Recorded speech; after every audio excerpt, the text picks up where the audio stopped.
Good afternoon, senators and colleagues. Prior to the lunch break, we were at second reading, and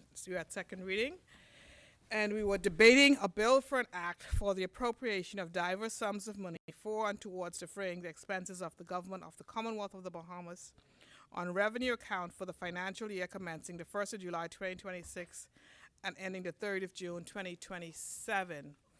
And Senator the Honorable Ellsworth Johnson had taken the floor. Assume that we were ready to proceed.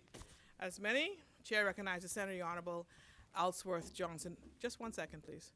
Before we proceed with Senator Johnson, I just want to recognize a gentleman that I just met and had an opportunity to have a conversation with him during the lunch break, Mr. Johnson. Can you please stand? He's a retired boxer and he's represented the Bahamas at several different tournaments, etc. And he's a holder of various belts. He was saying to me earlier, also a good friend of Senator Clint Watson. Yes. Thank you so much, Senator Mr. Johnson, for joining us here today, and we appreciate all of the representation and your representation of 242 to the world. Thank you so much. Thank you again. As many, Senator Ellsworth Johnson, you have the floor. Thank you very much.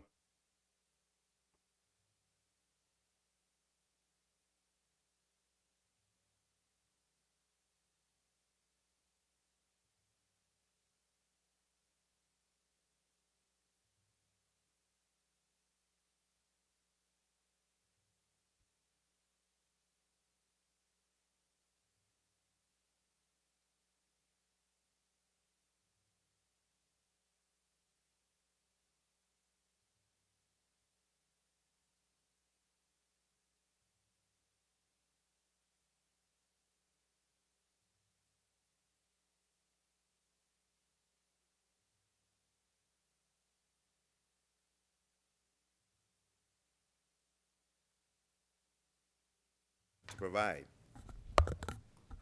Thank you.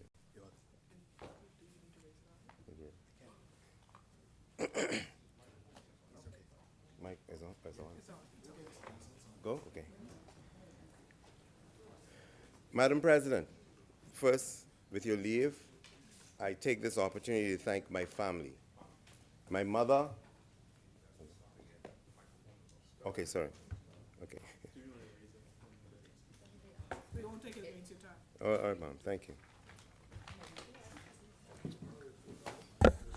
It's just, oh, this can't go no higher. It's fine? Great. It was off. Okay. It just wasn't on. Madam President, I humbly rise on behalf of the official opposition, the Free National Movement, to bring remarks or contributions to the 2026-2027 budget debate. Before I begin, I want to publicly thank Almighty God for his kindness toward me and publicly offer to my God a prayer that he will continue to give me wisdom, knowledge, and understanding. Bless me with that, so that I may judge rightly between myself and my fellow men. Madam President, it is by his grace that I stand before you today, and I remain grateful for the strength and wisdom that he continues to give. Madam President, I thank my family for their contributions that they've so freely given to me, and especially my village of Dowds, Cat Island, where my mother of 82 years resides. Even though he is passed, I take this opportunity to thank my father, Mr. Oscar Johnson, for his belief and faith in me, for the teachings that he has given to me. Madam President, I too have a story. I do recall after leaving Cat Island to come to reside in Nassau, I was required to go by the Craftsman's Press to assist my father.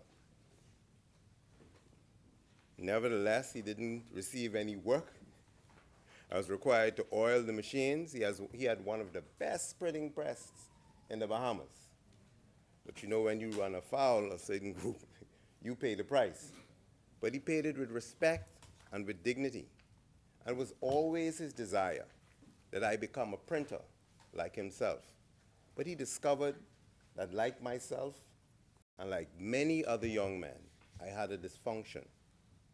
And that was that I couldn't read. And I share this for every member or every man in this community. And I solicit every man that sits in this room that we have an august task to perform, to rescue our young men in this country. I see that, and you will not see this very often. Mr. Johnson is now in the Ministry of Education, and I commend you.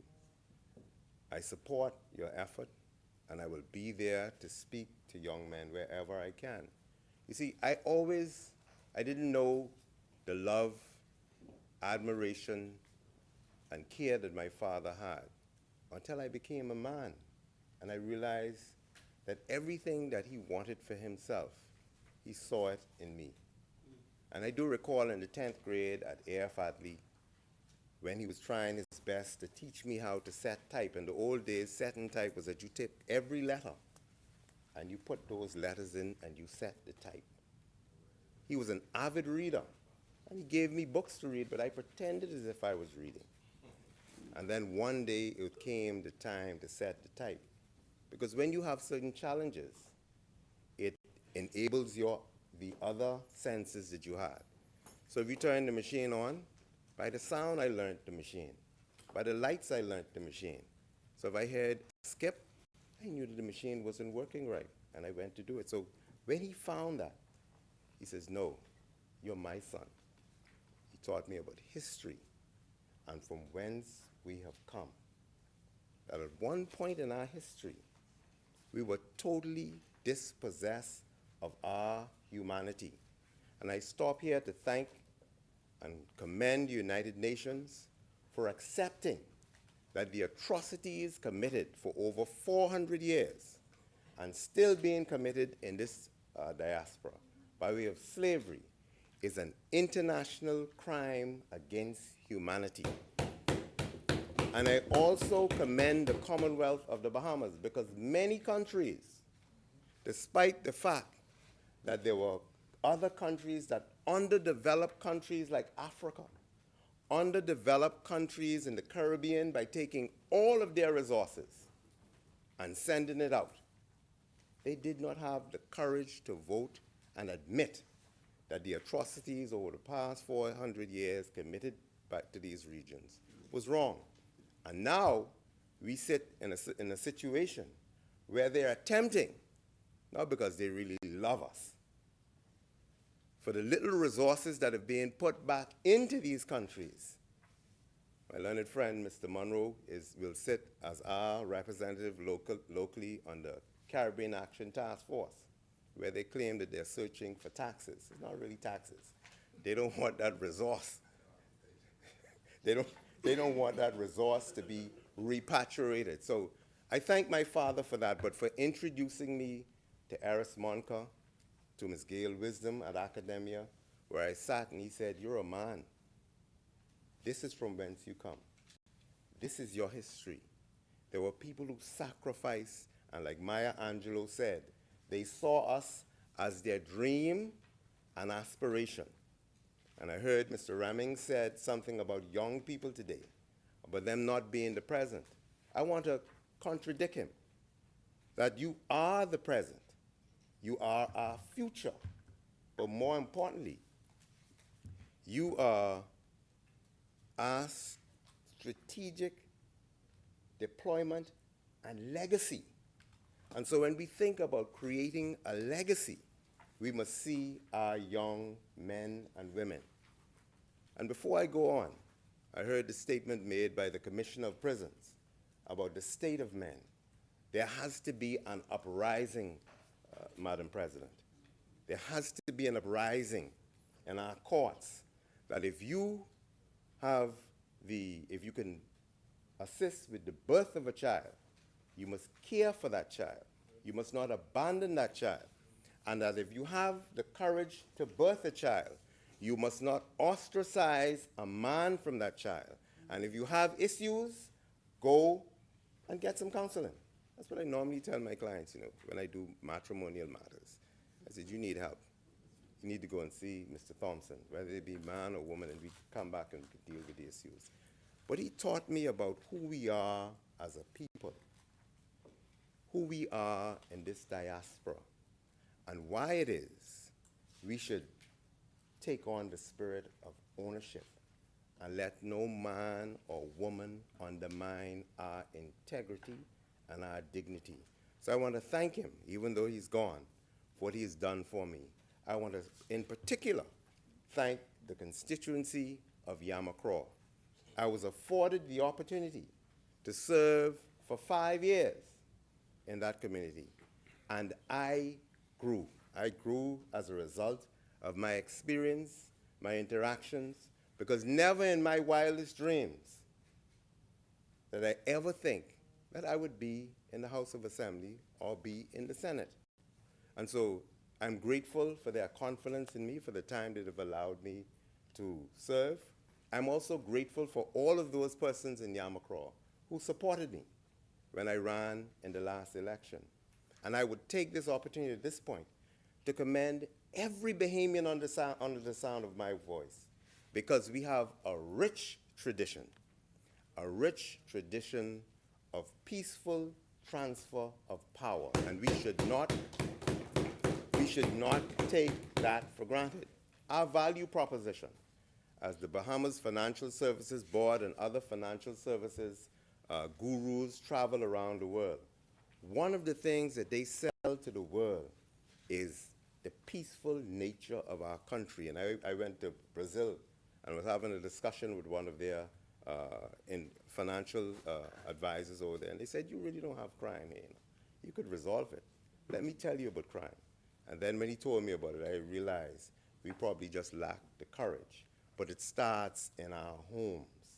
When I go to the prison, I meet a lot of young men who are destitute because their fathers weren't there, their mothers weren't there. And there are persons who we allow into the contact of our children who abuse and misuse them.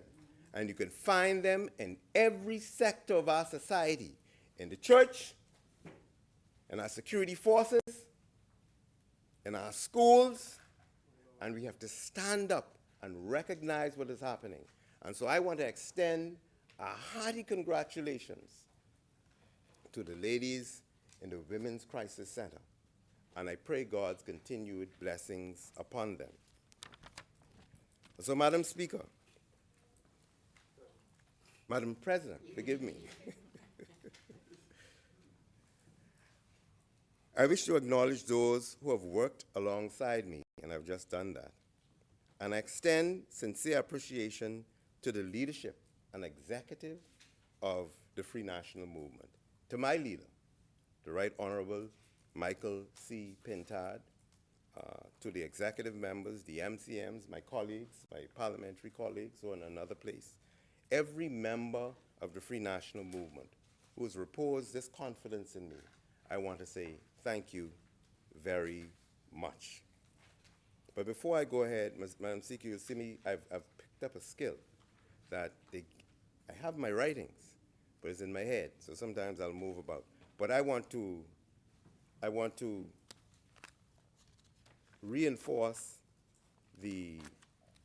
I've considered the issue of peaceful elections, and I want to recommend to the entire country, both side opposite and our side, that we must take very seriously the report from the Observer Group of the CARICOM Committee, headed by the Right Honorable Bruce Golden, former Prime Minister of Jamaica. It is long coming, and if we want Bahamians to really have confidence, trust, and faith in the process, this report is not of recent vintage. We must have the courage as we prepare for our present, future, and our legacy. We have to have the guts or the testicular fortitude to do what is necessary, and that is to put in place a supervisory group to govern our electoral process. Also, we must not just take seriously, we must implement campaign finance reform. It is absolutely important for us as we move ahead. As we look ahead, we have not merely a responsibility, but an obligation to hold this government accountable to build something worth leaving behind. A Bahamas stronger, more prosperous, and more resilient than the one we inherited. Every budget should answer one fundamental question, and that is, does it economically empower and advance the dignity and integrity of our people, our communities, and our nation? That must always be our guiding principle. Madam President, any honest assessment of the 2026-2027 budget must begin with context. And why do I say context? We must know from whence we came to know where we are and where we want to go. And anytime you hear me say where I want to go, remember that I'm speaking about our future, our present, and our legacy. That's our people, our young people, because everybody around us, whether they believe it or not, is thinking like that. When you look at the businesses over the hill, they are thinking like that. The foreign direct investor, when he comes to this country, he's thinking like that.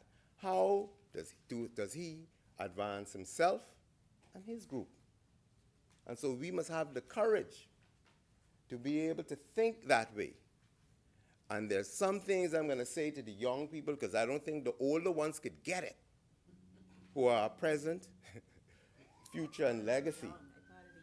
That at a certain level, you must be able to come together for business. Because if you cannot control the economic environment in your country, you can't control culture. And let me say why I say that. We're preparing for Junkanoo.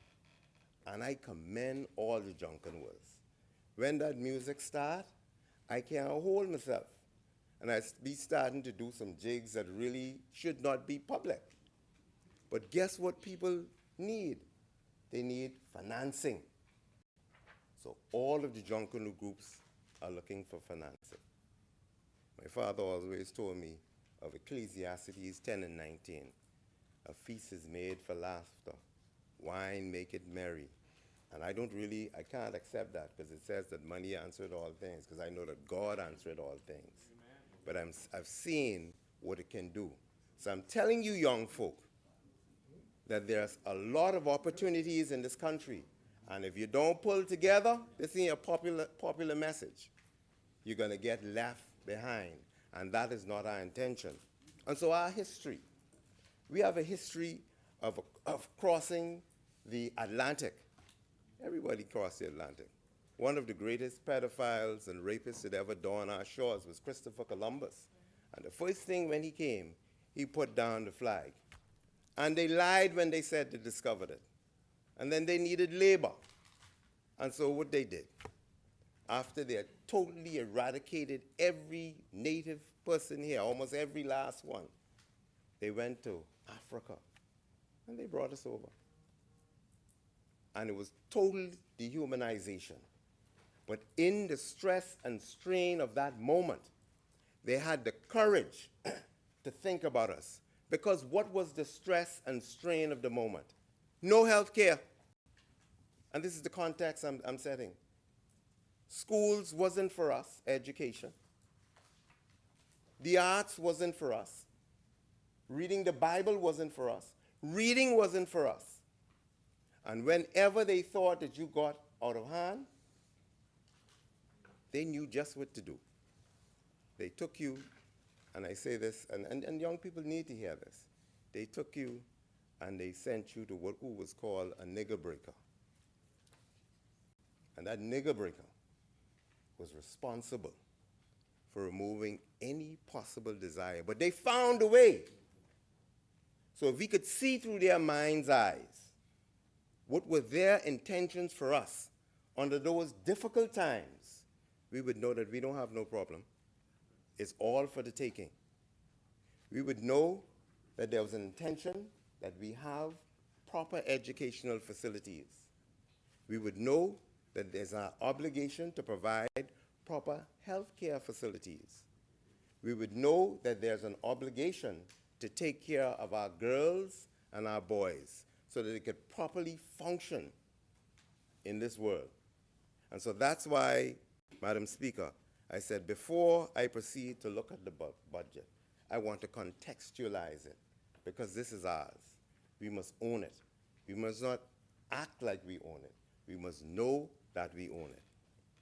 And any specter of persons who militate against that, we have an obligation to deal with them and deal with them properly.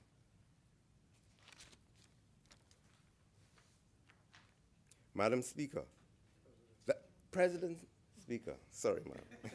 Forgive me. President, Madam President. Where's it going somewhere? Madam President, that history is not merely background. It is a solemn obligation. Every budget before the Senate must be measured against those aspirations. The question is not simply whether the numbers balance. The question is whether our investments honor the people who came before us and advance the dignity of those who are here today. Does it improve access to health care? That's what we should ask about the budget. Does it enhance public safety and national security? Does it create meaningful pathways to economic opportunities?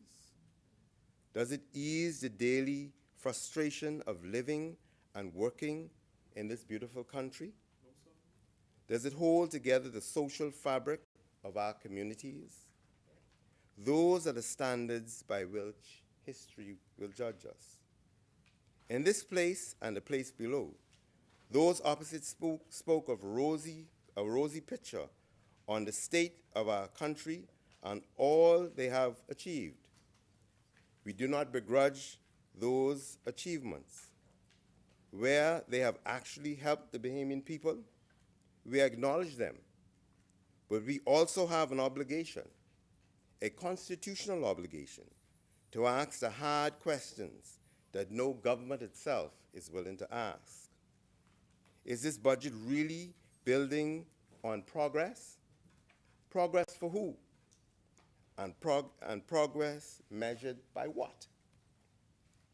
A budget is more than just a financial document. It is a moral statement about who we are and what we value. It tells the Bahamian people what priorities matters most to this government and what does not. Pardon me, 1 minute.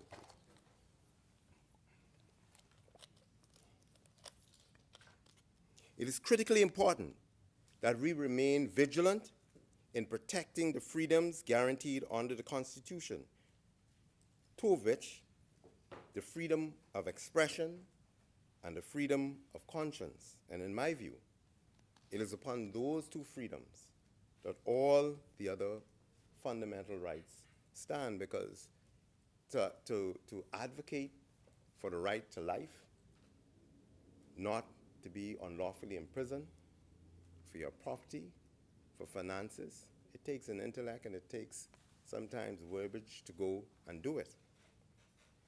They are the foundations upon which all rights stand. Without the freedom to speak, to question, to challenge, and to advocate, democracy begins to unravel, quietly at first, and then all at once. Organizations such as Amnesty International have all stated, one, that journalism is not a crime, and that the full participation in a constitutional democracy by way of debate is not wrong. Yes. That principle is as relevant in Nassau today as anywhere else in the world. As we conduct the affairs of the Honorable Senate, we must remember that government, like the judiciary itself, cannot exist in isolation from scrutiny. It must be prepared to withstand examination, criticism, and uncomfortable commentary from the very citizens it serves. Yes, yes. And Madam Speaker, I stopped there, during the election campaign. Some things popped up. And really, I celebrated the right of Bahamians to have that discourse in a peaceful way. It was Justice Stein who commented on the right to freedom of speech and the rule of law in that perspective. And he looked at all of the things that militates against it, and he said at the end of the day, he would prefer to be in that circumstances where people can do that. And it's wonderful to sit around this table when we look at all of the upheavals in the world and know that we know each other. We may differ vigorously, but in our heart of hearts, we care for the well-being of each other. And that is something that we sell to the world. And that's why people come and they invest. But it must be prepared to, I borrow the words of the distinguished English jurist, Lord Denon, who said, "It is the right of every man in Parliament, outside of it, in the press, or over the airwaves, to make fair comment, even outspoken comment, on matters of public interest." And when I reviewed this, I looked at the penal code, and it spoke to obscene and lewd language that is used. And I want to encourage all and sundry in the public that you could diametrically oppose somebody, but there are certain things that you should not say or do to people. And I would take this opportunity to disassociate myself from commentary that I saw made against the president of the Christian Council. You don't have a right, you don't have to love God. He gives you a choice. You can accept him or not. You don't have to love the Rasta man. You can accept him or not. But there is a certain standard that we must all adhere to when debating or interacting or saying things about people. There are women out there. There's certain things that should never be said about women. There's certain things that should never be said about men. There's certain things that never should be said to girls or boys, especially children, because it breaks them down mentally. And what they hear can almost become what they become. So we must always try our best by our living and by our commentary to uplift them. So I take this opportunity to totally disassociate myself from that and to say it was wrong. It is therefore our duty in this place to encourage every citizen to participate in national discourse, from the student at the university, the senior citizen at the home, from every young people in our high school to those gathered under the fig tree and the dilly tree. We must encourage discourse on topical and matters that is important to us.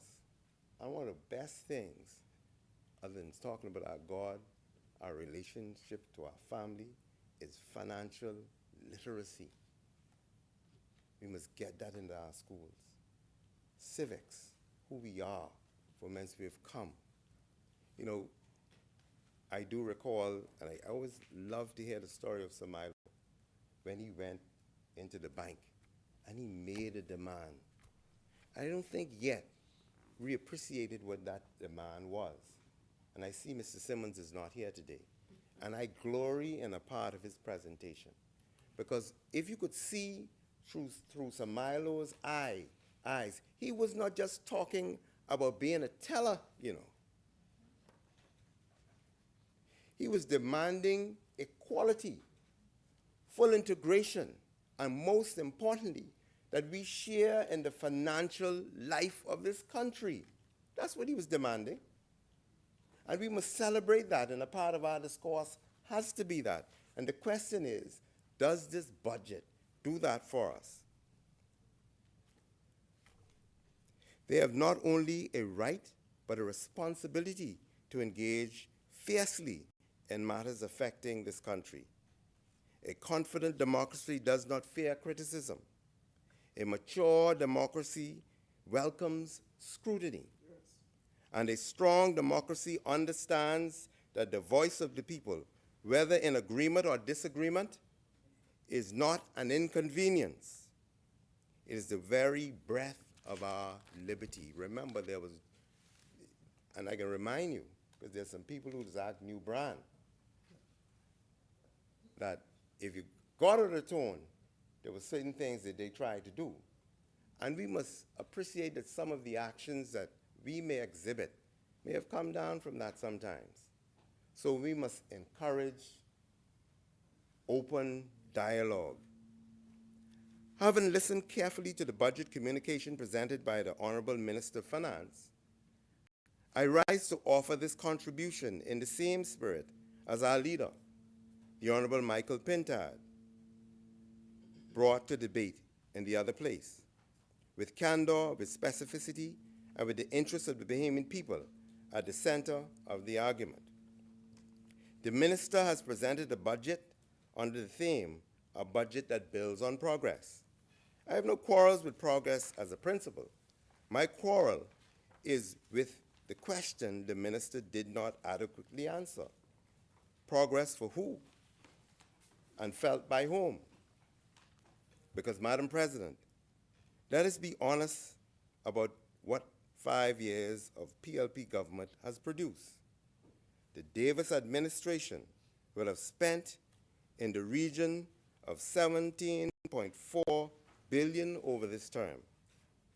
And yet, Nassau is unkept. Our roads are deplorable. Our hospital is, by the account of professionals who work within it, in the worst condition of its history. And let me tell you, I went, and I told this story early when I was here. I went to Cat Island. I coming back, Mommy. Got to do some work on the house. I went to Cat Island for the New Year's celebration. I saw my mother. She wasn't moving as she ought to. And she said, when I was getting ready to leave, she said, where did you get the bitter sage from? I said, I'll take you and get some. I took her to get the bitter sage, but I realized she wasn't eating her food. And so, on my way to the airport, I said, Mommy, do you want to come and go with me to New Providence to see the doctor? She says, no, boy, I'm coming next month. I said, okay. Kissed her and told her, I'll see her later. The following day, I got a call from my sister to say my mother had to be flown down with emergency.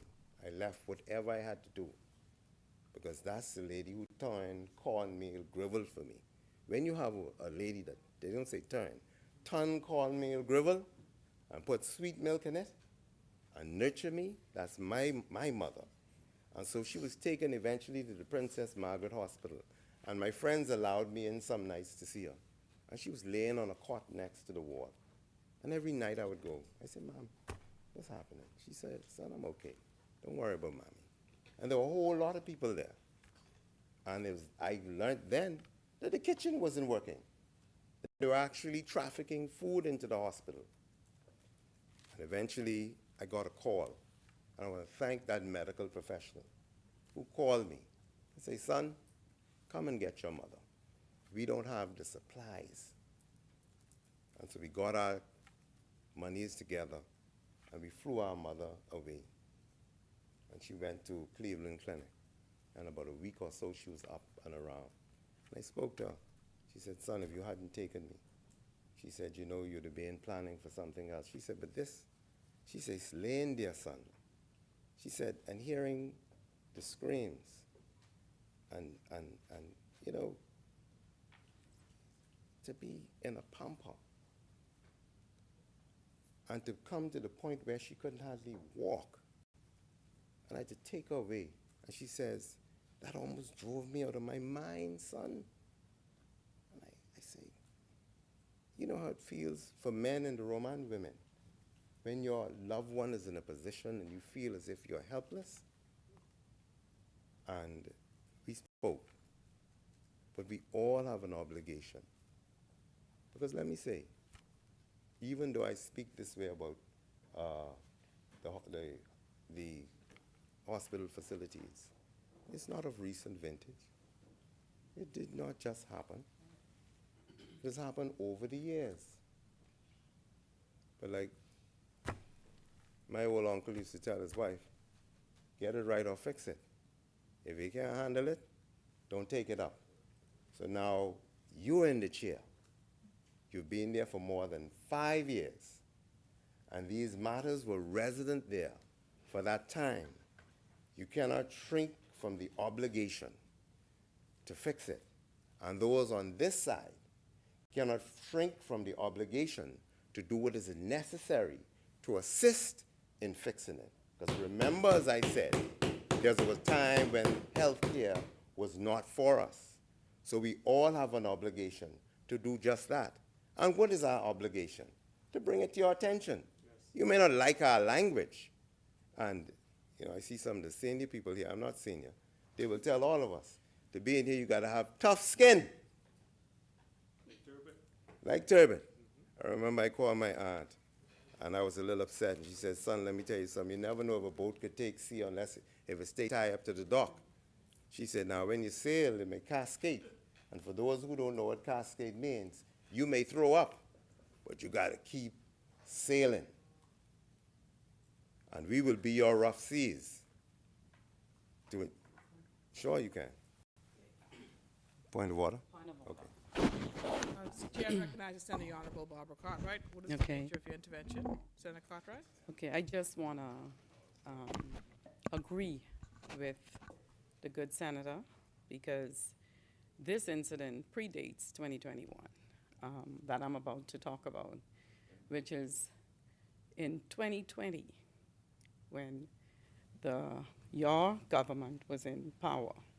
My mother was taken to Princess Margaret, and she was there for 3 weeks before lying in bed with no diagnosis. And one day, a lady jumped in the bed, and jumped on her chest. My mother is currently 93 years old. So what I'm saying to you is this is not new. This situation that you're talking about is not new. But under your government, the same situation exists. While things have improved in the hospital, our government has taken the position to build a new hospital. But I telephoned the minister then. I text the minister then, and because I'm just confirming your story, but I just wanted, because I want you to understand that it happened in 2020.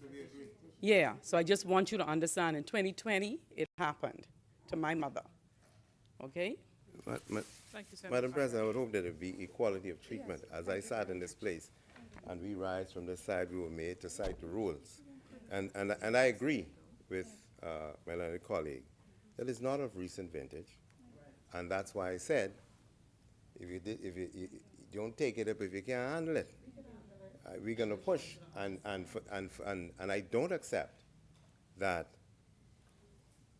the hospital is in a better condition from when the Minnis administration was in place, because the first time in the history of the Lightfield Hospital, I am hearing the president of the Hospital Nurses Association saying that this is the worst it's ever been.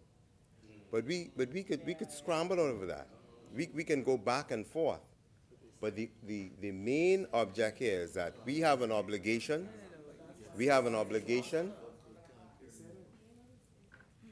Our hospital is, by account of professionals who work in it, in the worst condition in its history. And I pray this all is, through you, Madam President, I pray that your mother is okay. You're welcome, ma'am. Our schools still cannot get the basic resources they need. The most basic of government services are hard to come by. The question Bahamians are asking is a simple one. What do we have to show for it? How am I better off now than I was 5 years ago? Madam President, the Minister of Finance has projected a budget surplus of $223.1 million for the upcoming fiscal year, driven by revenue projections of $4.4 billion against estimated expenditure of $4.1 billion. On its face, that sounds like a reasonable fiscal management, but there are serious questions about whether these projections are grounded in reality. The government's own revenue figures through the first 9 months of the fiscal year raises questions about whether the full year target are achievable.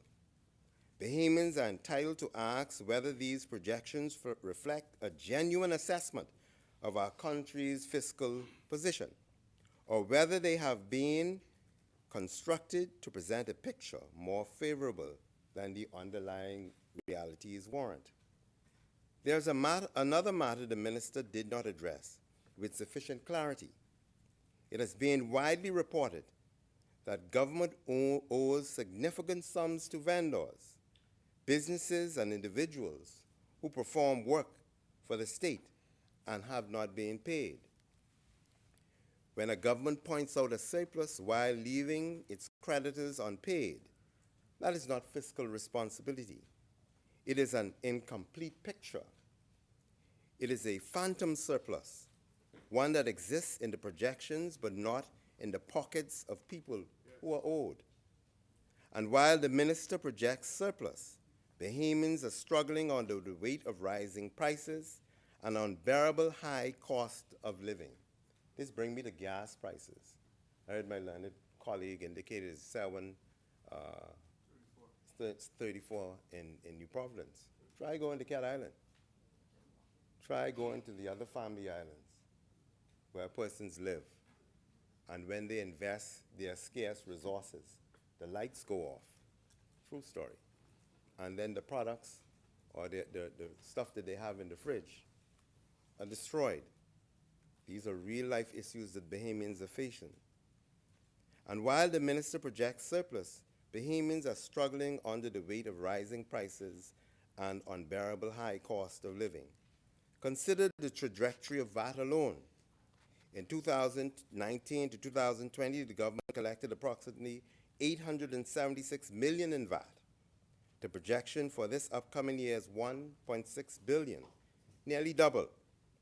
VAT is paid by ordinary Bahamians every time they make a purchase. If collections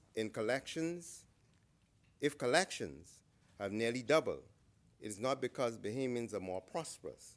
It is because they are being taxed more and thus paying more. That is not progress. That is extraction.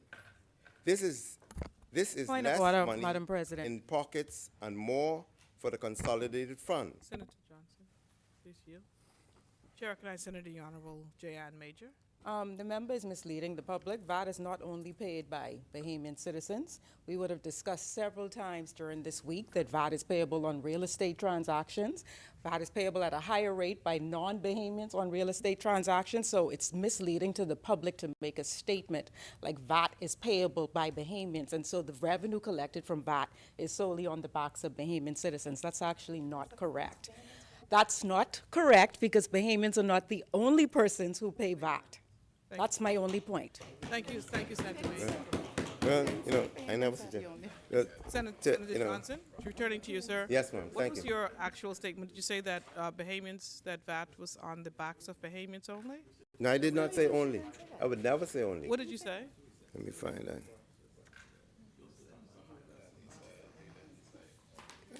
I didn't say only. I have to find it now. He doesn't have to say only. He's talking for Bahamians. I say VAT is paid by ordinary Bahamians every time they make a purchase. I did not say only.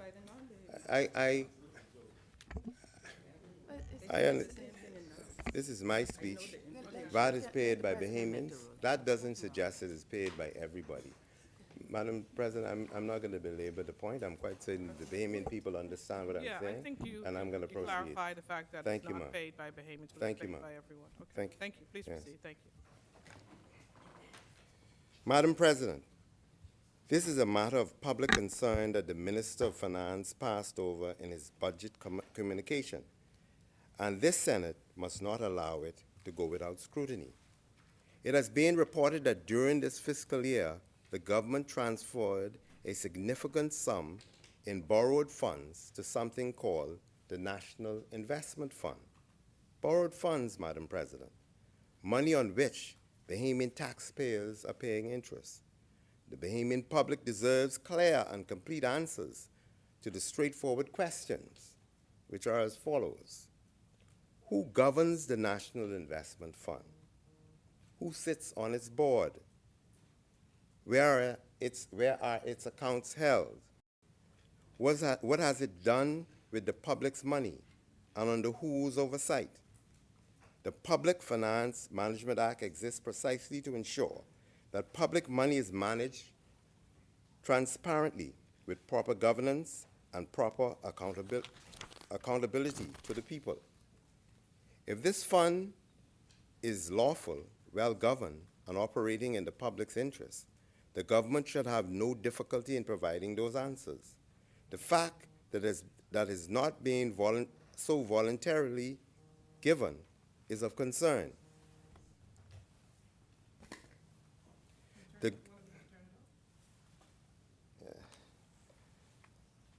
Grave indulgence, I can put it on. Thank you, Madam President.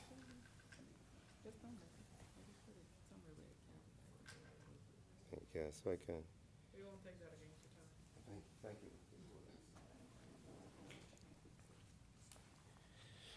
You know, Madam President, it is not when I looked at it, it's not my supreme ruler. That's my wife. I know it got Mr. Monroe to chuckle. And it's not from from Get Island where my mother and my aunt live, and it's not my children. So, yeah. So.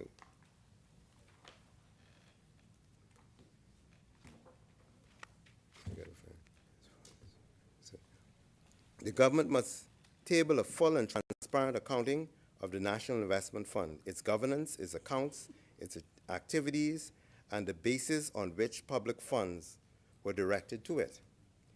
That is not an unreasonable request. It is the minimum the Bahamian people are entitled to expect. Madam President, the minister has cited real GDP growth of 3.8% in 2025, followed by 4.2% in 2024. He points to credit ratings upgrades from Moody's, S&P, and Fitch. He celebrates 12.5 million visitor arrivals in 25. He notes nominal GDP per capita of $42,722. Madam President, those numbers are real. I do not dispute them. What I dispute is the story being told about what they mean. Because if the economy grew by 4% in 25, if visitor arrival reached a record levels, if GDP percent per capita grew by 6.9%, then the Bahamian people deserves an honest answer to some simple questions.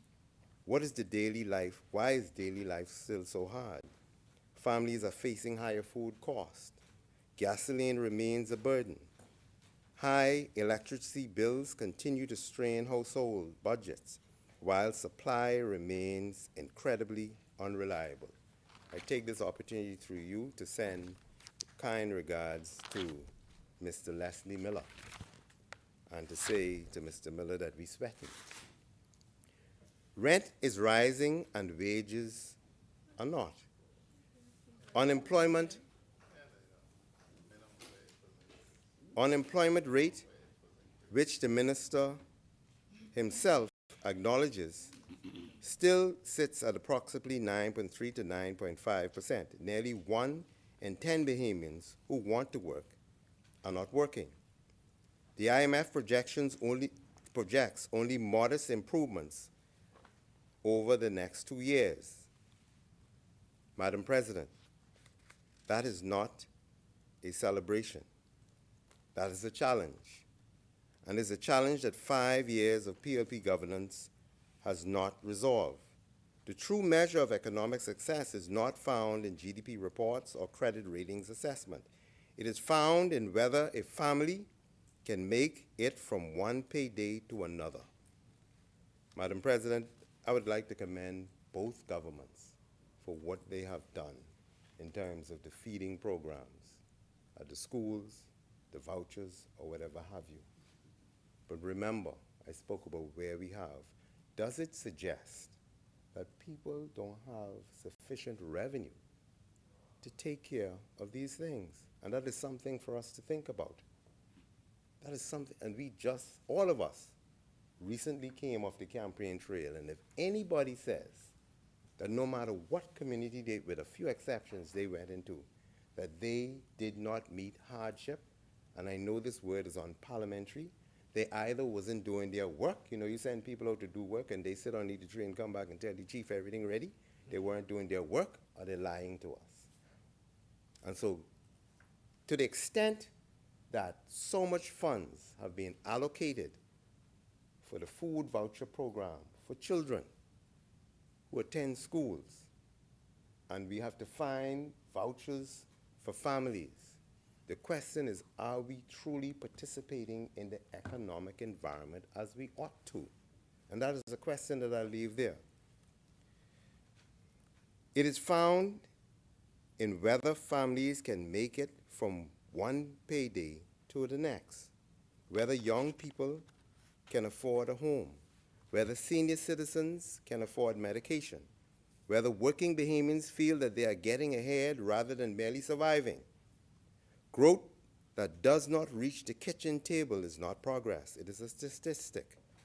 A budget that builds on progress must reckon with the gap between, between what Bahamians earn and what it costs to live. Madam President, the minister told us that central government debt now stands at $12.5 billion. He assures us that debt to GDP ratio is on the downward path. Let us be clear about what $12.5 billion in debt means in practical terms.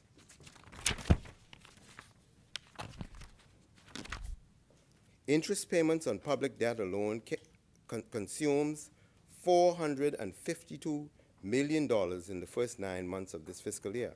That is money paid not to build roads, train teachers, or to equip clinics, but simply to service the cost of borrowing. Every year, this government must find close to $500 million before it spends a single cent on the services Bahamians need. That is the real and lasting cost of debt this administration has accumulated. And it will be borne not by politicians who incurred it, but by Bahamian children who will inherit it. And we have an obligation. Sometimes I'm going to say that side opposite, but I have sufficient sense to know that we have an obligation to create an environment where our present, future, and legacy can sustain itself. And I know that we have the intellect to do it. The Bahamian people deserves not only projections but plain truth. Debt at this level constrains what any government can do for ordinary people for years to come. That is not partisan point. That is not a partisan point. It is arithmetic. Madam President, the minister pointed to the removal of VAT from unprepared foods effective April 1st, 2026 as a major affordability measure. We support the principle of reducing tax burden on food.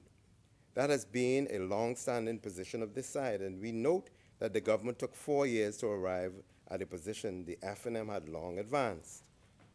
But let us examine what this budget gives and takes. The minister is increasing fees. Well, you should.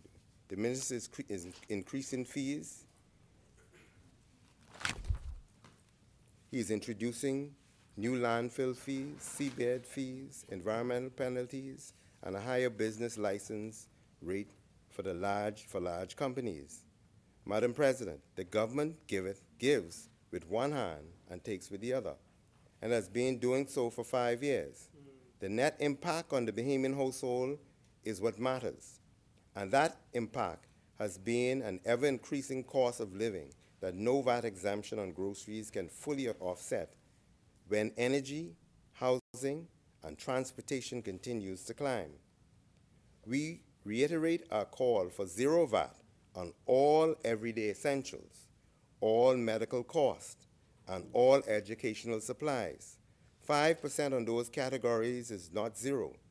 Every dollar left on those items is a dollar taken from a family that is already stressed. The minister told us that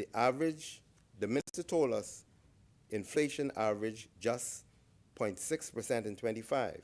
Madam President, when the minister says inflation is 1.6%, he's right. But what he is not saying is that since they took office, it was 2.9%, then 5.6%, then 3.1% before that. In total, prices are 12.9% higher than when this government took office. In simple terms, the family grocery basket that cost $100 in 21 costs $137 today, and your minimum wage check is still $260 a week. I would ask him to explain why he seems to be bragging about those figures to the Bahamian family that visits the grocery store, pays BPL bills, pays for car and house insurance, drugs and medication, and full up at the gas pump. The cost of everything is up, and this government has done nothing in 5 years to substantively address it. Statistics can be technically accurate and still tell a profoundly incomplete story about the full context. Madam President, the minister made much of the government's energy reform. He pointed to the acquisition of the Grand Bahama Power Company, effective May 12, 2026, the very date of the general election, and projects average electricity savings of 37% for Grand Bahamians.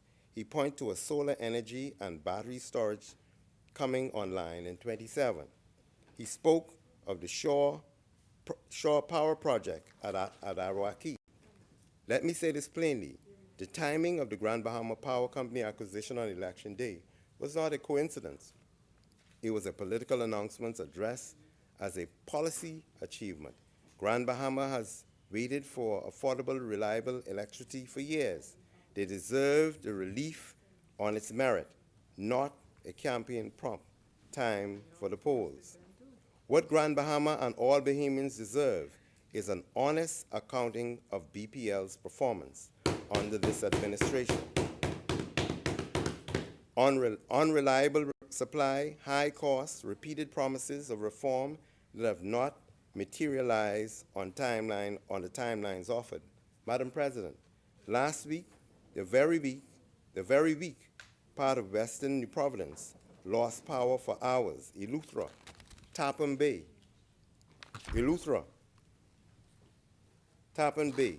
tripped offline multiple times in a single day. Abaco Wilson City Power Station failed for days in December. And oh Lord, you should hear, it wasn't spiritual language when my friends in Cat Island couldn't listen to Phil Stubbs on the final night of Rake and Scrape when all electricity was off. The minister speaks of solar projects coming in 2027, but we have heard these timelines before. What accountability mechanisms exist to ensure delivery? What happens if the projects are delayed, as energy projects in this country have done so before? The minister also mentioned a fuel hedging arrangement, providing roughly 12 months of protection against oil price spikes. This is a prudent step. Unfortunately, not one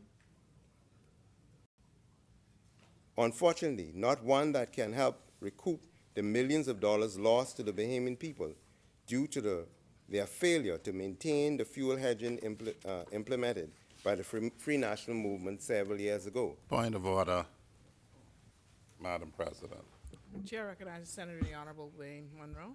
What is your Madam point of order? President, in the plate, that's the failure to maintain a fuel hedge is actually inaccurate. Tabled in the place below by the leader of the opposition, Michael Pintard, is an email sent to Minister Sears indicating that the fuel was hedged through to 2025 and new hedges were entered into in 2025. The hedge position put by Mr. Pintard was inaccurate when he did it, and the email that he tabled in the House proved it in its terms.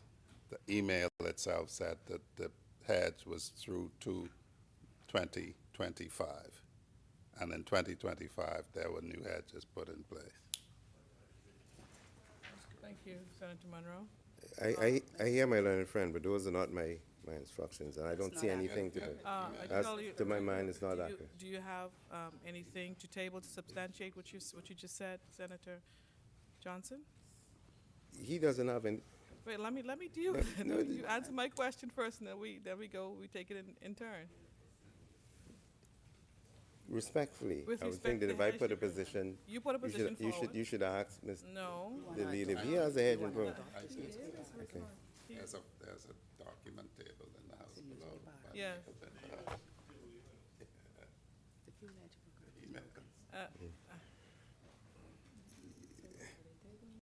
Email. I would like to adopt an article. Do you have the article on the table? I have it You have the digitally. I can have it printed off and submitted. No. I can undertake to do that. You have the article. You have it to table. I can adopt the words from the Tribune. It's dated. You can adopt, but we need to have the article to table. Madam President. I can. Madam President. Second. Senator Johnson, just let me hear. Senator Johnson? It was Senator canceled. Johnson. It's not Senator disputed the Johnson, head. just let me speak. Madam President, it is disputed. There is the emails tabled below, which are the Right. primary facts. A newspaper story is not primary facts. The leader of the opposition in the House of Assembly in the last term tabled email passing between Dr. Donovan Johnson and Minister Alfred Sayers. And I read them into the record, into the Hansard. And what was in the email from Dr. Moxie, I believe it was, is that the position is hedged through to 2025.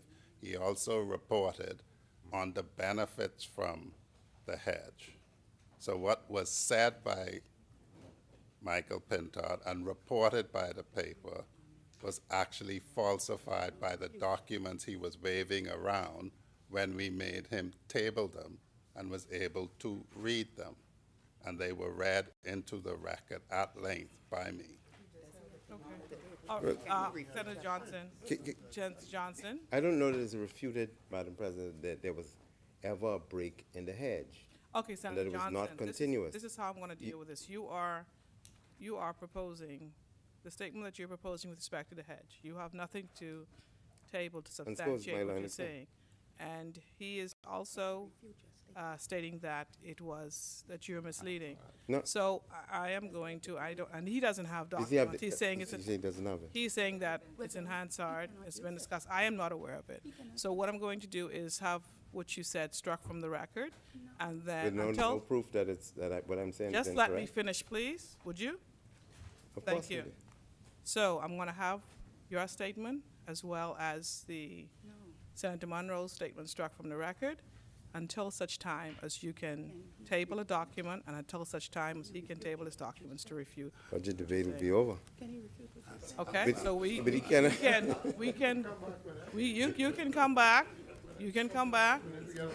and you table your documents. Likewise, Minister Monroe, Senator Monroe would also So what? bring his So documents. what Minister Monroe is saying that there was. No, it's there- not what he said, but it's what I said, and the ruling is that what you but it said must will be appear that- expunged. But the process must appear to be fair, Madam President. And I am being fair. I am. That you can rise You without made a anything. statement, right, that now is an issue. You have nothing, I'm coming back to you, I'm asking if you have documents to table. You said that you do not. Minister Monroe does not have anything to table. He's referring to Hansard, and he cannot table that at this point in time. So to be fair to both sides, I'm going to expunge it from the record until you can return with your documentation, and so would Minister Monroe. Guided. And at that point in time, we will look at possibly placing it on the record, okay? Guided. So in the interest of time, I would suggest that you proceed with your contribution. Supposed to be online,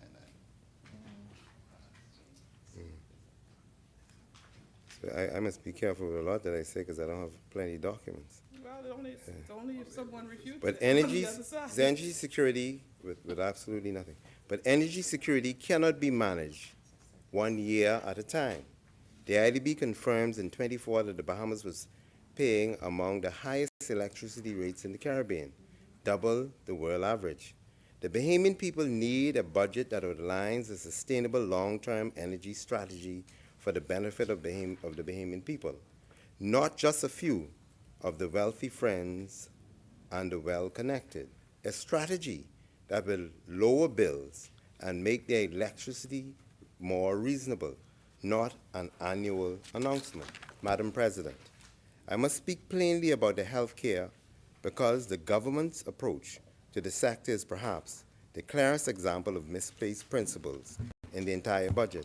The government is proposing to borrow a substantial sum from an international bank to construct a new specialty hospital in New Providence and to commit a further significant investment to Freeport, to a Freeport healthcare campus in Grand Bahama.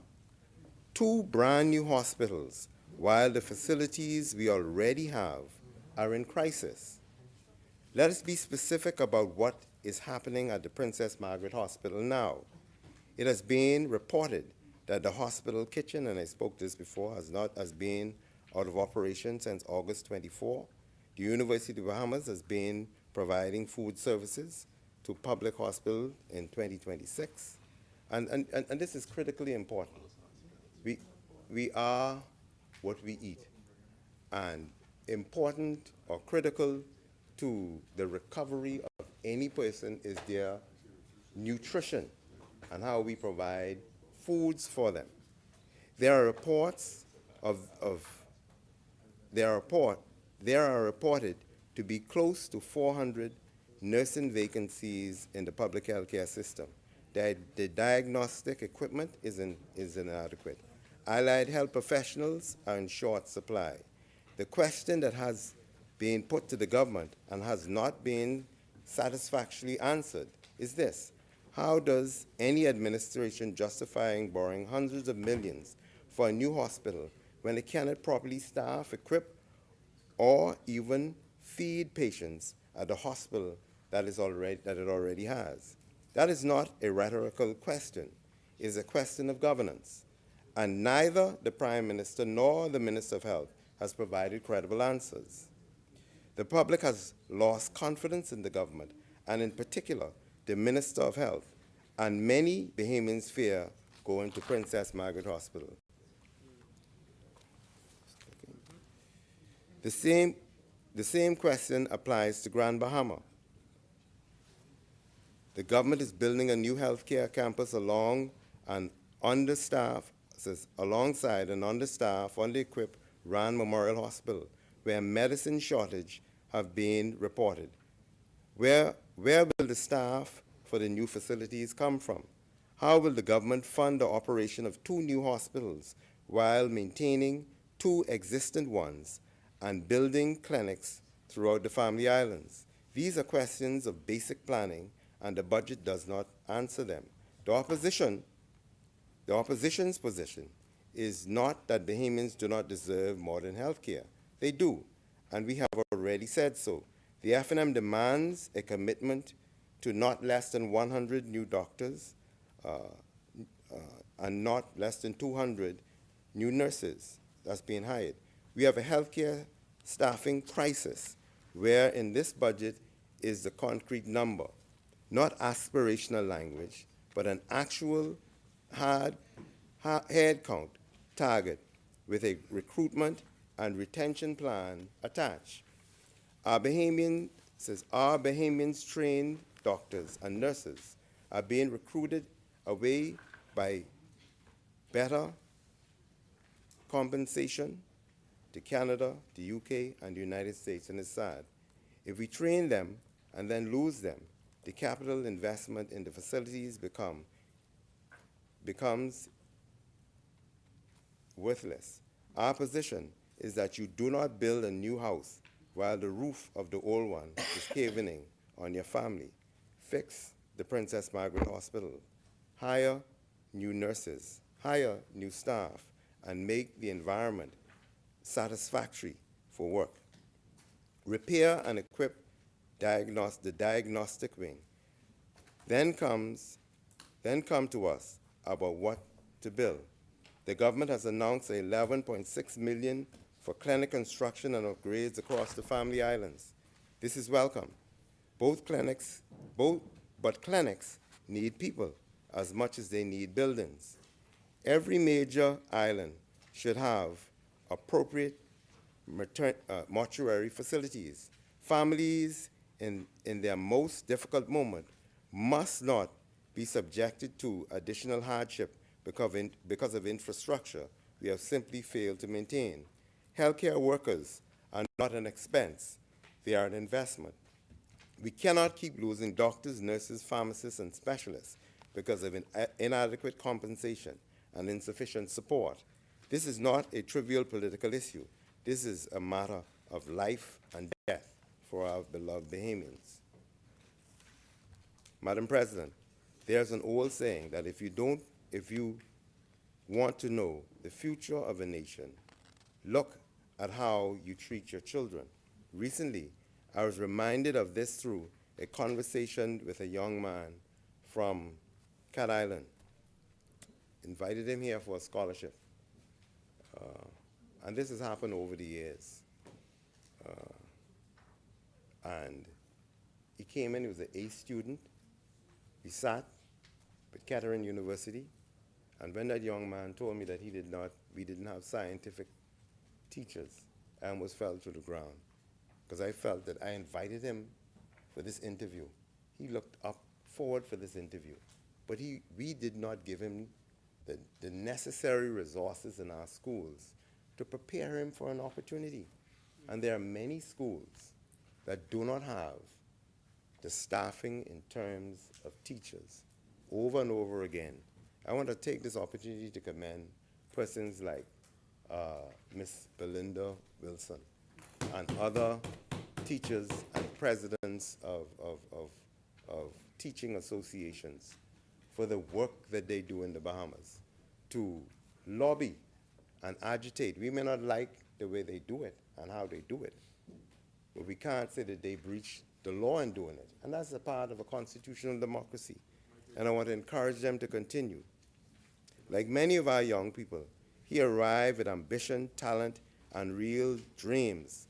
But his story also exposed the challenge we continue to face, the gap between potential and opportunity. We speak often about producing global citizens. The harder question is whether we are building a Bahamas where they choose to stay. The minister has announced funding for teacher salary increase under a new 5-year agreement effective 1st July 2026. Teachers have waited far too long for compensation, and that agreement is acknowledged. But salary alone is not the answer. The Bahamian knows it. How many years have parents sent their children to school where the air conditioning does not work? The science laboratory has no functioning equipment. The IT lab, which has few functioning computers, and the library has no current books. The minister speaks of summer repair programs as though they are a solution. They are not. They are an annual patch on decades of maladministration. And I know that we're now going into the summer. It's now June. In September, we should have the repairs that's necessary for our children to return. I'm hoping that that is the case and that children could return to a comfortable environment. But what I want to say to Bahamian parents, that ensure when your children go to school. I went to school at, believe it or not, and for those of you who come from the Family Islands, you go back there and you meet the chairs that were there when you was a boy. And for the life of me, because we all have a responsibility, I cannot understand how if you sit to a desk, sit in a chair, 9 months later, the desk is broken. 9 months later, the chair is broken. So while we demand responsibility from government, we must also demand a greater responsibility from our parents. This is not a public preference. It is a question of justice, the very justice our forebearers dreamed of when they imagined this country. We must also speak honestly about the cultural challenges confronting our people. The recent observation of the Commissioner of Corrections, and I dealt with that earlier, about the work, Madam President, that we have to do with our boys. I take this opportunity to commend the Women's Association and the work that they do. Think about it. And every time I reference this, I reference from where we came from. And to hear women speaking about the dignity and integrity of women and girls and where they ought to be. Boys and men, we also have that same privilege, and we must sing it from the top of the hill. You know, one person, and I know Mr. Monroe will recall when there was the prison break, and unfortunately Mr. Bowles lost his life. Those, I think it was 1 or 2 persons who were out, and they put this whole country in fear. One boy, if we put them on the right trajectory, we could see what one could do when they go down the wrong path. You could imagine if you put all of them on the right path, where we would be. When you go to the magistrate's court, I always say to persons, and I must say it now, if the level of industry that we see, 400,000 people, all the magistrate's court should not be filled. Not, especially not with people of color. It makes absolutely no sense. So there's a lot of work that we have to do if we want to get to where we want to be. It is about preparing young Bahamians to lead the country. Who, and these persons being our present, our future, and our legacy. That requires collaboration between educators, parents, churches, civic organizations, and media. And it requires government that leads by example. Madam President, the minister spoke about transparency and accountability in government contracting. He points to the enhanced e-procurement portal and strong compliance with the Public Finance Management Act. He spoke of new tools to close revenue leakage. But here is what the minister himself acknowledges. The government's greatest fiscal challenge is not low taxes. is the collection of taxes. And so, if in these difficult times we're talking about collecting more taxes, when revenue, especially in terms of salaries, is not increasing, it's telling. Madam Speaker, I commend Mr. Matthew Albury, and I have for his commentary, I have an article by Mr. Albury that I would like to adopt. I have it right here. I would like to adopt, and it's an article where Mr. Albury, the CEO for the Organization of Responsible Government, dated April 21st, where he speaks to the issue of transparency and accountability in following the Public Procurement Act, and where he notes, along with other NGOs, that it's critically important to follow the provisions of that act, and to ensure that only in critical times, times of national security, because the act does provide for times when you could have no bid contracts, but only in those circumstances that contracts be given out without competitive bidding. And that is a very serious concern for the side, Madam Speaker. Madam Speaker. Pardon me? Madam President, thank you. Why you keep saying this? Why? Sorry for that. Pardon me? and I see the Minister of Finance is now saying, Madam President. Yeah. But what he says, the act isn't just about rules on paper, it is about making sure that Bahamians move forward in a way that is fair, transparent, and benefits the people. And also, that it means real transparency, clear reporting, and a genuine commitment to fairness. Madam Speaker, Winston Churchill observed that those who fail to learn from their history are doomed to repeat it. And as I said before, the Bahamas has a proud history, and it will do us well to speak to it.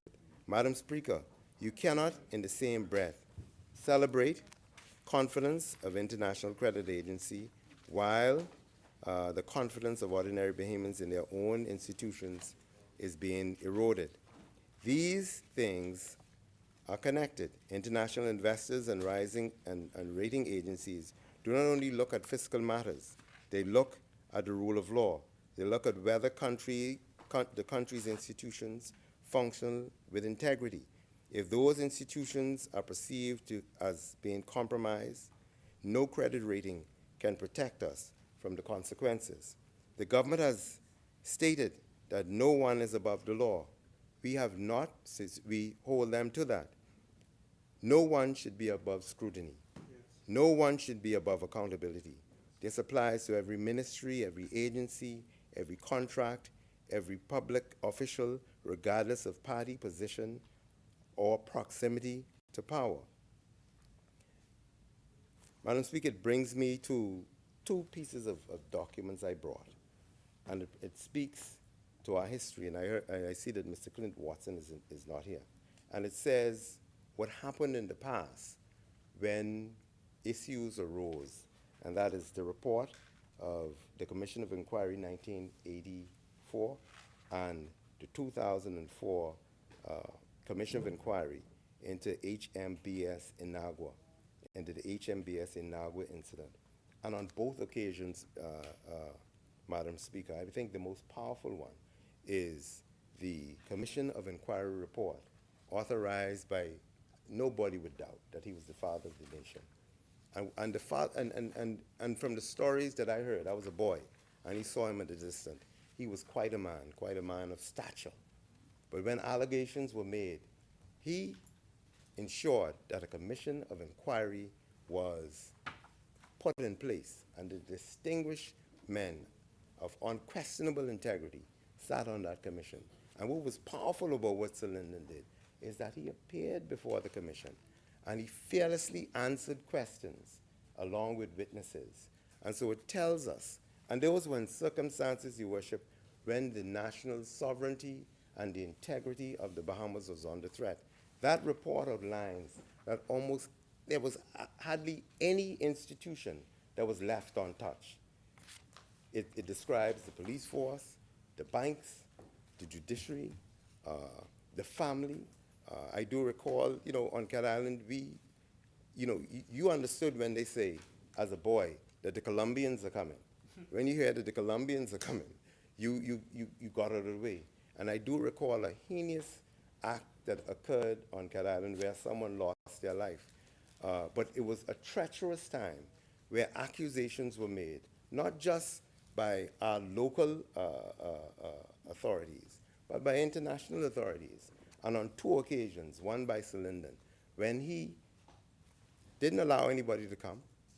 I remember because it was televised. He pulled up. Some of his friends came with him, and he took the stand. And I can't imagine the anguish of a man who was there in the 60s, understand what difficulties Sir Lyndon faced in the 60s, in the 70s, when things were extraordinarily tough for people of color. But he stood. But he had the humility to do something that was in the best interest of the country. In 2004, there was the long-standing matter of the chloroquine, large drug shipment coming through the Bahamas. And for some time, there was not an investigation. And the Right Honorable former Prime Minister, Mr. Hubert Ingram, authorized an inquiry to look into those matters because they saw it as a threat to our national security and to our very way of life. And international organizations that we trusted in both of those reports were making accusations about where we are. Recently, I saw my learned friend in an article, I brought it here today, where Mr. Monroe had reason. He was then the Minister of National Security, and I'm prepared to adopt those. He spoke about large drug transshipment interdictions in the Bahamas, and the strain, what appears to be an issue of trust between our international counterparts and local counterparts. And that's why I came to the point where the Prime Minister indicated that certain things would happen. I think that he said that he would shake the dilly tree. And where we are now, I think is an opportunity for us to seriously look at where we are. And you know why I say that? I lived through the 80s. School friends, it's a real life story, went missing. We never saw them again. The stories were always that they were in Cuba or they went somewhere else, but we know what happened to them. People claim to go fishing and never come back.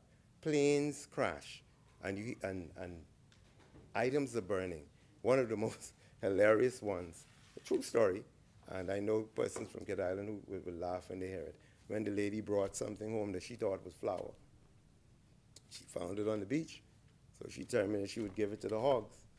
And the next day, well, you could get hog meat because they didn't survive that experience. And so that is what I would say to that with what we are experiencing now, Madam Speaker. The Freedom of Information Act. Madam Speaker, it's critically important to who we are as a people. Freedom of information. And I note that in the government's speech from the throne, that an undertaking was given to implement fully the Freedom of Information Act provision. And so I note with interest that in the message from the speech from the throne, that the government has undertaken to continue expanding and fully implementing the Freedom of Information Act and ensure that public bodies maintain trained Freedom of Information officers and disclosure systems. A freedom of information is a law or process that grants the public the legal right to request access to government records and documents. Its primary purpose is to promote transparency, accountability, and inform citizen participation while preventing government corruption and maladministration. Madam Speaker, freedom of information or the right to access information is the cornerstone of a modern democracy. The model Inter-American law on access to public information states in its preamble that the Inter-American Court of Human Rights decision in Claude Reyes and Chile formally recognized the right of access to information as part of the fundamental right to freedom of expression. That access to information is a fundamental human right and access and essential condition for all societies, and that the right of access to information is based on the principal maxim of disclosure. And I took that, Madam Speaker, from a presentation made by a lady who I love and admire, Miss Allison Gibson Casey, when she presented on the Freedom of Information Bill 2016 in this very same place. And she underscored the importance of freedom of information. She went on to say, it is crucial that members being us, take note of the objectives of this freedom of information, which are to reinforce and give further effect to certain fundamental principles underlying the system of constitutional democracy, namely governmental accountability, transparency, and public participation in our national discourse. And so I commend the government for its undertaking to implement its Freedom of Information, the Freedom of Information Act. But I also would like to refer, and I brought a copy of the article to you, to Mr. Matt Albray's commentary in 25. Sure. Let me table it. You can do it at the end. Okay. Now, I must say I have to print Ms. Gibson's document, but it's a part of the records here. So I undertake to bring that for you, ma'am. Okay. Well, what in an article in the Nassau Gazette dated 3rd June 2025, Mr. Albray had reason to observe that the budgetary complement for under the 2025-2026 budget, I think was $140,000. And he exclaimed that he thought that it was insufficient. It was far removed from what the former Commissioner of Prisons had suggested that was necessary for the upstart of the act. He also looked at the Independent Investigation Office and also the Office of the Ombudsman. And he publicly noted that he thought that the amount for those 2 or 3 essential structures that guarantee transparency in government, that it was not being given the attention that it deserves.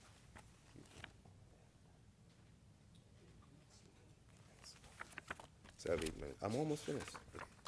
Madam Speaker, I move now to land reform, which is near and dear to me. And it brings to mind 3 wonderful heroes of our country in the persons of Adeline Ambrister, Janetta Roll, and Vanita Roll of Old Cat Island.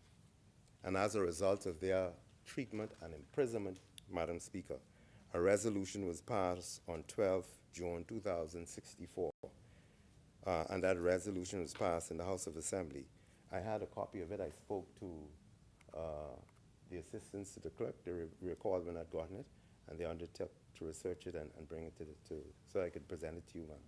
But what happened there was, see, Madam, when persons who govern this country came, we gave them large tracts of land. I always lovingly speaks to Dowd, Cat Island. Dowd's was Seth Dowd's, someone I think never came to the Bahamas, but he got over 200 acres of land. And all about the Bahamas, these persons were given large crown grants of land, some that their children are coming back now to claim. Every Bahamian or everybody in this room or everybody under the sound of my voice can claim some generation property. And if we claim to be the owners of this land, we need to act like it.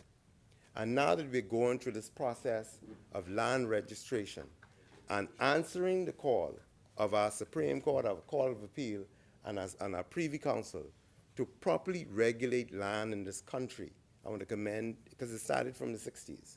Mr. Ingram brought the legislation. You cannot forget Mr. Paul Adley and the work that he did to improve land. Why can't we as a people, if we could bring commonage, everything was given to us. Our Constitution is important.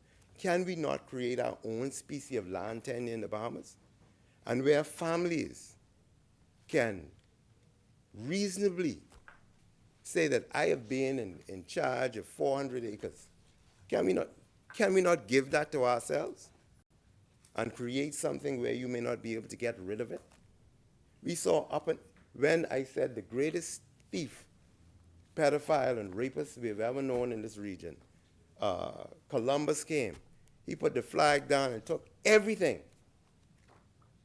And I think that we still have an opportunity as we go about adjusting and working on land tenure in the Bahamas to look seriously at generation property. And you know what prevents it? Sometimes we prevent it ourselves because we don't think we deserve it. Or we allow persons, and I spoke to financial literacy earlier, we allow persons who think that it's better for them to take it. And then we allow foreign investors sometimes to come and we give them very large tracts of land. And both sides would admit it. And they don't even complete the projects that they are assigned to complete. And sometimes they cut it up and sell it. Why can't we honor ourselves and the work that we have done and give ourselves some of this land that we so rightly deserve and that we work for? Finally, before I close, I would like to respond to the intended amendment of the Nationality Act. Madam President, I got it right there. The government intends to amend the Nationality Act.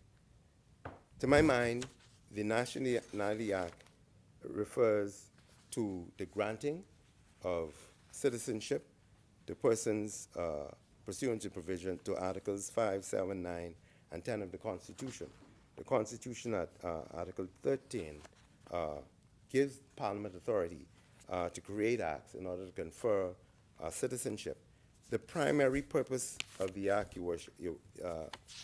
Madam President, is to allow those persons to make applications to the government to be granted citizenship. But there are some requirements under the Nationality Act as it stands, where it prevents or gives the minister, who's really the cabinet of the Bahamas, the authority to not grant those applications. And that is in the case where there was a capital offense, they've been in prison for more than 12 months. They have, before the application, they have not been of good behavior and whatever have you. Your Worship, to my mind, Madam President, I crave your indulgence for a few minutes. And you're also an attorney. Yes, but Madam President, to my mind, the spirit and intent of the Nationality Act is to give the minister who's the cabinet the authority to consider applications for citizenship. If those applications are denied, then it should be, there are recommendations that can be met, but it should be sent back to the administrative persons to see whether or not that person qualifies. Immigration is a very tense issue. Nobody would doubt that we've had 2 attempts at constitutional change. And most recently, there's been a lot of concerns expressed by Bahamians about this issue. The question is, and one of the requirements that would disallow someone from being registered under the Nationality Act, if that person is not a dependent of a Bahamian and they just don't have the funding and they would become a charge on the state. well, you don't have to give them citizenship. There's that discretion. But what is the numbers? What is the numbers? Have we consulted with the public on this proposed amendment? What of the other amendments? And so I'm of the belief that the spirit and intent of the Nationality Act does not allow the Cabinet of the Bahamas or the Minister of the Bahamas to bestow permanent residence in those circumstances that the matter, if denied for one of the listed reasons, should be sent back for an assessment and a determination has been made on this matter.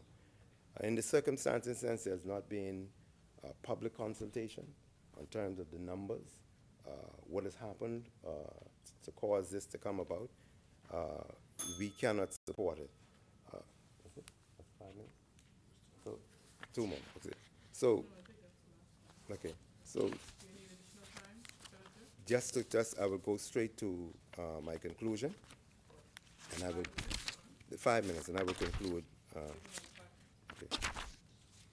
Let the record show, Senator, has been very gracious towards you. You've exercised your discretion. Yes, yeah. Yes, grateful for it, ma'am. At the end of this debate, the people are not asking for speeches, they're asking for results. They want a government that understands their struggles, appreciate their sacrifices, develop policies, and make a genuine difference in their daily lives. The government no longer has a previous administration to blame or to deflect to. They are responsible and accountable to the terrible policies implemented in the last 5 years. The lack of progress for Bahamian people is now on them.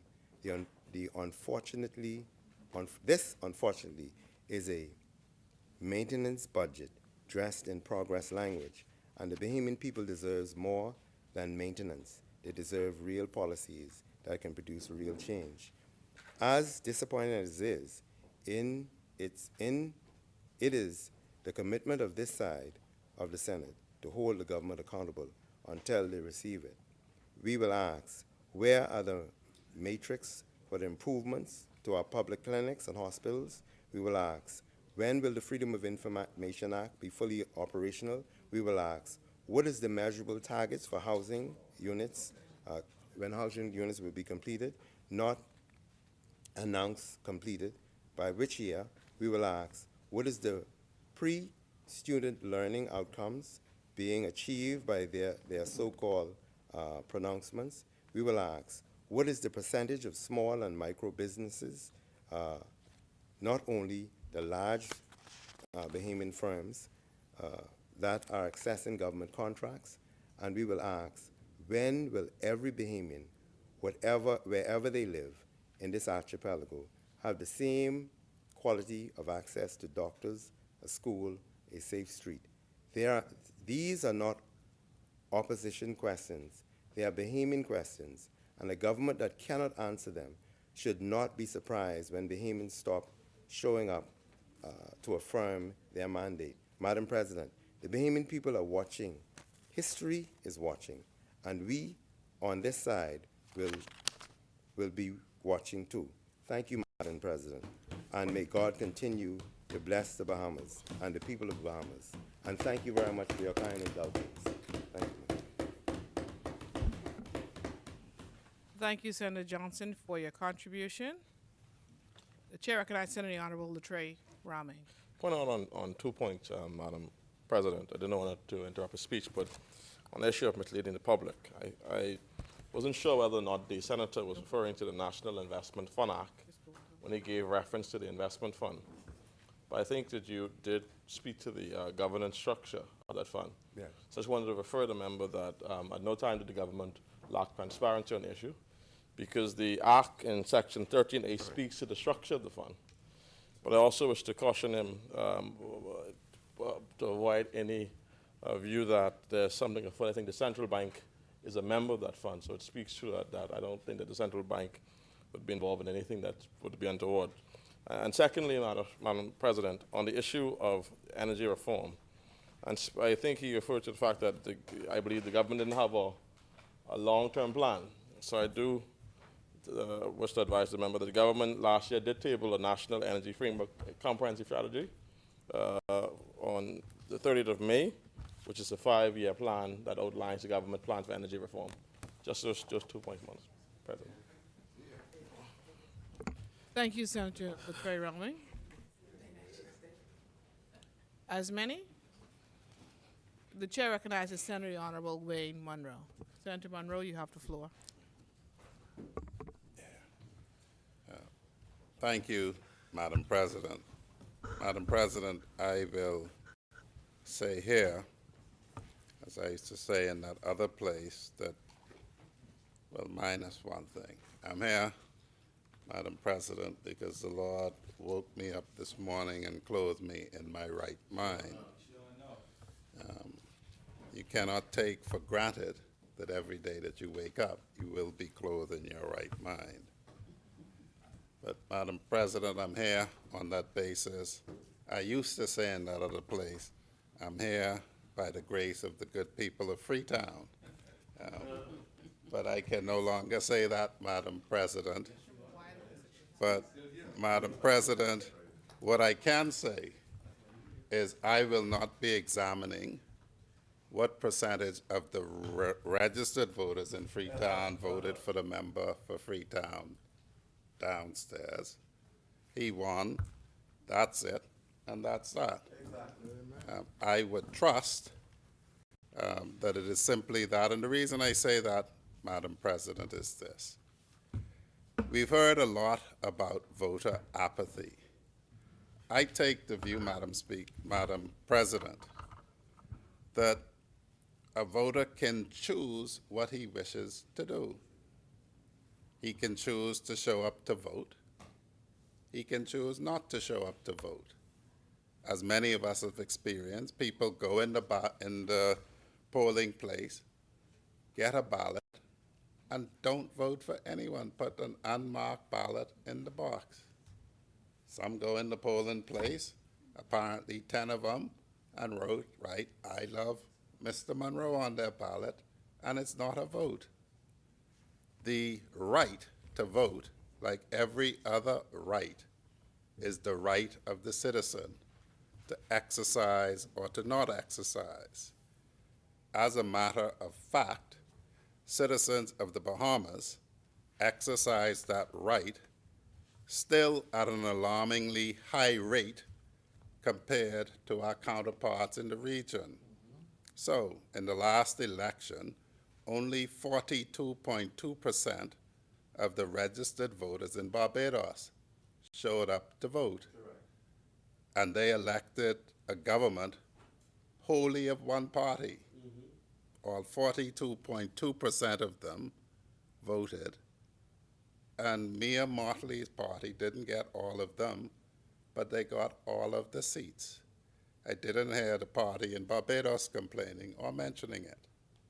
In Jamaica, in the last election, 39.17% of the registered voters turned out and voted and returned the JLP to power.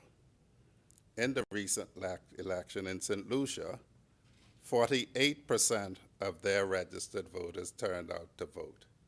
And lastly, in Trinidad and Tobago, 53.92% of their electorate turned out to vote. And so in this area, the Bahamas still leads in this region as a people who go to the polls in larger numbers than any of our CARICOM counterparts. And so, Madam President, I have 5 years for the people of Freetown to miss what I did for them. They won't miss it all, Madam President, because as I indicated, that is my ministry assigned to me by the late Archbishop Drexel Gomez. I still go to church at St. Margaret's Anglican Church at Camp Road and Strawn's Alley. The practice that I have still is located on the borders of that constituency. And Madam President, my office remains open, now not as a constituency office, as the Treasury will not be paying me the constituency office fee, and so it will be open as a PLP office, as it is self-funded. And so, Madam President, I just hope that we can all get past this navel-gazing about how many more people could have voted against us, and we may have lost even bigger if more people would have come out. And we still lead the crowd. Madam President, I would like to begin my contributions by some thanks. People say I'm emotionless, Madam President. You would know as a lawyer that is training. But I do wish to congratulate everyone in this chamber for being here. Everyone had a choice. Michael Pintard had a choice. Philip Edward Brave Davis had a choice. And we are the chosen 16. And that is a responsibility that we must take very seriously. And you, Madam President, and the Vice President are the chosen two to keep order. And I'm sure from your start that you will do that efficiently. Madam President, I'd like to start this maiden address here with my friend Senator Johnson says, set the context. I want to set the context for us and for the nation as to what we may expect for the next 5 years. Not just here, not just in the place below, but everywhere. And I would like to set the context, Madam President, by using some words attributed or penned by the leader of Her Majesty the Loyal Opposition, so we may understand what we are seeing when we see it. And he helpfully wrote a manual as to what we could expect in the way that he does politics, because he is currently, I suppose, until the next F&M convention, the leader of that party. And Madam President, he wrote a book on page, and I wish to share pages 84 to 86 with us and read it into your hearing. It's called Politricks. I can table the book once it's here always for us to refresh ourselves from.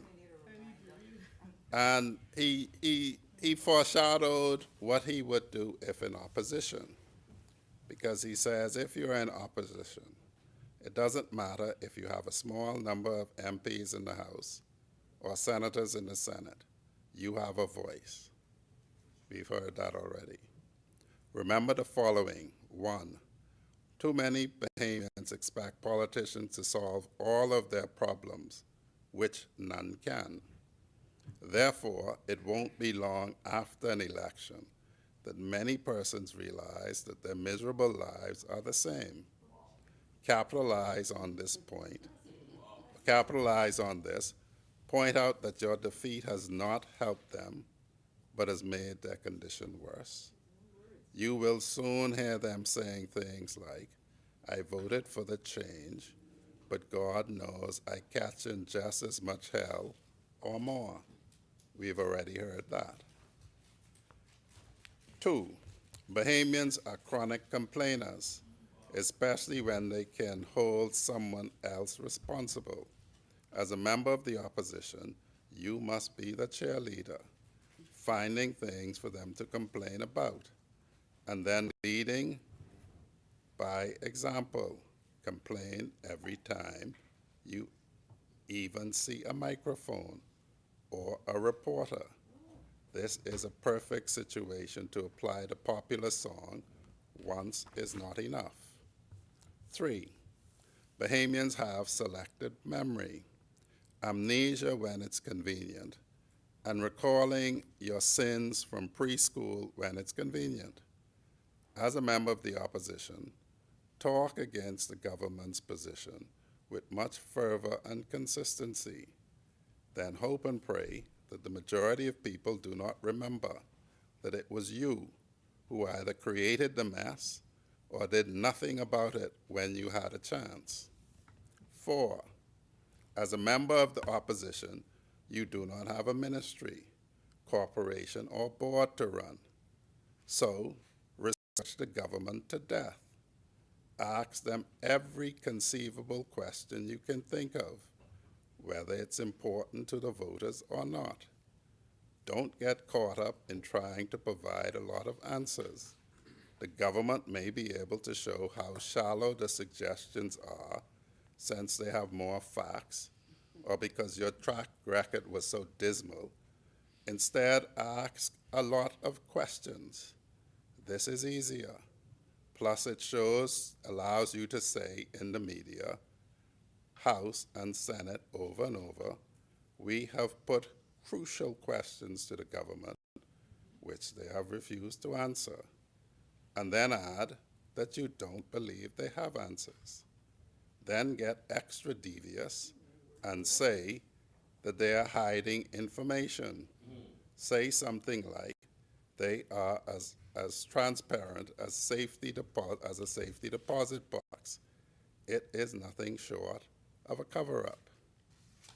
Questions will force the government to do your homework for you. If the government turns out to be thorough and provide the public with every detail, take credit for the transparency. Claim, whether true or not, that it was your vigilance and insistence that brought about the disclosure and that ended the cover-up. I read that in our hearing, Madam President, and I do not accept that that is an accurate description of the Bahamian populace, but it might give some insight and guidance to what we are seeing when we see it. And Madam President, it has already begun. I would like also, Madam President, to set a theme that I intend to follow for the next 5 years. I've been following it for the previous 5 years. Because, Madam President, these are the words that are attributed to Voltaire on the one hand and Winston Churchill on the other hand. And it is the phrase that perfection is the enemy of good, and the other version attributed to Winston Churchill is that perfection is the enemy of progress. Now, why do I say that, Madam President? We have heard a theme in the House below and now again in the Senate. And I would beg pardon for anyone who is offended by what I say. I was born on Duncantown, Ragged Island. I'm purebred Ragged Island, Wallace and Monroe. And Madam President, on Ragged Island, if you can't take what the people say, you should wait till the mailboat come back and leave the island. That is how I was raised. And fortunately or unfortunately, we do not, as Dame Joan Sawyer likes to say, dress things up in clean linen. But what we've been hearing is, and I've summarized it below and here, what we're proposing does not go far enough or is not happening fast enough. That's basically the theme. And Madam President, what that actually admits is that we are going somewhere. In the theme of our motto, we're going forward We're just not going far enough according to them or fast enough according to them. We're going forward, upward, onward, and hopefully together. And I say together, Madam President, because below, when I was in the place below, the opposition voted almost every time with the government. Almost every time. Now, when I was a young conservative in the UK and would attend the House of Commons, my party, the Conservative Party, always voted against the Labour Party as a matter of principle, when we had principle differences. So I would ask the public to take note that when you vote for something, that means you have no problem in principle with it. And that would be a context I would like to give.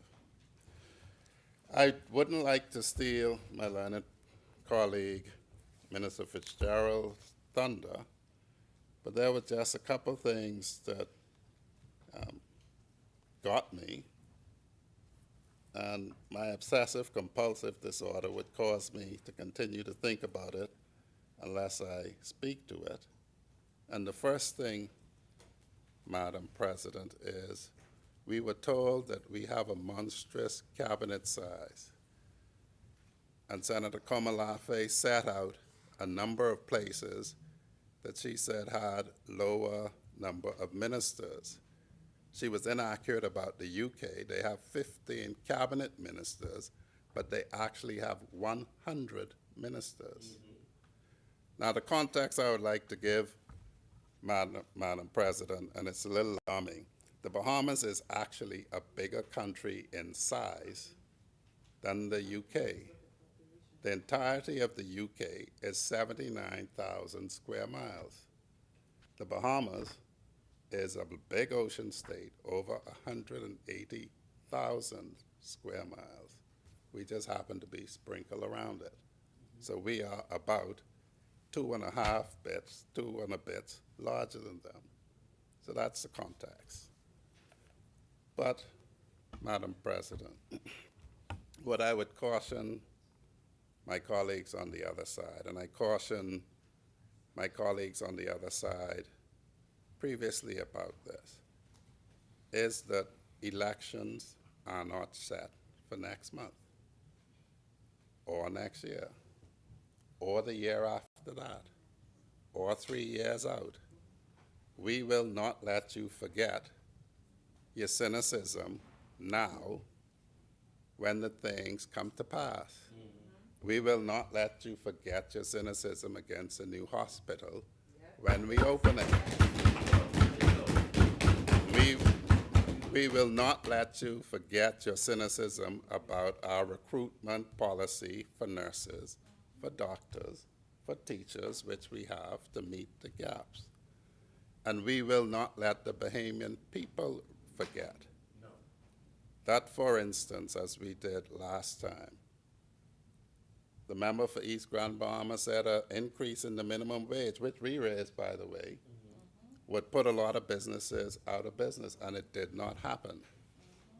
We had to remind the public that 2% reduction in VAT was supposed to destroy the budget, and it did not. It actually increased revenue, which you have to think about that. You reduce VAT, but you end up with more money. Because there is an optimal rate of tax, that if you go past it, you have diminishing returns. And so what we will remind the public is that we took decisions that were, on the face of them, opposed, and it worked. That's right. And it is about choosing someone not to be perfect, but to take you the furthest that you can. Yes. And in this country, it is a choice between the PLP and the Free National Movement. And we will not let the electorate forget, as we go towards 2031, what is said in this place and what is said in the other place. Having said that, Madam President, we will see what the work of the members of this cabinet, put together by the wisdom of Philip Edward Brave Davis, will achieve. Because, you know, I don't think Bahamian people care whether it's 10 of us or whether it's all of us. What they care about is what they will get, what will be delivered. And so the size does not matter. What I would also like to say is this, Madam President. We have heard a lot, I would say eloquent addresses, and I hope Senator Johnson will forgive me, but he said, sorry, the leader of opposition business will forgive me, but in his speech, he said, Bahamians don't want a bunch of speeches. But then we all stand up and give speeches in which we say, Bahamians don't want a bunch of speeches. I couldn't get past not addressing that. I would pray that we never say that again in a speech, because then that would mean you shouldn't say anything. On the one hand, Madam President, when we do not speak, they say we're not being transparent, we're not being open. And then when we do speak, they say we're just making a bunch of speeches. I just don't get it. Since everybody else has been claiming it, and I didn't claim it, I didn't learn that at Kingsway Academy. I didn't learn it at Centerville Primary School either.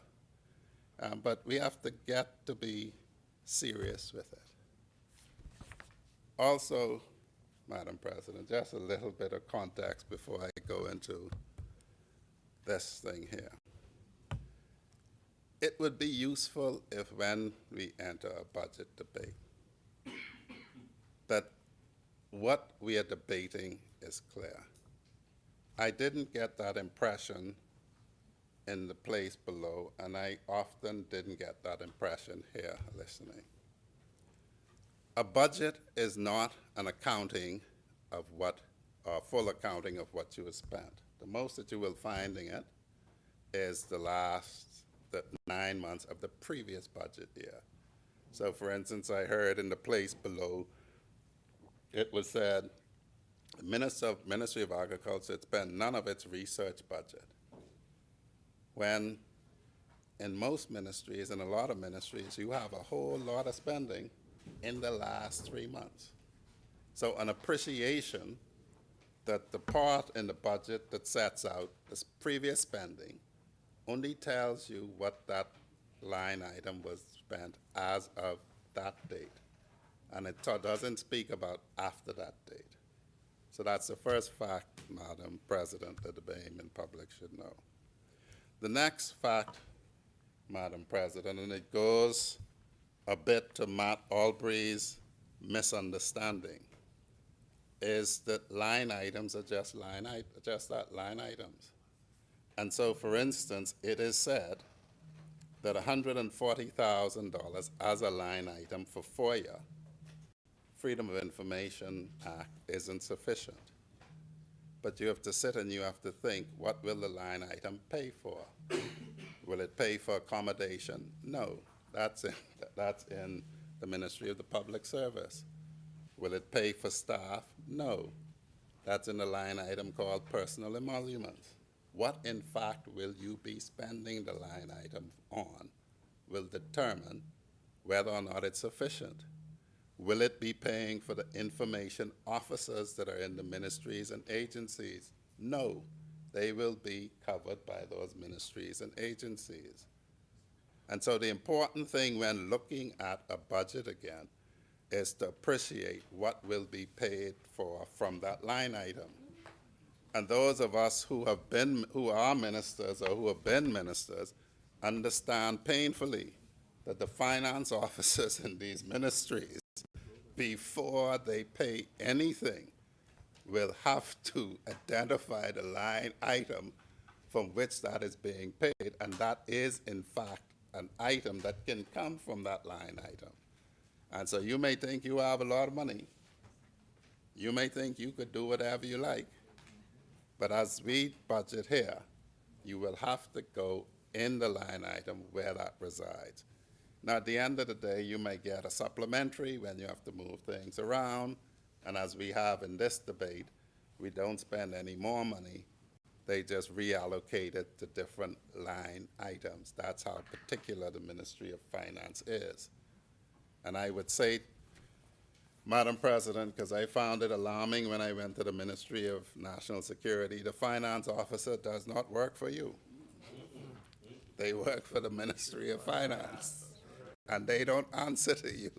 They answer to the Ministry of Finance. And so, in terms of debating a budget, that's important to know. In terms of debating the budget as well, Madam President, it is important to know that a budget is just that. It is estimates. And you say estimates. It's an estimate, I think I'm going to collect this. And I make assumptions for how I will do it. I'm planning to spend this. And that's it. And if I keep to collecting how much I say I'm going to collect and exercise control and only spend what I say I'm going to spend, I'm going to have this extra money. So at this time, we don't have the surplus that is projected to spend on anything. And so that is important to note because we always hear about spending this surplus. You could budget to spend it, but that's the best you can do. And so, Madam President, I would hope that the public, when they view this budget debate and when they think back in their minds, they can perhaps understand a bit more as to what this exercise is about. Senator Fox said, you know, he would like performance indices. Well, we have to now put in these annual plans.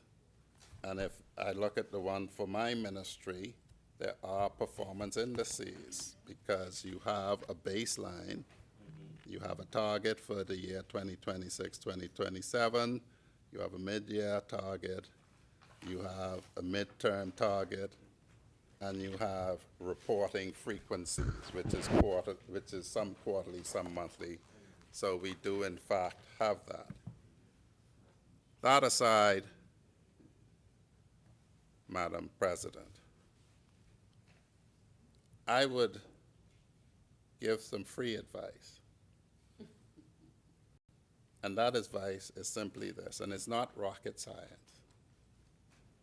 If you had it, and Senator Fox would probably understand the halftime changes in football or basketball, or you adapt as you see what your opponent, well, what is happening. If you had a strategy where you came and you said you were speaking for the Bahamian people, because that's what they do. And no doubt they're speaking for some Bahamian people. I can speak for 1,000 or some people in Freetown, because that's my people.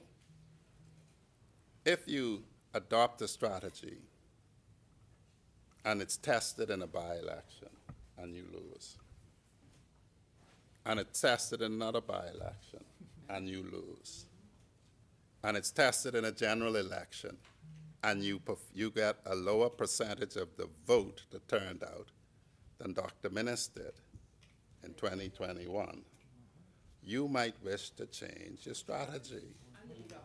You might wish, well, don't speak against my cousin like that. You might wish to change your strategy.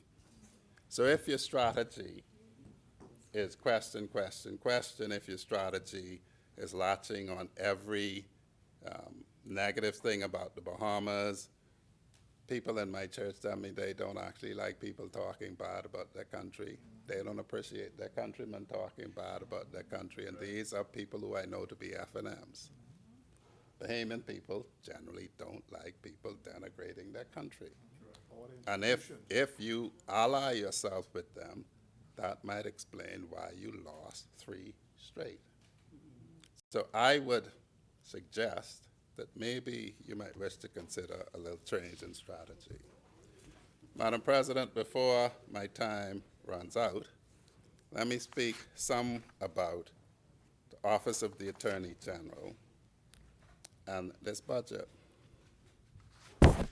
Madam President, it's been said a lot, budgets are not just about numbers, although that's what they're comprised of. You have to look past the numbers to the bills, to what we're seeking to do. And Madam President, what we have is an increasingly complex world. And the numbers may be fine, but laws undergird everything. And collectively, we reform the laws to improve government efficiencies, to create opportunities for Bahamians, and to position our country to compete successfully and to improve safety all around. How do we do that, Madam President? I'll give you one example in an amendment, the road traffic amendment, where it is now institutionalized that if you don't license your vehicle, you pay a penalty. And what is that penalty? The penalty is what you should have paid to license it and inspect it for the times you didn't. Now, how does that work, and how does that make you safer? We're told that over 50% of the accidents on the road, vehicles are either unlicensed or uninsured. And that's because people take a chance. You can take a chance to drive for a year if you're not going to have to pay for it. Well, knowing full well that you will have to pay for it whenever you license will cause you to either decide that you're going to ride dirty all the time, and you will be caught eventually, or to say, I will sacrifice and license and inspect my car. If you can get away without doing it for a year, the chances are you will be one of the 50% doing it. And you will only then go and do it when you get caught. And so laws like that seek to encourage people to obey the laws. Madam President, as a trading nation, the Bahamas cannot afford to ignore developments within the international trading system either. And again, an example of a law. Earlier this year, the Office of the United States Trade Representative initiated investigations involving 60 countries. The Bahamas was one of them, talking about us not sufficiently preventing importation of goods produced through forced labor. We took the concern seriously, not just because we are the descendants of slaves ourselves largely, but because it is the right thing to do. And accordingly, you will find the Customs Management Amendment Bill establishes a clear legal mechanism prohibiting the importation of goods produced through forced labor. The legislation demonstrates the Bahamas' commitment to ethical trade practices, human rights, and international standards. It protects our reputation, it protects the trading relationship, and it ensures that our economic success is never achieved at the expense of human dignity. Immigration reform, which we've heard about, Madam President. There's an amendment to the immigration bill that introduces a trusted traveler program. This initiative will allow certain business visitors to enter the Bahamas for limited periods without the need for a traditional work permit or short-term visa. This program is carefully targeted to apply to conference participants, non-executive directors conducting legitimate business activities, and individuals attending qualifying corporate meetings. The objective is really straightforward: to facilitate commerce, to support conference tourism, to promote investment, to strengthen our position as a regional business destination. Now, some will inevitably attempt to portray every immigration reform as controversial. Some oppose change simply because it's change. But we have to stay up to date and competitive, Madam President, and this piece of legislation will do so. Madam President, I would comment on the Bahamas nationality provision. We have heard a long time ago that we should be careful who we give our citizenship to, and it is true. The Constitution is clear who we must award citizenship to. And sometimes, you know, Madam President, seeking to be tough, we end up breaking our own back. I'll give you a small example, Madam President. I started the case of Roll and Pierre against the Attorney General when I was in private practice. And it was a simple proposition. These were children, illegitimate children, of a Bahamian man born in the Bahamas, and they actually knew their father, the Rolls, and it's their uncle who brought them to me. There was a resistance to give them status. And when one looked at the law, one found, in my view, because I'd done it previously, that they were entitled as they were citizens by birth. And what could have been a very simple matter of granting two people, it was foreign all citizenship by naturalization, was resisted strongly all the way up to the Privy Council. And at the end of the day, not to give the naturalized four people, we ended up with a Privy Council judgment that says, not only don't we have to give them, don't we have to naturalize them, but they were born Bahamians. And so I would caution everyone in the public that you really have to think carefully about what you oppose. One may find that a number of these people who apply for citizenship, who maybe because they cannot speak English properly, we don't give them citizenship, but they might be children born there who were deported, who weren't able to get back before they turned 19, who may have a case to say they could insist on something that we might say, we give you permanent residence and learn to speak English. And we're not going to consider you for citizenship until you could speak English, until you could show you know things Bahamian. And all the amendment does is say, whereas you would have only paid a lower fee, because it was a citizenship and naturalization application, if that is our judgment, we can make you pay what the fee was for permanent residence, because that is what you got. So you paid a lower fee for something that has more rights.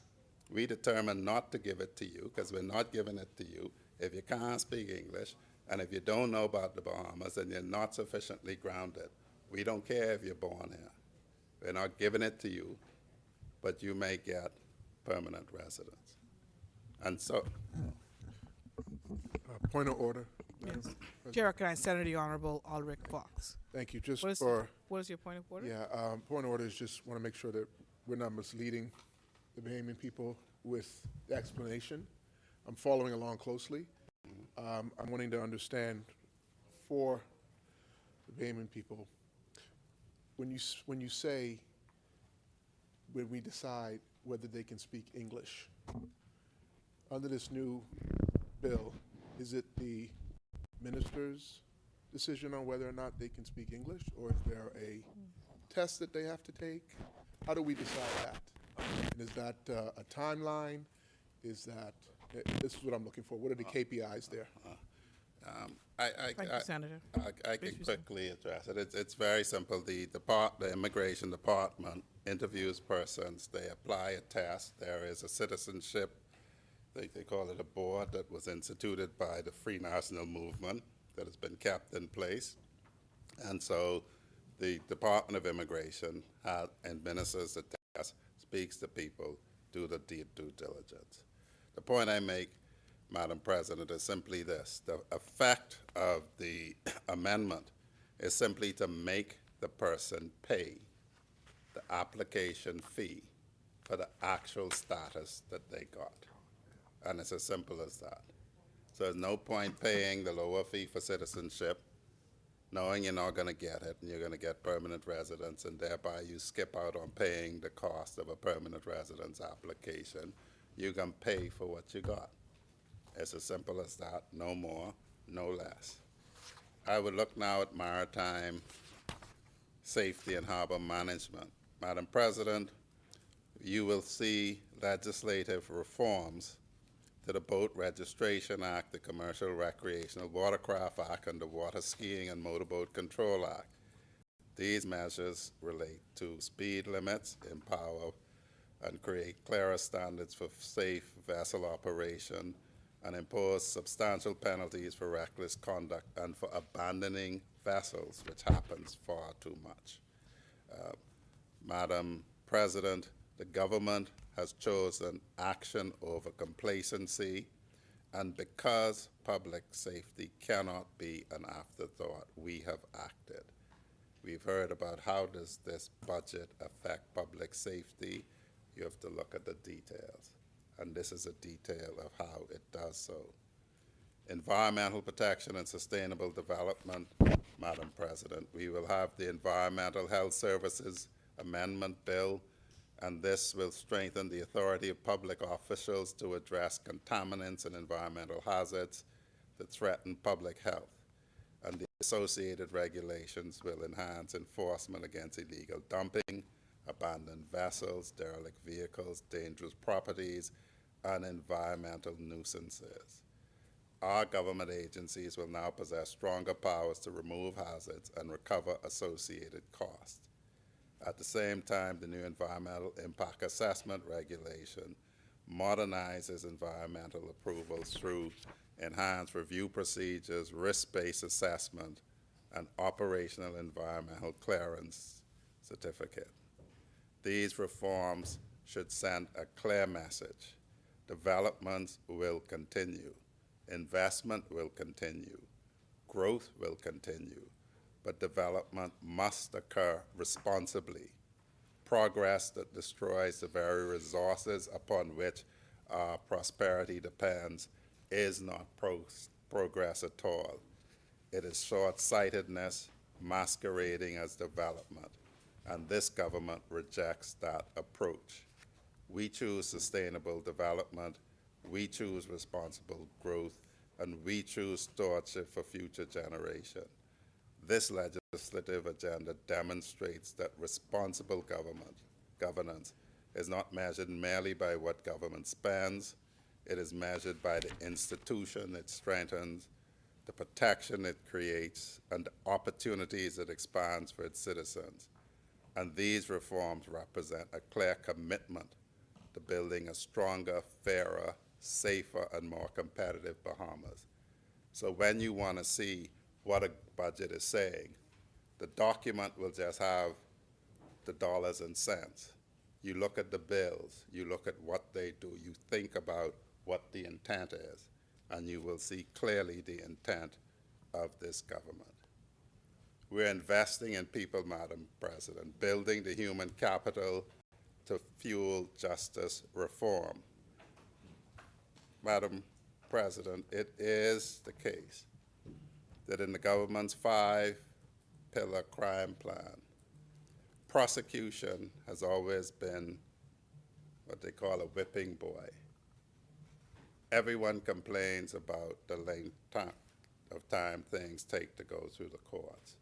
We intend to address that further, Madam President.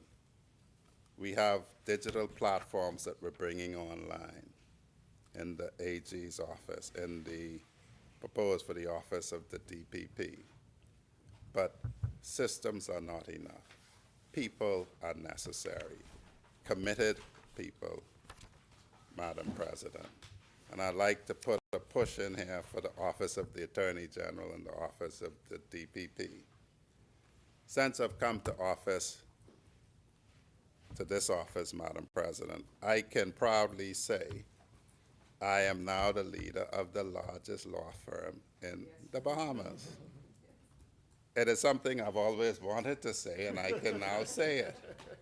And what I will be saying, hopefully within the next 2 to 3 years from now, Madam President, is that I am the leader of the premier law firm in the Bahamas. I know that I will be able to say that in 2 to 3 years, Madam President, because I have met with the lawyers in the office of the Attorney General. I have yet to meet individually with the lawyers in the office of the DPP, but I have some experience of them, and they are committed legal professionals. If one were aware of the scope of works that is done by the office of the Attorney General, I believe more lawyers would line up to work there. And so let me do that employment plug here so I can increase my manpower, Madam President. In the office of the Attorney General, there is an international section that if that is your thing, you can have exposures to treaties and to other interactions between the Bahamas and other governments. We have a civil chambers section, Madam President. And if you think about the type of transactions the Bahamas government involves itself in, it is very challenging work, ably dealt with by civil chambers. You review leases, agreements. You may, once we think we have it properly manned, be acting in very large transactions for the government. And you will have on the other side of you many of these large law firms, if that is your thing, Madam President. Or you may be in civil litigation, and they act in all of the major judicial review cases, every case against the Bahamas government, and there are a lot, unfortunately, as we move to address the liability of the government by improving the behavior of public servants and agencies. There is work there in civil chambers, if that is your thing. There is a compliance section, if that is your thing, Madam President. But if you don't want any of that, and you want to prosecute criminals, you can go to the office of the DPP. And if you don't believe in prosecuting people, you can seek to be a public defender. And so, Madam President, I would trust that up-and-coming lawyers, persons who are thinking about it, persons who are in the system already, but may not be quite happy with what they're currently doing, would consider sending an application to the Office of the Attorney General and join what is an impressive set of legal professionals, and perhaps be that very last element that permits me to stand here 2 years from now. I'm going to set a timeline. I'm going to take Senator Fox's, I'll set a timeline. I want to say 2 years from now that I lead the premier law firm in the Bahamas and be able to say it without fear of contradiction, one of our members being from some other firm who may think they are still the premier law firm. So, Madam President, we will address that shortcoming. We have talented staff. We need more. 2 years to the day. Madam President, and I know I killed some of my time getting that stuff off my chest, but it was reported in the papers that we're understaffed, and we have addressed that. It was reported morale is low. We will address that. I suspect, Madam President, that I may get the itch and go see if I can still find my court dress, and perhaps just go and demonstrate, as you seek to do, as I sought to do in the other place, that I can actually still go to court with you, I can still feel your pain, I can still understand you. I will say one thing on their behalf to all of our clients. I told them, Madam President, when I met them, that they have one disadvantage I don't have. I used to regularly fire my clients. Whenever they question my advice, you're fired. Whenever you don't give me information that I need on time to represent you, you're fired. Whenever you carry on and show disrespect to me, I fire you. Unfortunately, the men and women in the Office of the Attorney General, we are not able to fire our clients. But I would ask the public who interfaces with the members of the team from the Office of the DPP, cooperate with them when they are prosecuting the case, when they're seeking to get you justice. The ministries cooperate with us at the Office of the Attorney General as we seek to serve you and the Bahamian public. Madam President, I promised persons in the ministry that I would get this off my chest for them. I saw a headline heralding that the public service labor cost is now over $1 billion. And, you know, it was said as if there was something wrong with that. Now, I could understand that before the Progressive Liberal Party came to office in 2021, there weren't service-wide promotions for, I think, 16 years. So people were stuck in the same jobs, pay stagnated, all of that. So contrary to what the leader of opposition business says, people's pay has moved since the PLP came to power. Not only did we increase minimum wage, but there were service-wide promotions. Increments were unfrozen. This is giving money to people who have been working very hard in sometimes very poor conditions. And so, of course, your wage bill will increase. But the question is, are you getting value for money? That should really be the question. And so when you look at it, I did an exercise just quickly. The bill that says you pay up front for inspection, and if you fail, you come back. Well, we got to pay the fella who inspected your car. We actually have to pay him. There's a formula that you could work out how much we pay him an hour. And the question is, are we recovering that cost from you, the motorist? If the answer is no, then that's a subsidized service that the Bahamas government is performing for you. And he's doing it through one of these people who make up the $1 billion paycheck, payroll. In my old ministry, Madam President, you pay $50 for a security guard license. You have to have SIB vet the person. That's a police officer, that's time. To open the file, you have people at private security deal with it. You have to have it come up to an under secretary, come up to a permanent secretary, then come up to the minister. And all of that for $50. For the national symbols, it's $10. You have to create the file. Somebody has to deal with it. We who are lawyers, Madam President, sell time. And so I told the staff I saw, who I told I would speak for them on this, that the people who keep talking about the public service wage bill really disrespect workers, because unless you are saying we're not getting value for money because these things are not happening that should happen, then you have a case. But when you have shortage of lawyers in the Office of the Attorney General, shortages of lawyers in the Office of the DPP, shortage of technical staff in both places, how can you complain about $1 billion? The question is, are you getting value for money?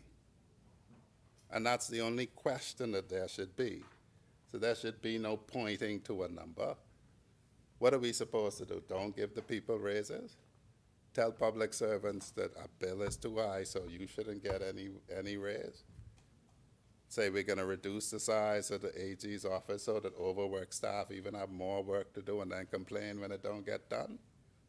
This complaint about the size of a wage bill, unrelated to value, is really disrespectful to workers. It might explain why some administration never, well, why they froze increments and why they didn't do service-wide promotions. And may explain, the member for Foxhill used to always say they threatening to right-size the public service, which would say, let's reduce this $1 billion wage bill, regardless of what it does to productivity or performance. And so, Madam President, I just thought that I've had 4.5 years in the public service. And I must say, honestly, I expected something different. I expected actually the civil service song. I expected people who were not committed to their jobs, who did not work hard, because you get this thing drummed into your head about the work ethic in the public service. Now, unless the Ministry of National Security is an outlier and the only place where people work, and the police force is such a place, and the defense force is such a place, and corrections is such a place, and parliamentary registration is such a place, I was pleasantly surprised that you have very committed public servants who earn their promotions, who earn their increments. As in any job, you have one or two slackers, the defense force calls them. But by and large, I have been able to say, Madam President, that in my previous ministry, the money spent on personal emoluments there was well spent. I suspect, Madam President, that come this time, the next budget debate, I will be able to say that money spent on the personal emoluments in the Office of the Attorney General and its agencies are also well spent. And I would challenge anyone who complain about how much money Bahamian employees are getting to point to the ministry where they claim the personal emoluments should be cut. Let's be honest when we debate, so that we will know in 2031, so that the Bahamian people will know in 2031 who thinks that the public service should be downsized and who doesn't, who appreciates your work and who doesn't. Let's be plain and open about it. That's what debate is about. If you want to automate people's job, say so. If you want to send them home, say so. That's what honest debate is about. And that wouldn't be a speech. That would be, this is what I'm going to do, here is why I'm going to do it. Madam Speaker, I'm sorry, Madam President, this is almost like therapy for me. I have that off my chest, too. These things get on you, and when you see, I just can't stand, Madam President, you round folk who work hard, who earn their money, and then you read a paper, and you see some entitled person who don't know the people, who never have an engagement, who never darken the door of the place, talking about whether these people are earning their pay. That just annoys me. If I was somewhere else, I would use the next word for it, but for here, that annoys me. Madam President, I think I'll skip past all of this because I might have to say something as we close. But the Office of the Director of Public Prosecutions has been in the news. They remain on the forefront of the administration of criminal justice in the Bahamas. Their work is critical not only to public safety, but also to maintaining confidence in the rule of law and ensuring that justice is delivered fairly, efficiently, and effectively. Over the past year, the office has made significant progress, believe it or not, in addressing the long-standing challenge of judicial backlog through combination of successful prosecution, plea negotiation, strategic case reviews, and the discontinuance of matters that were no longer viable for prosecutions. They have some matters over 10 and 15 years old that are no longer viable for prosecution. The results are substantial. During the period December 2025, January to December 2025, they disposed of 206 criminal matters. They had 27 convictions, 63 plea agreements, 74 nollies, 37 acquittals, and 5 matters discontinued due to the death of the defendant. Let me explain here quickly to the public, Madam President.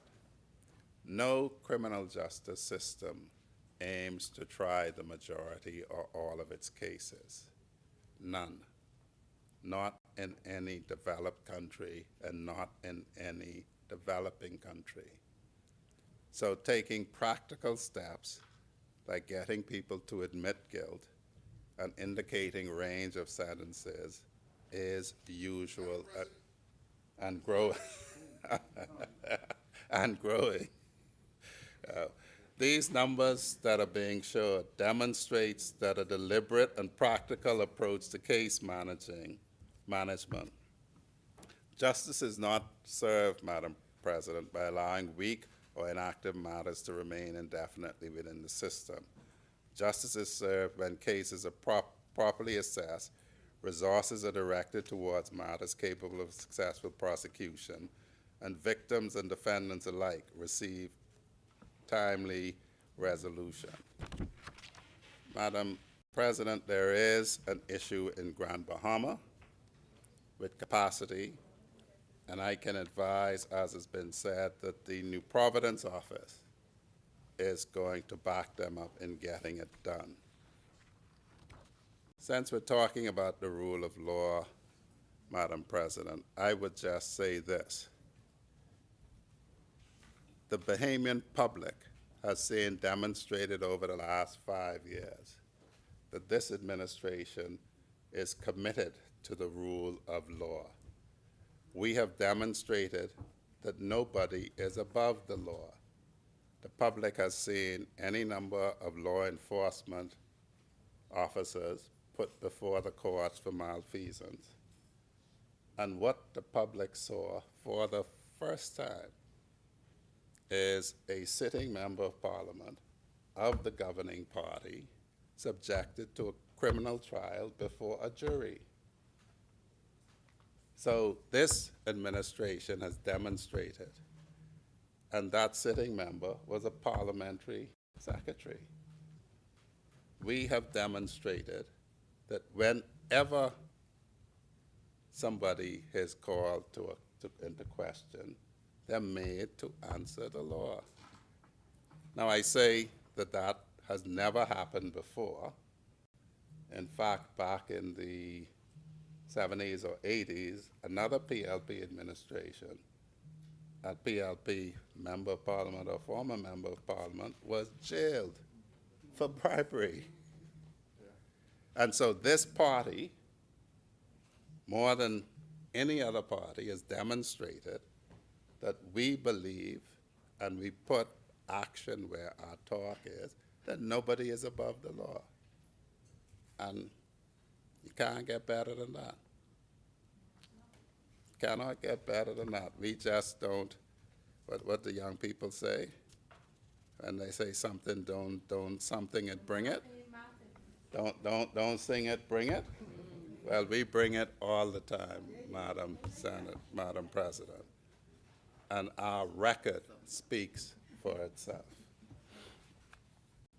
Madam Speaker, Madam President, currently the Office of the DPP is continuing its comprehensive review of historic cases, and we expect that there will be more work to clear the backlog.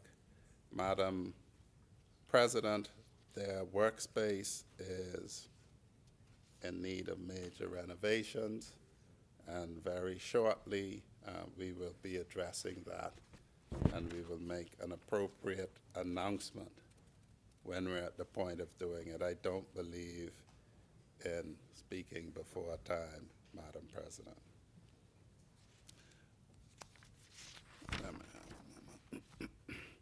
Madam President, the government also supports an Office of a Public Defender, and this is to assist destitute or challenged persons with matters before the court.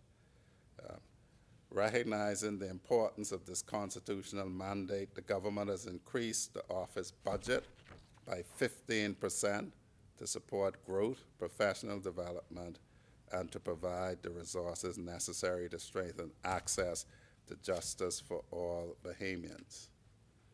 We're also working on modernizing the courts, Madam President.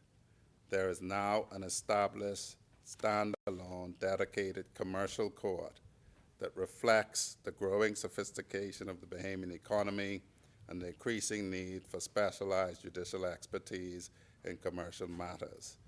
As our nation continues to strengthen its position as an international financial center and destination for investment, the timely resolution of commercial disputes become increasingly important.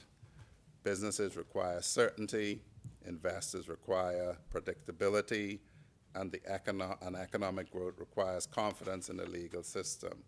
The commercial court provides a specialized forum dedicated to the resolution of complex commercial disputes, promoting greater efficiency, consistencies, and timelines in judicial decision-making. This reform strengthens our competitiveness, improves the access to justice, and demonstrates that the Bahamas is committed to maintaining a legal environment that supports commerce, investment, and economic development.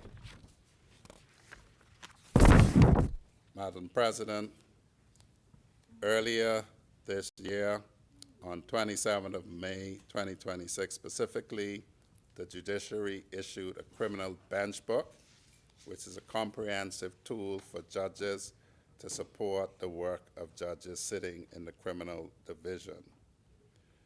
While this may appear to be a technical development, its impact is significant. Consistency matters, fairness matters, judicial efficiency matters. The bench book promotes greater consistency in judicial decision-making, reduces the risk of procedural errors, and support the timely resolution of criminal matters. Ultimately, it contributes to a stronger, more predictable, and more effective justice system. I think Senator Keenan Johnson will like the fact, Madam President, that we're expanding access to justice in Eleuthera.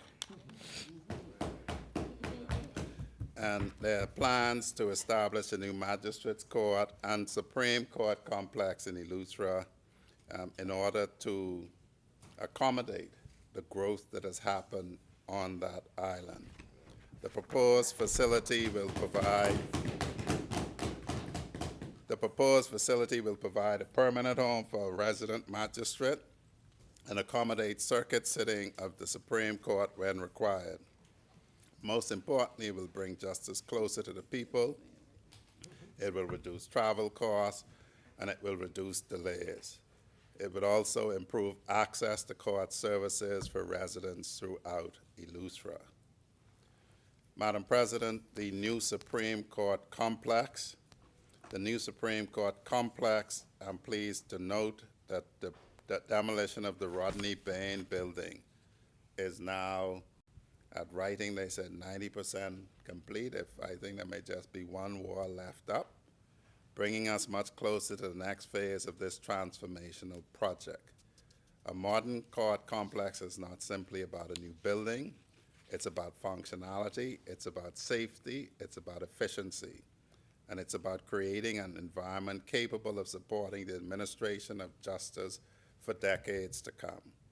The completed complex will provide improved courtroom capacity, modern facilities for judges and staff, enhanced accommodation for attorneys and witnesses, and in a more efficient environment for members of the public. Let me say this, Madam President. We really need people to appreciate that this will be a building that is to last the judiciary for decades. It will be an impressive structure. It will shape the cityscape of the city of Nassau. It is not the case that it will be a puny, petty, small building. It is only right that when somebody comes and views what is your, and the building will accommodate the Supreme Court and the Court of Appeal, your highest courts in the land, that they are impressed by what they see. Sometimes, you know, Madam President, I'm not sure people understand things like that. Remember when people were suggesting, I think, that the official vehicle of the Prime Minister perhaps should have been a Kia instead of a BMW? Yes. It's a small thing, but we had loads of talk over that. Loads of talk that you should have somebody come to the Bahamas to meet the Prime Minister of the Bahamas, and he drives up in a Kia. Well, Madam President, this will be a building that they will have to use for at least 40 years. It will be a building that they occupy. It will be a building that will speak to the Bahamas and to the world that here is where our seat of justice is, and they can be confident that they will find it there. I can report, Madam President, Senators, that the judge-alone trials, a bill passed, an act passed by the previous Davis administration, trials have been had under it. At the time that it was passed, people asked, would anything happen under it? There's been a number of trials now, and it is going well. It's eliminating the need for jury selection, which always adds time to a trial, and it also reduces the number of persons necessary for a criminal trial. Madam President and Senators, the role of the Industrial Tribunal is essential for industrial peace. The tribunal continues its work not only in bringing about harmonious labor relations, but when that is not possible, adjudicating disputes between employers and employees. Madam President, as I come to the end of my contribution, let me say something that is both personal to the residents of the Freetown constituency and to the Bahamas at large, actually. I would say, Madam President, it is propitious that the first course of business for this new administration is a budget that is to build on the progress we have achieved over the last administration. There are questions about whether there has been progress. Well, I looked at my light bill. I just paid it online. It was $200.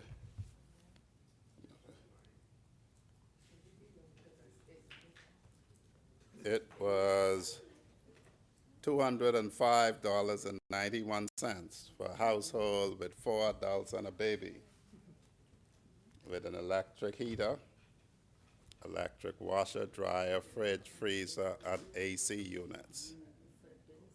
The issue, Madam President, is simply this. Each Bahamian need only take a very simple walk through their life. I look around this room, Madam President, and I look next door in the other room, and you look at the dates on these pictures.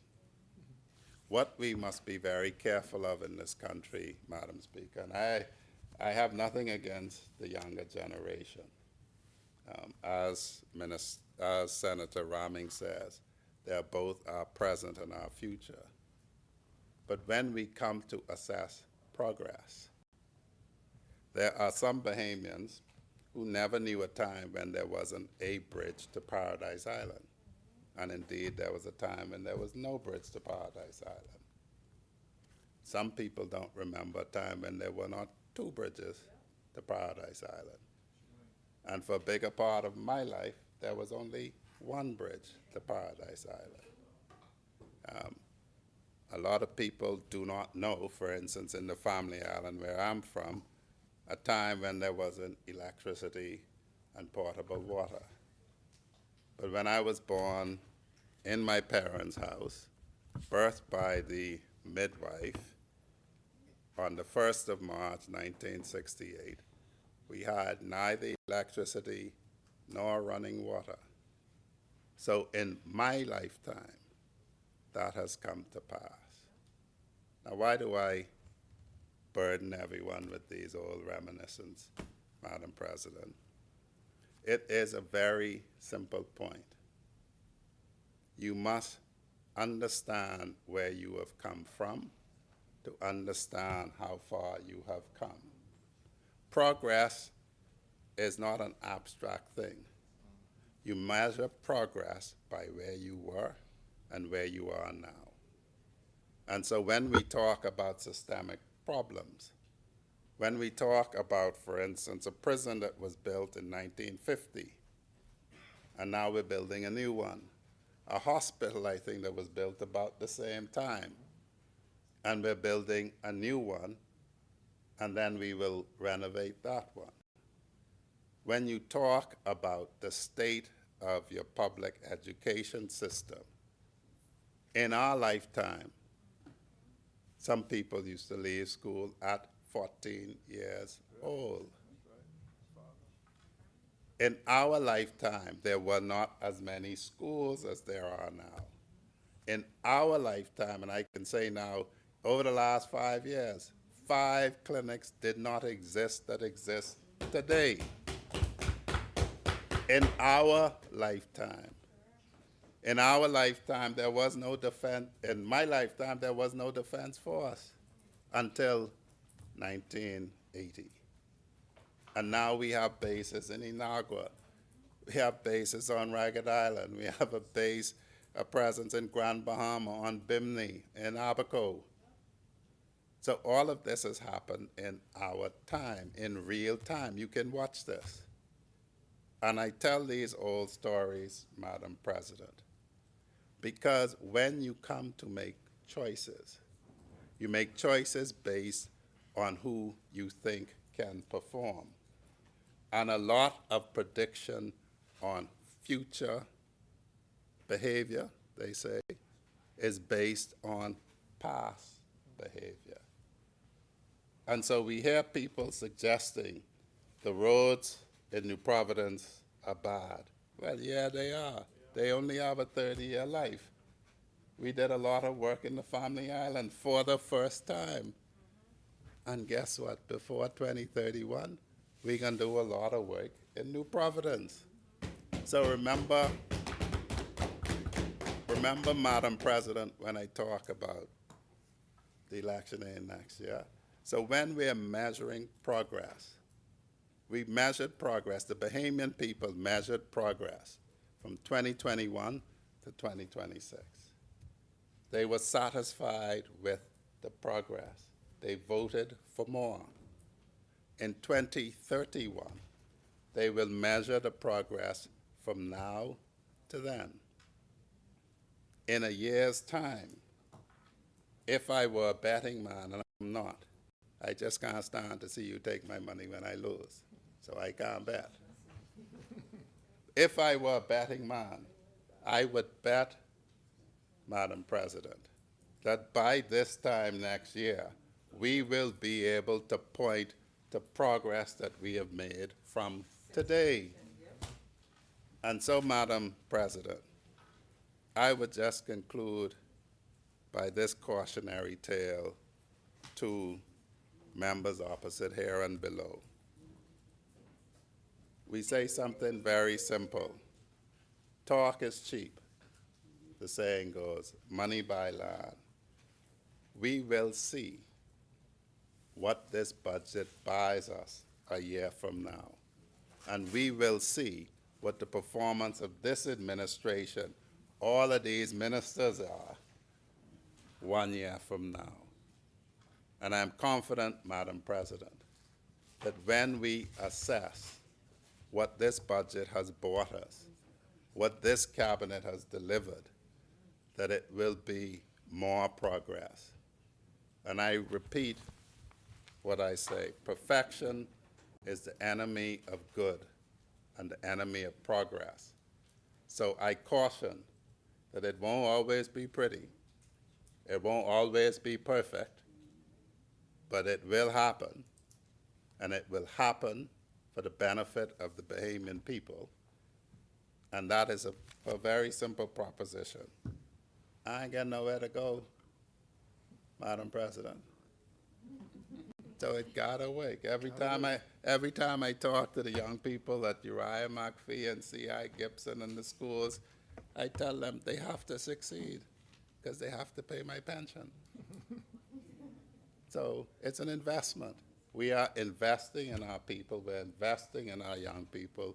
We're investing in this country because I have nowhere to go, and I don't want to go anywhere. And so, Madam President, I'll get used to being here eventually. I hope people will stop saying that I'm not patient. I would only say, Madam President, that for 30-something years of my life, time is what I saw. And for all of us here, time is a finite resource. And so we have to use it wisely. And Madam President, I'm pleased to support all of the bills and this budget on behalf of the people of Freetown first, because I ain't going nowhere from there either, and on behalf of the people who we all represent, which are the people of the Commonwealth of the Bahamas.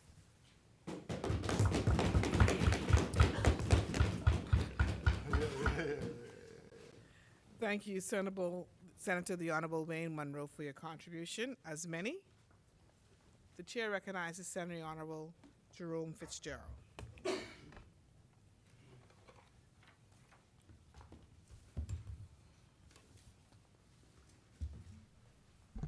Well, thank you, Madam President. I rise to close out the debate, and I want to begin by congratulating all members who spoke. I thought the contributions were substantive. Some of them, of course, were emotional because everyone spoke from the heart. And I want to say that if this is an indication of what the debate is going to be like moving forward, I think we all should be encouraged. Madam President, the men that spoke in the Senate all spoke about their relationship with their father, which I thought was very touching. And of course, I had a very close relationship with my father as well. And unfortunately, he's no longer with us. And when I spoke at his funeral, I said he was the greatest man that I knew. And he said something to me when I was younger, and I recall that as I was listening to the speakers today. I started working with him in the business when I was 13. But he said to me that in business, that if I ever had a partner, and that partner and I always agreed that I should get rid of the partner. And it took me a while to understand what he meant. But essentially that you have to have persons, whether you're working with them, you're in business with them, you're in a relationship with them, or as we are here on opposite sides, who don't see the world through the same lens. And the fact that we can disagree without being disagreeable. And so one of the things that I have learned is that it is important to listen, to understand, and not to listen to respond. Now that's a hard lesson for me and for any leader to learn, because you want to take charge, you want to get your point out, but sometimes, as I said, I've learned over the years to just listen. Because there is no doubt that all of us want what's best for this country. We may disagree on how we get there and what we need to do in order to get there, but there is a degree of nationalism in all of us where we want the best for our country. And I think that that came out during the contributions during this debate. I'm just going to address a couple of the matters that came up with some of the speakers and address some of the questions they asked. But I want to address the issue of the percentages and the election. And the leader of government business, Senator Monroe, gave advice to the other side. Well, I'm not going to be as presumptuous. I don't intend to give you all advice.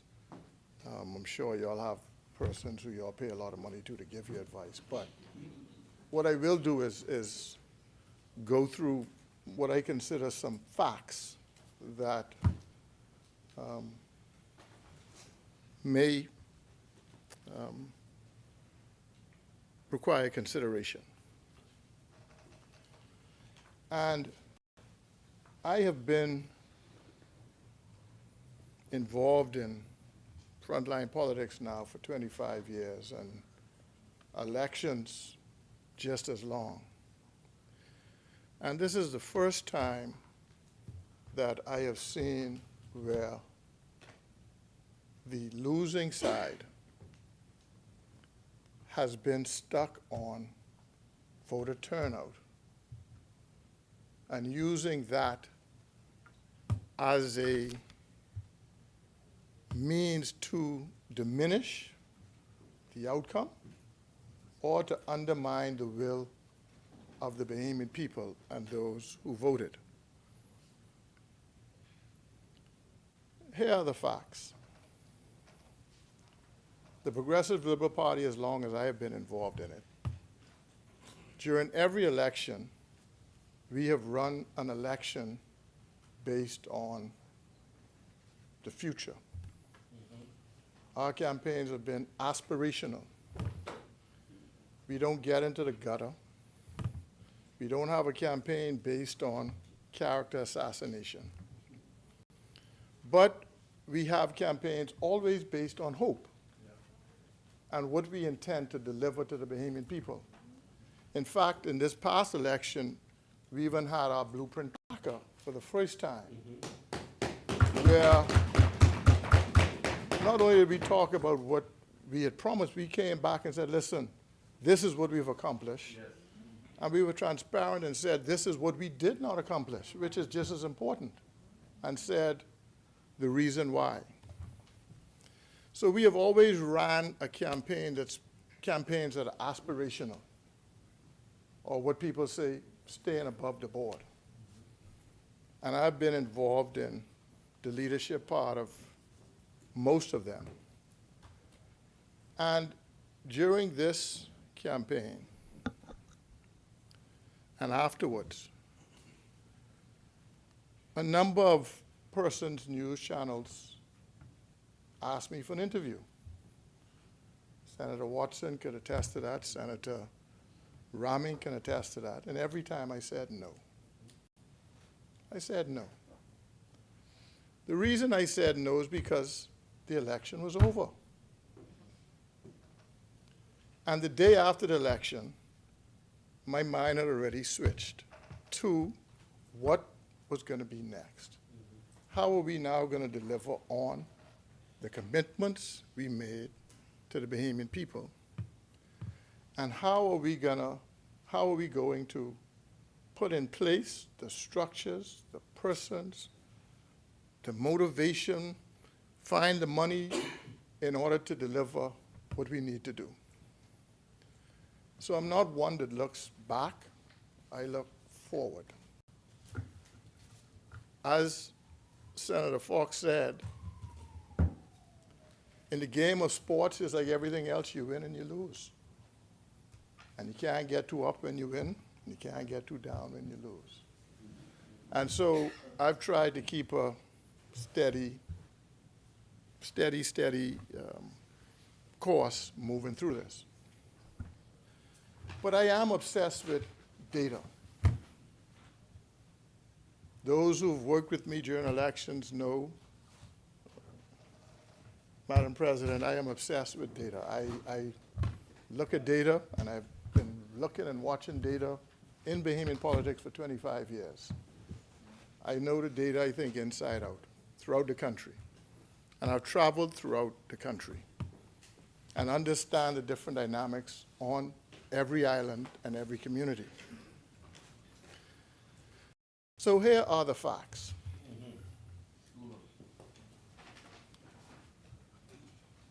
Since the by-election in 2010, when we were in opposition, to the general election in 2026, the country has had 4 by-elections and 4 general elections. We've had 8 elections in 16 years. On average, 2 a year. The PLP has won 7 of the 8.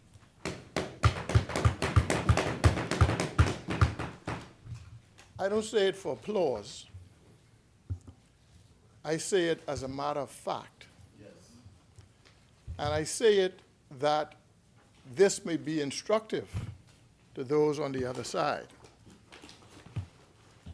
And the loss we experienced in 2017 was a significant loss. But as Senator Watson said, we did not complain. No. We sat back, we assessed, we asked questions, we looked inward, we listened, and we were honest with ourselves. And that honesty was hard to swallow at times. It was hard to swallow. It was hard to accept the truth of why we experienced that loss. We never complained one day. Never. You never heard us complain about the will of the Bahamian people. We moved forward. And so the Prime Minister made a point in the other place that if those opposite are not careful, that yes, there will be a three-peat. There will be a three-peat. If you don't understand or consider what the Bahamian people are saying, they may be saying that your style of politics is no longer attractive. Tearing down institutions is no longer attractive to them. Going into the House of Assembly during the budget with stickers on your lapel is no longer attractive to them. Saying your country is corrupt and your leaders are corrupt is no longer attractive to them. Particularly when you look at the World Corruption Index, and the Bahamas, the Transparency International Index, and the Bahamas ranks 29th out of 182 countries. We rank 4th in the Americas, behind Canada, Uruguay, and Barbados. So that argument holds no water. The Bahamian public, as Senator Monroe spoke about, understand politics. They understand it. They understand theater, and they understand when you are real. And they want us, and when I say us in the parliament, the lower chamber and this upper chamber, they want us to speak about the matters that impact them day to day. The matters we spoke about in here: cost of living, energy, how they can send the kids to school, how they can repair their roofs, climate resilience, flooding, hurricanes, the things they sit up at night worried about, jobs, whether they can be able to own a piece of the economy. So I'm not here to give you advice. I'm just here to give you the facts and offer you to consider the history and the data over the past 16 years and see whether or not you're going to continue down the same path. Now, there's a definition for insanity. I don't need to say what it is. But Senator Monroe spoke about doing the same thing over and over and over and over again, getting the same result. So I think there's a level of maturity that we can bring to our debates in that lower place and in here. And Madam President, you know, when I first came in here 20 years ago, I was a little more hot-headed. And, but since then, and over the years, I've become wiser. Let me say that. I think I've become wiser. I've seen the Bahamas change, even in 20-some years. It's changed, and it's changed fundamentally and drastically. I think the PLP has been able to adapt and change with the change and with the times. That's the point. Okay? I spoke about the young people and their involvement, and Senator Raming spoke about them being the now, and it's true. I had the pleasure, as I said, working with talented Bahamians beyond my wildest dreams, not just within the party, but persons who we worked with, using their services, and the creativity and what they brought to the table, and their passion for this country, and their passion for this country to do well for them, and them talking about their kids that they don't even have yet, was just inspiring. And so we have an awesome responsibility, Madam President, and I just want to say that I don't take that lightly, and I think that this is a time as we begin this session to really reflect on why we're here, the fact that, as was said, we are a select few that were chosen, and we have to continue to ensure that we do the work of the Bahamian people. Madam President, I want to touch on just a few matters that came up. Senator Kamalafi spoke about the exemption for first home owners. And during it, she asked whether or not we had any data to support that decision we made. And we did a study before the last budget, so that would have been the budget of 2025, 2026, where we asked a real estate firm to give an assessment for us of the sales that had happened during the course of that year, to give us where the average cost of housing was for Bahamians, because we had it at 500. The report that came back in, I was April or May, late April, early May of 2025 said it was actually 600,000 was the average cost of housing for Bahamians. We weren't able to get in last year's budget, and so we made a note that we would include it in this year's budget. We will do an exercise again during this term to see if that actually increases, and if that increases, we will increase the threshold for that as well. Again, keeping abreast and keeping in tune with where the market is, and ensuring that we give fair opportunity to young Bahamians, young couples, to own their homes and not be burdened with the VAT on it. And the VAT is substantial for a young couple, a young family starting out, to actually have to buy a home and pay the VAT plus the closing costs plus the legal costs.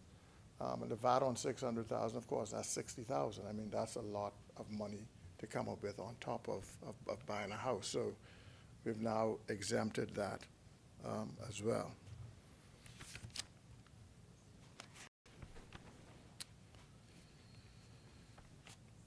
Senator Fox spoke about a number of things, but the only matter that I'm going to address is the matter of the debt. Senator Fox, you spoke about the debt. You spoke about financial debt and reputational debt, and also spoke about a scorecard with regard to debt. Well, the scorecard, as far as the government is concerned, really is the rating agencies and our bondholders. And so they judge us based on how we manage the company's affairs and how we manage our debt. And so the confidence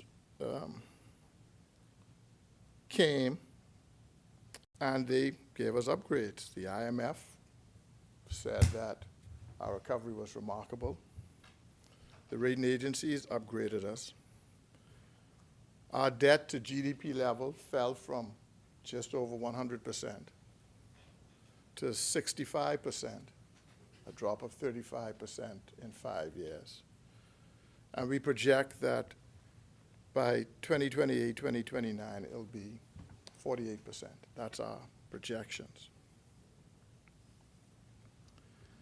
Now, you also spoke about the political independence and economic independence and what we do with our success financially and how people feel it.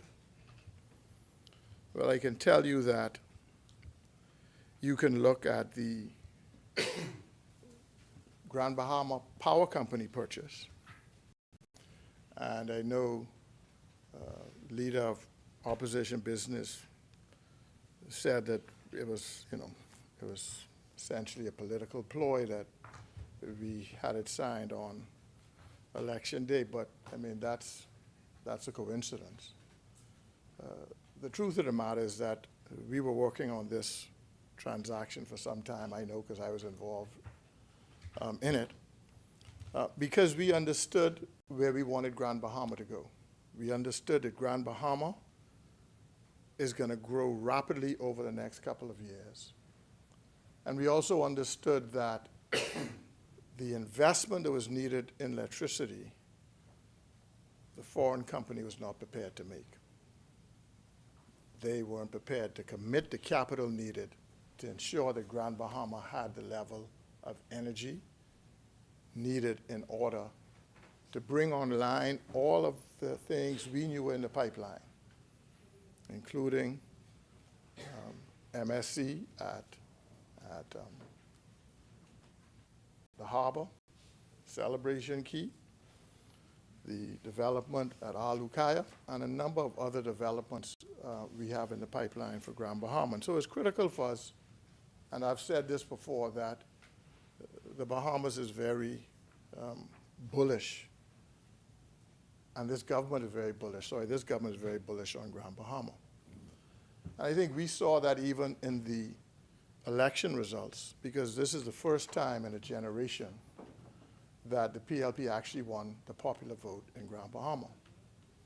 We had not won the popular vote in Grand Bahama for probably 30 years, but this election, we won the popular vote in Grand Bahama. So from our standpoint, we're going to continue to invest in Grand Bahama. We see Grand Bahama as a major engine of our economy, and the capacity and the capability it has to be a major engine for our economy. And we're going to continue to push that. So yes, you can see from our investments where we're putting, as I said before in an interview, our money where our mouth is. You also see the investments in the 19 airports that we are either upgrading or, in some cases, building new airports throughout our country.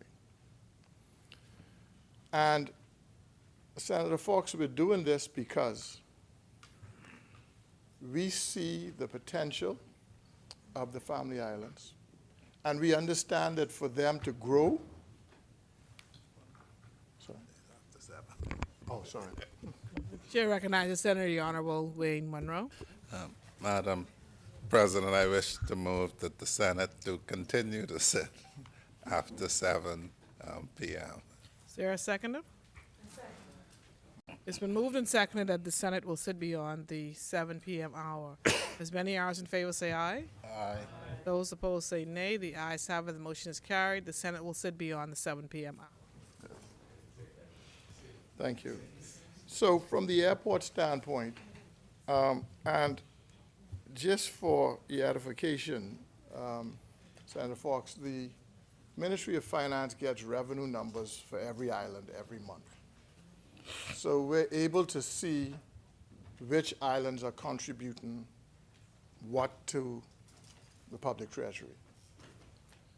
And as we watch those numbers, we're able to see where development is moving and where it's moving quicker than where government is putting in infrastructure. And we would all recognize that in order to really drive growth in islands, an airport, proper runway length is critical to the development of any island. Behind that then is ensuring that electricity is there. And that's why we're going through our energy reform throughout the whole country. Over $1 billion committed through public-private partnerships. And over the next couple of years, over the next year and a half, these islands' electricity infrastructure will be built out. And I think it was Senator Johnson who spoke about renewable energy and the low rate of 7.6%. But if you look in the energy plan, you would see that by 2030, we are projected to have 34% of our energy will be renewable energy. So we're well on the path. We take it seriously. We are believers in renewables. There are going to be three major solar farms here in New Providence, and all of the other energy plants that we have approved throughout the Family Islands have a solar component to them. So we're moving in that direction. On the debt side, I wanted to bring to Senator Fox's attention that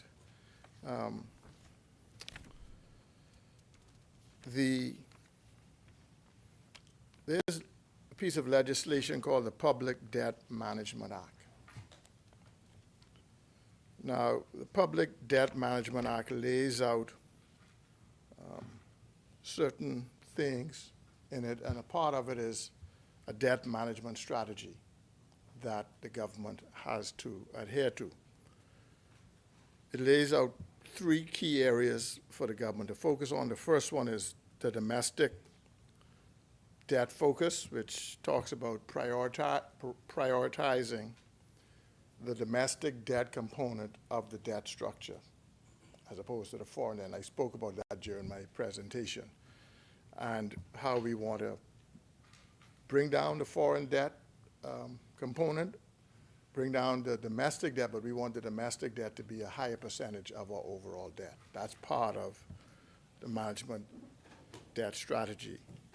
The other part of the strategy is ensuring that we have fixed rate instruments, which means the debt is fixed as opposed to floating, so we could better manage the cash flow. And then the other component is what they call liability management. That means managing your debt, and we've done that through the debt for nature swap, which essentially means that you find ways in which to lower the cost of your debt by either finding other ways to repay it or to reorganize it.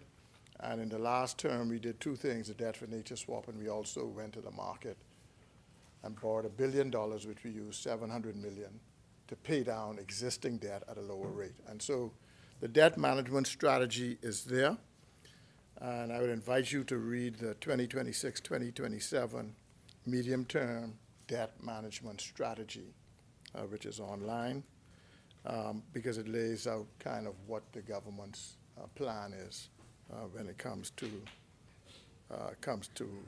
debt.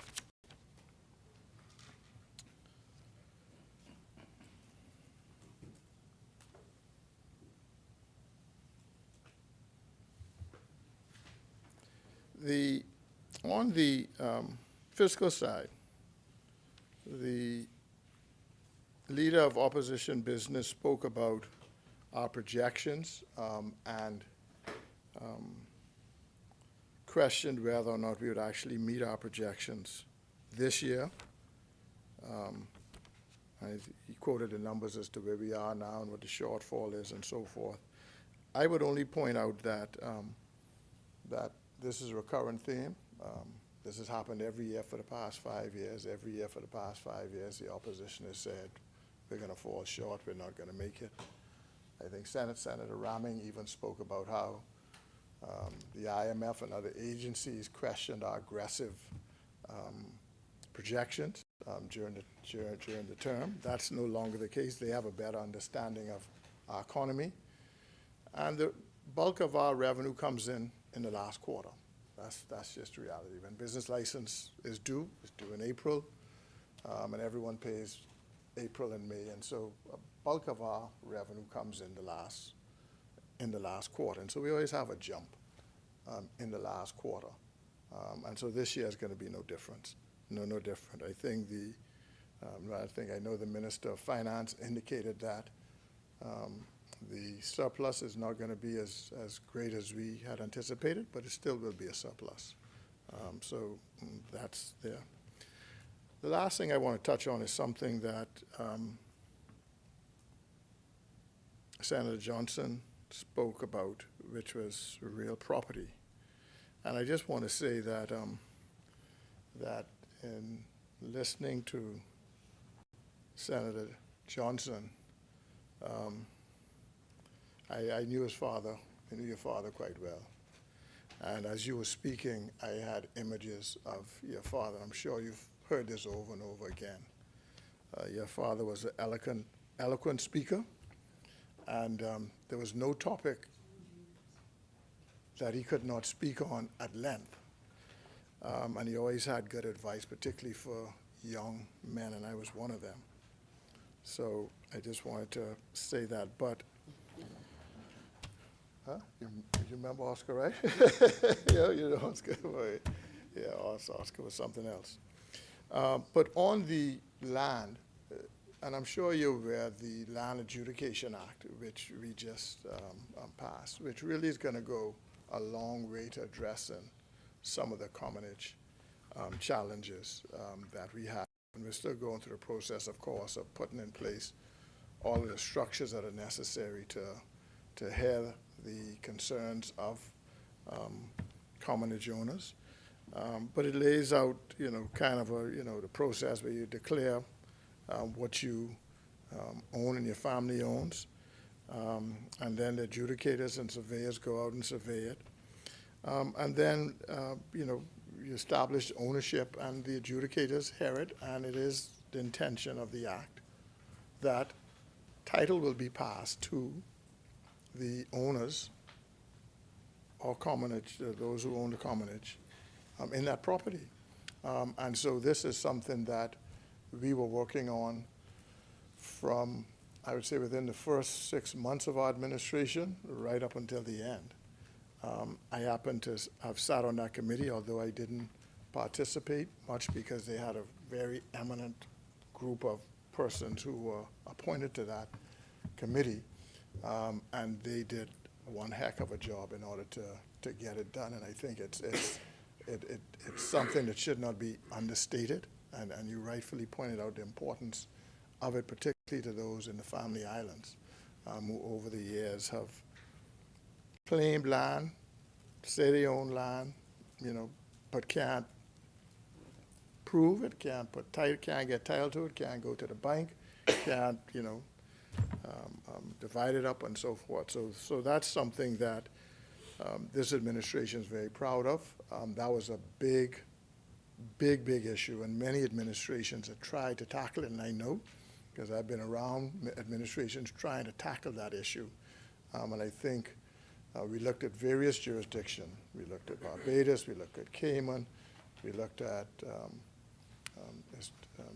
two others within the Caribbean, but we looked at various, Jamaica, yes, looked at Jamaica, and we found what worked best for us. And I think the legislation is extremely strong, and the Attorney General's office is to be commended, along with all those who sat on the committee, which was chaired by Charlene Wilson, and she did an admirable job in getting that legislation, her and the team. And so I just want to say that, yeah, we take the land issue very, very, very seriously, and I think we've made the initial step that's necessary now to resolve some of the challenges we have there. With that being said, Madam President, I think that I have addressed the questions or issues that came up during the debate. And again, I want to thank all senators for their contribution. Madam President, thank you.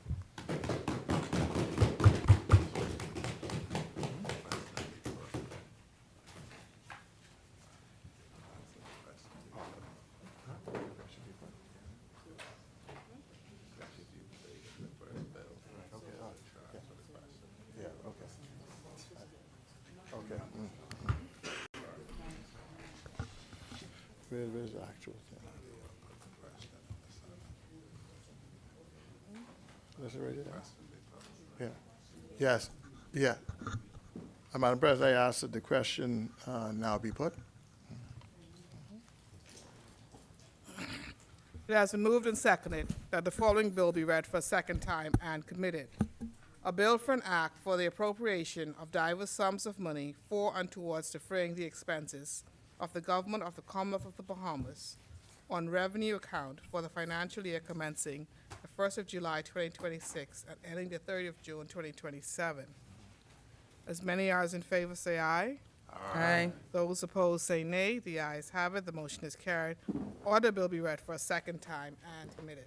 A bill for an act for the appropriation of diverse sums of money for and towards defraying the expenses of the Government of the Commonwealth of the Bahamas on revenue account for the financial year commencing 1st of July 2026 and ending the 30th of June 2027. For the second reading of bill. Madam President, I move for the second reading and committal of a bill for an act for the appropriation of a sum of $415,819,096 for and towards defraying the expenses of the Government of the Commonwealth of the Bahamas for the capital development for the financial year ending 30th of June 2027. Second. It has been moved and seconded that the following bill be read for a second time and committed. A bill for an act for the appropriation of the sum of $415,819,096 for and towards defraying the expenses of the Government of the Commonwealth of the Bahamas for capital development for the financial year ending the 3rd of June 2027. As many as in favor say aye. Aye. Those opposed say nay. The ayes have it. The motion is carried. Order bill be read for a second time and committed. A bill for an act for the appropriation of the sum of $415,819,096 for and towards defraying the expenses of the Government of the Commonwealth of the Bahamas for capital development for the financial year ending the 30th of June 2027. For the second reading of bills. Madam President, I rise for the second reading committal of a bill for an act to amend the Custom Management Act. Second. It has been moved and seconded that the following bill be read for a second time and committed. A bill for an act to amend the Customs Management Act. As many as in favor say aye. Aye. Those opposed say nay. The ayes have it. The motion is carried. Order bill be read for a second time and committed. A bill for an act to amend the Customs Management Act. For the second reading of bills. Madam President, I rise for the second reading and committal of a bill for an act to amend the Business License Act. Second. It has been moved and seconded that the following bill be read for a second time and committed. A bill for an act to amend the Business License Act. As many as in favor say aye. Aye. Those opposed say nay. The ayes have it. The motion is carried. Order bill be read for a second time and committed. A bill for an act to amend the Business License Act. For the second reading of bills. Madam President, I rise for the second reading and committal of a bill for an act to amend the Domestic Minimum Top-Up Act. Second. It has been moved and seconded that the following bill be read for a second time and committed. A bill for an act to amend the Domestic Minimum Top-Up Tax Act. As many as in favor say aye. Aye. Those opposed say nay. The ayes have it. The motion is carried. Order bill be read for a second time and committed. A bill for an act to amend the Domestic Minimum Top-Up Tax Act. For the second reading of bills. Madam President, I rise for the second reading and committal of a bill for an act to amend the Family Islands Development Encouragement Act. Second. It has been moved and seconded that the following bill be read for a second time and committed. A bill for an act to amend the Family Islands Development Encouragement Act. As many as in favor say aye. Aye. Those opposed say nay. The ayes have it. The motion is carried. Order bill be read for a second time and committed. A bill for an act to amend the Family Island Development Encouragement Act. For the second reading of bills. Madam President, I rise for the second reading and committal of a bill for an act to amend the International Persons Land Holding Act. Second. It has been moved and seconded that the following bill be read for a second time and committed. A bill for an act to amend the International Persons Land Holding Act. As many as in favor say aye. Aye. Those opposed say nay. The ayes have it. The motion is carried. Order bill be read for a second time and committed. A bill for an act to amend the International Persons Land Holding Act. For the second reading of bills. Madam President, I rise for second reading and committal of a bill for an act to amend the Public Debt Management Act. Second. It has been moved and seconded that the following bill be read for a second time and committed. A bill for an act to amend the Public Debt Management Act. As many as in favor say aye. Aye. Those opposed say nay. The ayes have it. The motion is carried. Order that the bill be read for a second time and committed. A bill for an act to amend the Public Debt Management Act. For the second reading of bills. Madam President, I rise for the second reading and committal of a bill for an act to amend the Real Property Tax Act. Second. It has been moved and seconded that the following bill be read for a second time and committed. A bill for an act to amend the Real Property Tax Act. As many as in favor say aye. Aye. Those opposed say nay. The ayes have it. The motion is carried. Order the bill be read for a second time and committed. A bill for an act to amend the Real Property Tax Act. For the second reading of bills. Madam President, I rise for the second reading and committal of a bill for an act to amend the Stamp Act. Second. It has been moved and seconded that the following bill be read for a second time and committed. A bill for an act to amend the Stamp Act. As many as in favor say aye. Aye. Those opposed say nay. The ayes have it. The motion is carried. Order the bill be read for a second time and committed. A bill for an act to amend the Stamp Act. For the second reading of bills. Madam President, I rise for a second reading and committal of a bill for an act to amend the Statute of Frauds Act. Second. It has been moved and seconded that the following bill be read for a second time and committed.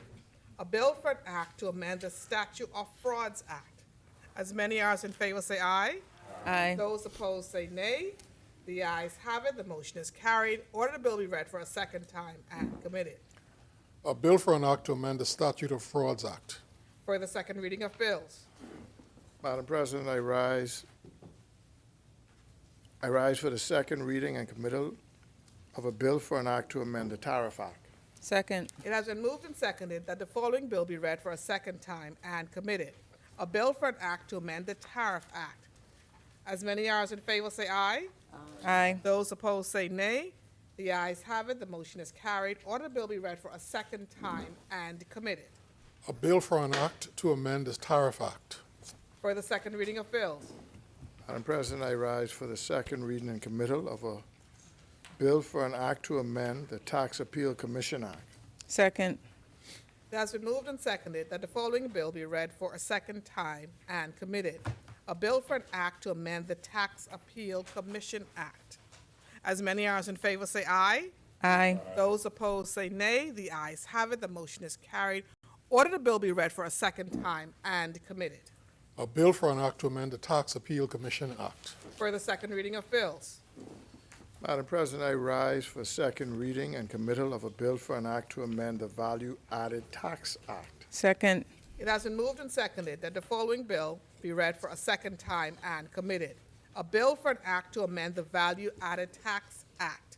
As many as in favor say aye. Aye. Those opposed say nay. The ayes have it. The motion is carried. Order bill be read for a second time and committed. A bill for an act to amend the Value Added Tax Act. For the second reading of bills. Madam President, I rise for the second reading and committal of a bill for an act to amend the Immigration Act. Second. It has been moved and seconded that the following bill be read for a second time and committed. A bill for an act to amend the Immigration Act. As many as in favor say aye. Aye. Those opposed say nay. The ayes have it. The motion is carried. Order bill be read for a second time and committed. A bill for an act to amend the Immigration Act. For the second reading of bills. Madam President, I rise for the second reading and committal of a bill for an act to amend the Environmental Health Services Act. Second. It has been moved and seconded that the following bill be read for a second time and committed. A bill for an act to amend the Environmental Health Services Act. As many as in favor say aye. Aye. Those opposed say nay. The ayes have it. The motion is carried.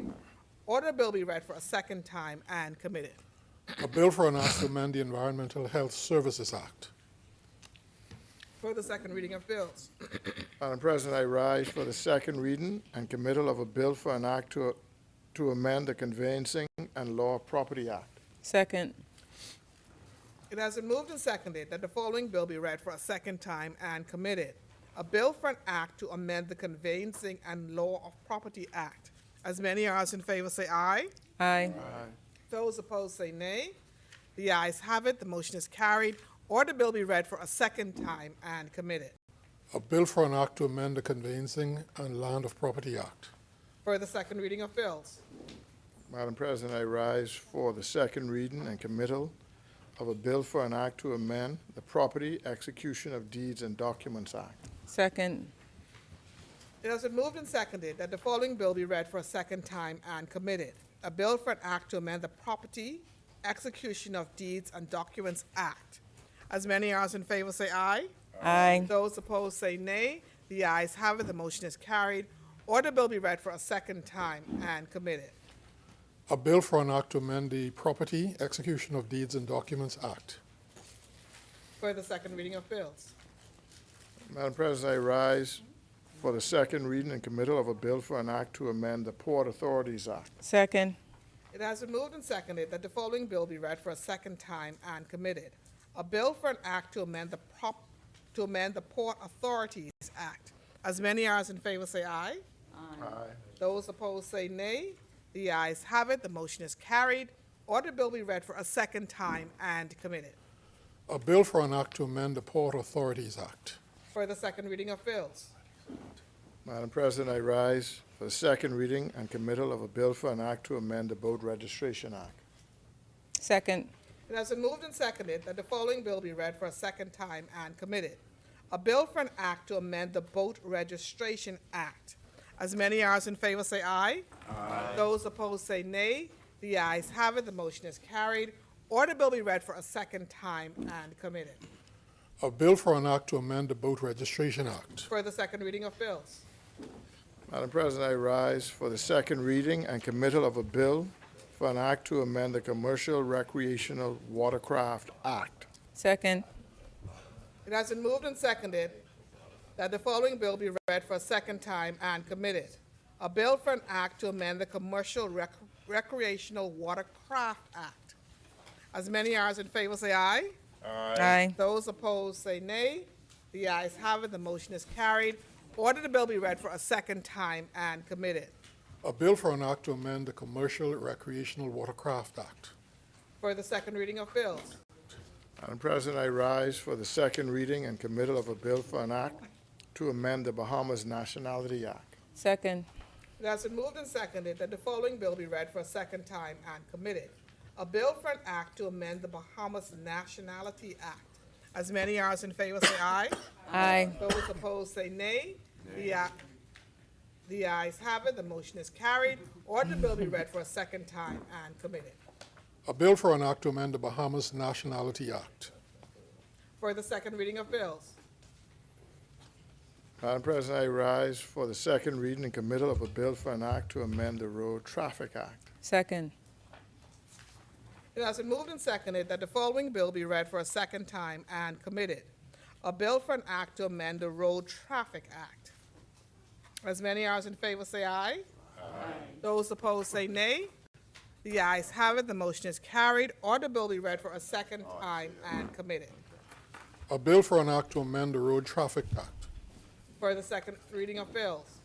Madam President, I rise for the second reading and committal of a bill for an act to amend the Water Skiing and Motorboat Control Act. Second. It has been moved and seconded that the following bill be read for a second time and committed. A bill for an act to amend the Water Skiing and Motorboat Control Act. As many as in favor say aye. Aye. Those opposed say nay. The ayes have it. The motion is carried. Order the bill be read for a second time and committed. A bill for an act to amend the Water Skiing and Motorboat Control Act. For the second reading of bills. Madam President, I rise for the second reading and committal of a bill for an act for the appropriation of further diverse sums of money for and towards defraying the expenses of the government of the Commonwealth of the Bahamas during the fiscal year commencing 1st July 2025 and ending 30th June 2026. Second. It has been moved and seconded that the following bill be read for a second time and committed.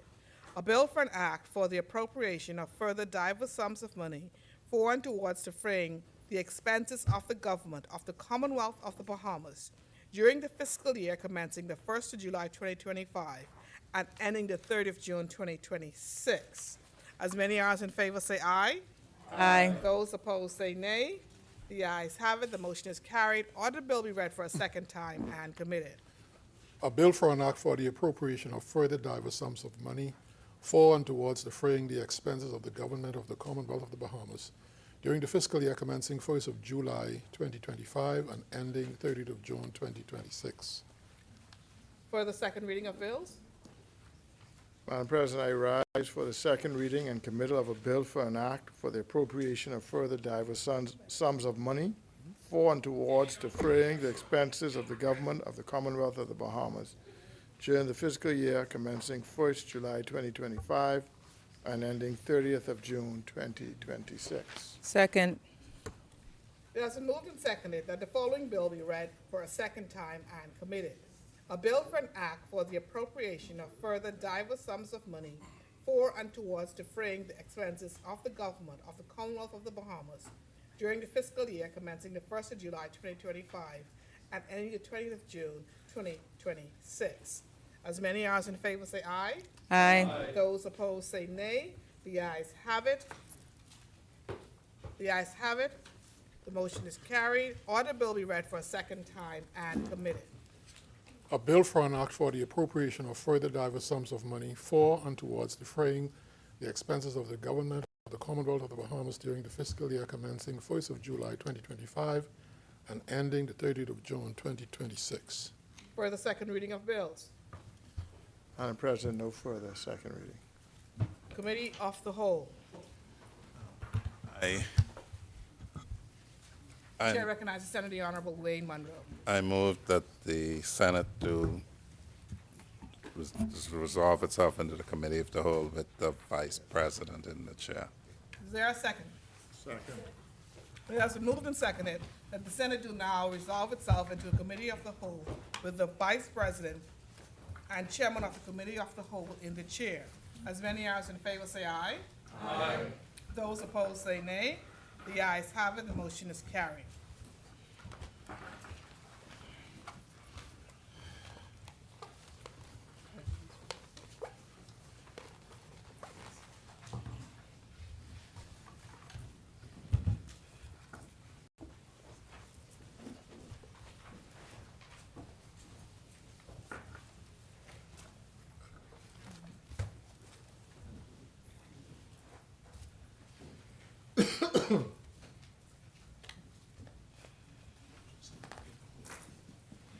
Committee of the Whole.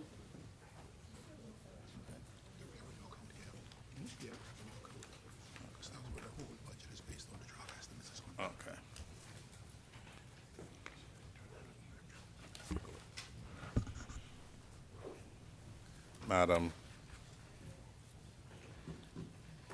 Madam Chair, I move that the long title of the bill, Appropriation Revenue Account Expenses 2026-2027 Bill 2026, be agreed. Is there a seconder? Second. It has been moved and seconded that the long title be agreed. As many as are in favor say aye. Aye. Those opposed will say nay. The ayes have it. The motion is agreed. I now move that Clause 1, the short title of the bill, be agreed. Is there a seconder?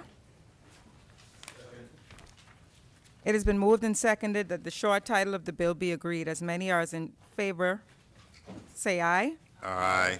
Those opposed say nay. The motion is agreed. Madam Chair, I now move that Clause 2 of the bill be agreed. Is there a seconder? Second. It has been moved and seconded that Clause 2 of the bill be agreed. As many as are in favor say aye. Aye. Those opposed say nay. The amendment is agreed as read. That's clause. Oh, Clause 2? Yes. Clause 2 is agreed as read. Okay. I now move that the schedule of the act, the schedule to the bill be agreed. Is there a seconder? Second. It has been moved and seconded that the schedule to the act be agreed. As many as are in favor say aye. Those opposed say nay. Y'all have any issues? You want all the heads, yeah. Yeah. Yeah, Madam Chair, my apologies. I move that head 1 of the schedule be agreed. Is there a seconder? It has been moved and seconded that schedule Head 1 head 1 of the schedule. of the schedule be agreed. Or as many as in favor say aye. The chair recognizes Senator Omalafe. Yes, Madam Chair, I just have a query as it relates to Head 1, 225-1302. It's building maintenance. And I note that up to the third quarter of this fiscal year, there was 55,000 drawn down or expended, and the allocation for the approved estimates for 25-26 was 225,000. So the first question, This is expenditure. yes, expenditure, 22. 225-1302. The first question is to basically what's the nature of the maintenance and why the full amount or more has not been expended, and why there was almost a doubling of the allocation for the upcoming fiscal year. Building maintenance.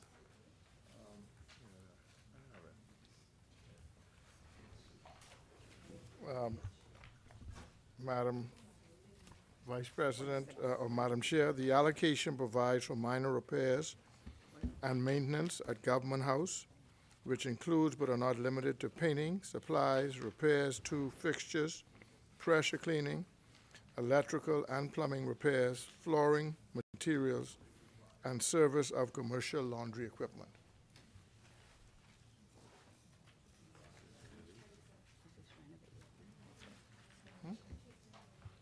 Is that expected to be, it's projected out for the next 3 fiscal years, but based on what you just read, is that expected to be the amount consistently moving forward, 460,000? The chair recognizes Senator Fitzgerald. Thank you, thank you. Yes, I mean, normally, we project as we do over the next 3 years, and so it could change next year depending on what the allocation is this year, but normally we would project out 3 years based on what the upcoming annual budget amount is.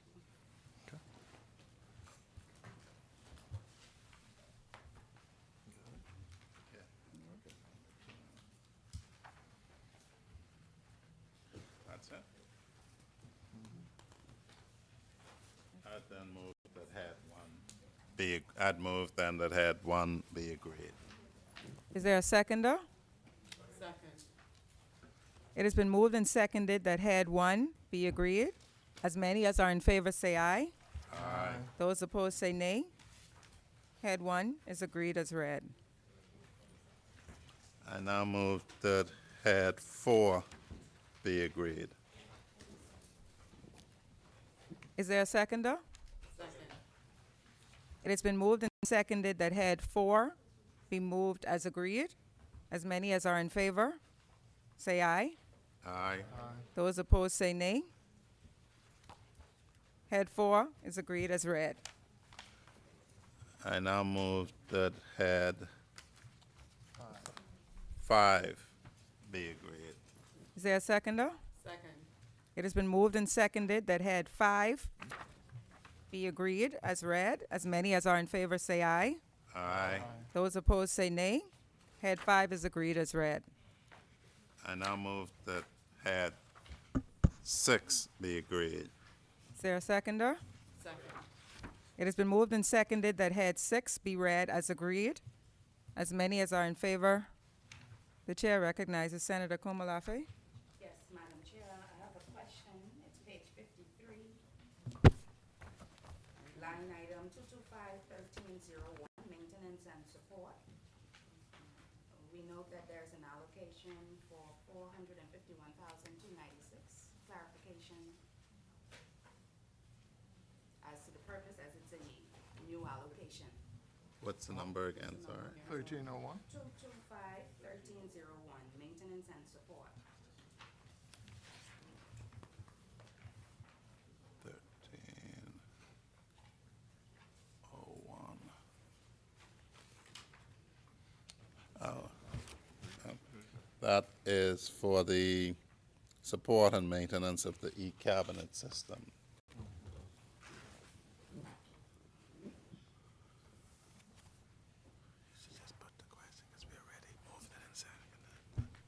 I then move that the head 6 be agreed. Is there a seconder? Second. It has been moved and seconded that head 6 as read be agreed. As many as are in favor say aye. Aye. Those opposed say nay. Head 6 is agreed as read. I now move that head 7 be agreed. Is there a seconder? It has been moved and seconded that head 6, head 7, apologies, as read be agreed. As many as are in favor say aye. Aye. Those opposed say nay. Head 7 is agreed as read. I now move that head 8 be agreed. Is there a seconder? Second. It has been moved and seconded that head 8 as read be agreed. As many as are in favor say aye. Aye. Those opposed say nay. Head 8 is agreed as read. I am now moved that head 10 be agreed. Is there a seconder? It has been moved and seconded that head 10 as read be agreed. As many as are in favor say aye. Aye. Those opposed say nay. Head 10 is agreed as read. I now move that head 11 be agreed. Is there a seconder? Second. It's been moved and seconded that head 11 as read be agreed. As many as are in favor say aye. Aye. Those opposed say nay. Let's see. The chair recognizes Senator Komolafe. Yes, Madam Chair. So I have a question, page 62, under services, line item 225-1303. 225-1303, equipment maintenance. 225. There's a large variance between the two last fiscal years and the upcoming fiscal year of 404,000, up from 10,000. Yes, that's to accommodate, to account for installation of new cell phone jammers at B-Docks. Cell phone jammers at B-Docks. Oh, 10, 11. 11. I now move that head 11 be agreed. Head 11 is agreed. Is there a seconder? Second. As many as are in favor say aye. Those opposed say nay. Head 11 is agreed as read. I now move that head 12 be agreed. Is there a seconder? Second. It has been moved and seconded that head 12 as read be agreed. As many as are in favor say aye. Aye. Those opposed say nay. Head 12 is agreed as read. I now move that head 13 be agreed. Is there a seconder? It has been moved and seconded that head 13 as read be agreed. As many as are in favor say aye. Aye. Those opposed say nay. The chair recognizes Senator Dr. Johnson. Madam Chair, I am on page 66, line item 2112106, educational allowance. I know that this fiscal year there's nothing allocated. I want to know the rationale for that. 211. The allocation has been transferred to the Ministry of Foreign Affairs line item. Which one?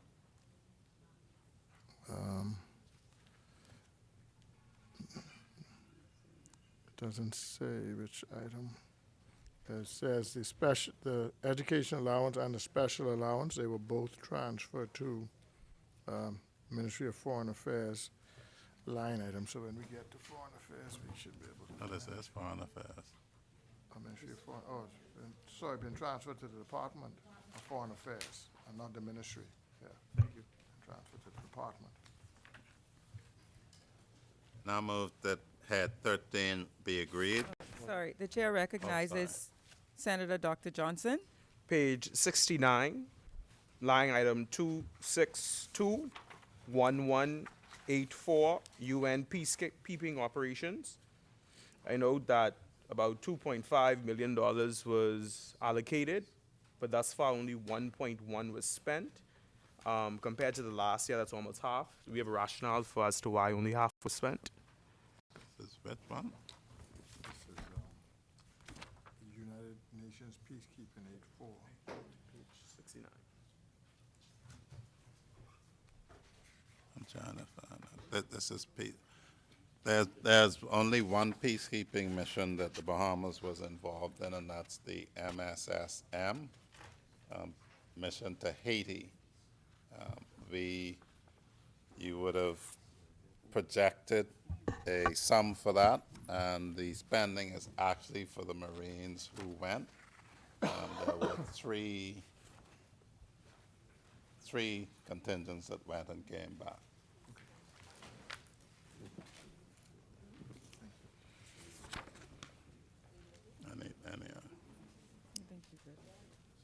And sorry, go ahead. The chair recognizes Senator Ellsworth Johnson. Grateful. Head 2621-192, contribution to international organizations. I see there is almost a $100,000 jump between the estimate of 2025-27. Is there any explanation for that? That's page 69. What's the number again? Sorry. The item number is 2621-192. 19. 1192. Contribution Yeah. to international. 1192. Yes. 46. 1192, Yes. contribution to international organizations. Yes. It remains the same. What was the question? The jump in one between 467 and 567. The budgeted amount, the jump is from 467 to 567. That's just, that would be for an additional contribution or either an increased contribution. And we would have to find out what that is and get back to you. Thank you.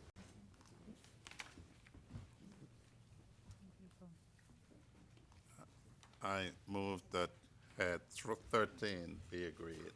Is there a seconder? Second. It has been moved and seconded that head 13 as read be agreed. As many as are in favor say aye. Aye. Those opposed say nay. Head 13 is agreed as read. I now move that head 14 be agreed. The chair recognizes Senator Dr. Johnson. Thank you, Madam Chair. I now turn to the line item page 71, 221-1214. The final line on international travel and subsistence. I note that in the last fiscal period, we approved $350,000. That was significantly overspent to 1.7 million. If there is, from what I can see, the travel budget is significantly high. Why allocate such a low figure when considering how far above the budget we went last fiscal period?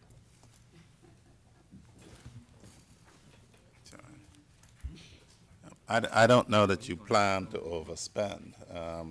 The Ministry of Finance, you put in your request, they decide how much of the item they're going to allow, and they've decided to allow this amount and budget this amount.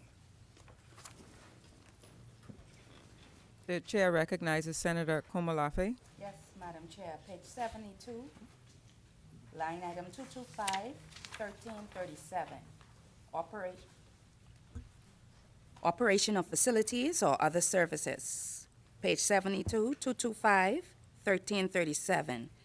There has been an increase of approximately 400,000 for the allocation for the upcoming fiscal year versus the last two fiscal years. The funds budgeted are earmarked for the environmental monitors' salaries, a creation of the National Roadmap for Sustainable Goal Developments that happened in the last administration, and it's the implementation of Phase 2 of the Southern Recreation Ground climate change website, virtual platforms for meetings, subscriptions to economic and technical entities and digital platforms and training. The chair recognizes Senator Dr. Johnson. Thank you, Madam Chair. I'm on page 73, line item 2821420, Disaster Risk Management Authority. Just wanting to understand why that authority was moved back under the aegis of the Office of the Prime Minister instead of being a separate head.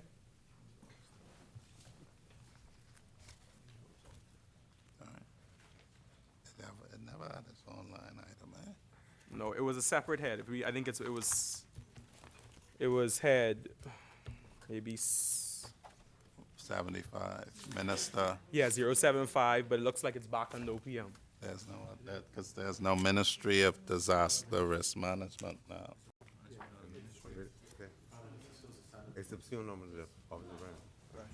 The Prime Minister still remains a substantive minister for DRM, so you will find that a portion of the budget is still in the Office of Prime Minister. However, you will see a different head item for DRM, where additional expenses will be accounted for. Yeah. The chair recognizes Senator Dr. Johnson. Thank you, Madam Chair. I now turn my attention to two line items. They're interconnected, 2821435 and 2821436, Disaster Prevention Fund and Disaster Emergency Fund. In October of 2025, the House passed a resolution to transfer $17 million to the Disaster Prevention Fund. That $17 million is not reflected in the budget document. Was the $17 million transferred? I can table the resolution. For the- Enough, though.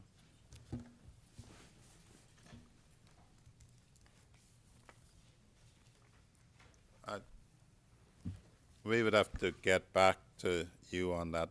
The reflection here is what is budgeted to be spent. Whether that was transferred or not pursuant to the resolution is something we would have to get back to you on. Okay. Thank you for the response. Madam Chair, I would just like to put on the record of note that when the resolution was passed, it was noted that $17 million would be transferred to the Disaster Prevention Fund, and, sorry, that it's $17 million to the Disaster Emergency Fund, and $6 million to the Disaster Prevention Fund. I know that the $6 million is in the Disaster Prevention Fund, but the Disaster Emergency Fund is deficient.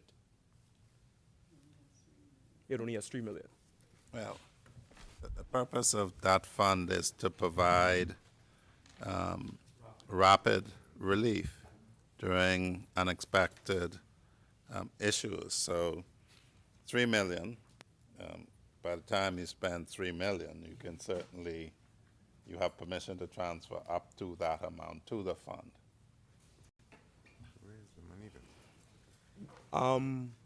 Was any of the funds spent from the disaster, well, the Disaster Prevention Fund looks untouched based on what was passed in House resolution. Was any funds spent out of the Disaster Emergency Fund? I know that we responded to, I believe, Tropical Storm Imelda, I think in the last hurricane season. Was any funds used from that fund? And I say this on the spending increase in the Disaster Risk Management Authority from the previous fiscal year. But I probably may get to that question when we get to that head. If I may, just for clarification, the allocation is sufficient for the initial stage. Yeah. Should something happen, there'll be other reallocations, and you can move funds. always- But just for the initial stage, this is just an allocation for the $3 million. Okay, so just for clarity, funds was used from the Disaster Emergency Fund. No. That's- Oh, so I didn't get a clear answer. Sorry, maybe I could help. So the budget is for the year 26, 27. You're asking about a question during 25, 26, right? Okay, right. So 25, 26 in this line item, it has zero. So it's just budgeting for what's ahead of us. So you're asking a question about what happened in the past. And its answer is zero. Okay, and if you look at this, it's showing that nothing happened in the past. Yeah, so I think the numbers, the figures would appear when we go later. I think it had 70, Maybe it might. had 75. Right. So I'll ask further questions on that when we get there. It might. Okay. The chair recognizes Senator Ulrich Fox. Thank you. Thank you. Line item 2821408. Let's see. It's the Broadcasting Corporation of the Bahamas. Well, we're not there yet. Page 73? Yeah, page 73. It's at airport. Just a question for clarification. This is a new line item for the Office of the Prime Minister in 2026, 2027, and 2028? Let me ask the question first. First of all, I'd like to understand why that number, 10,554,599, is the same across the next 3 years, and why, also, if you could maybe enlighten me, why the Broadcasting Corporation of the Bahamas would live under the Office of the Prime Minister. The Broadcasting Sorry, Corporation the of- chair recognizes Sorry. Senator Cartwright. The Broadcasting Corporation Oh, your mic, your mic. Oh, Sit down. was previously under Social Services, and that's been removed, and is now under the Office of the Prime Minister. Thank you. Is there a KPI associated with that? What is the deliverable there for the Bahamian people? It's Well, again, is that a conflict of interest in any way? No. The Broadcasting Corporation of the Bahamas has been in many portfolios. At one point, it was in national security. It is wherever the Prime Minister of the day decides to allocate the portfolio. The provision from the Broadcasting Corporation is to keep us all informed from, I think they say, Grand Bahama in the north to Meguane, Nagua in the south. They say nothing covers the Bahamas. Only the sun covers the Bahamas better than BCB.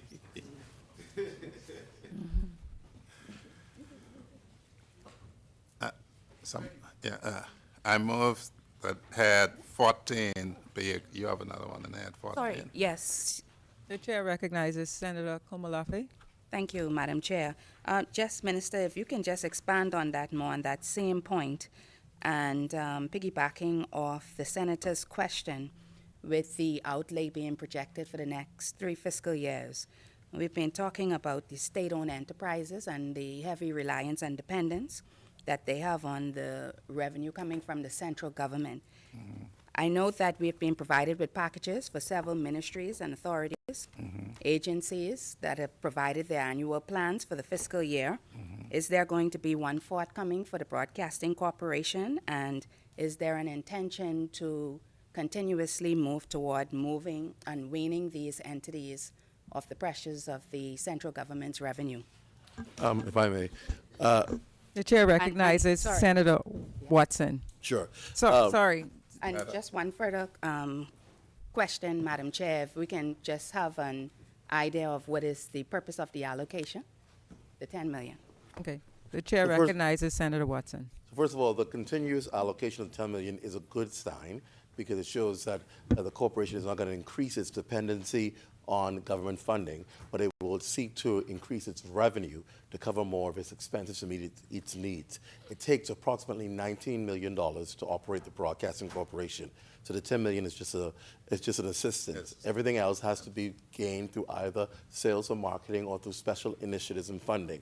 Something that's key to what has just happened is an audit report that has just been completed for the Broadcasting Corporation. It's the first since 2012.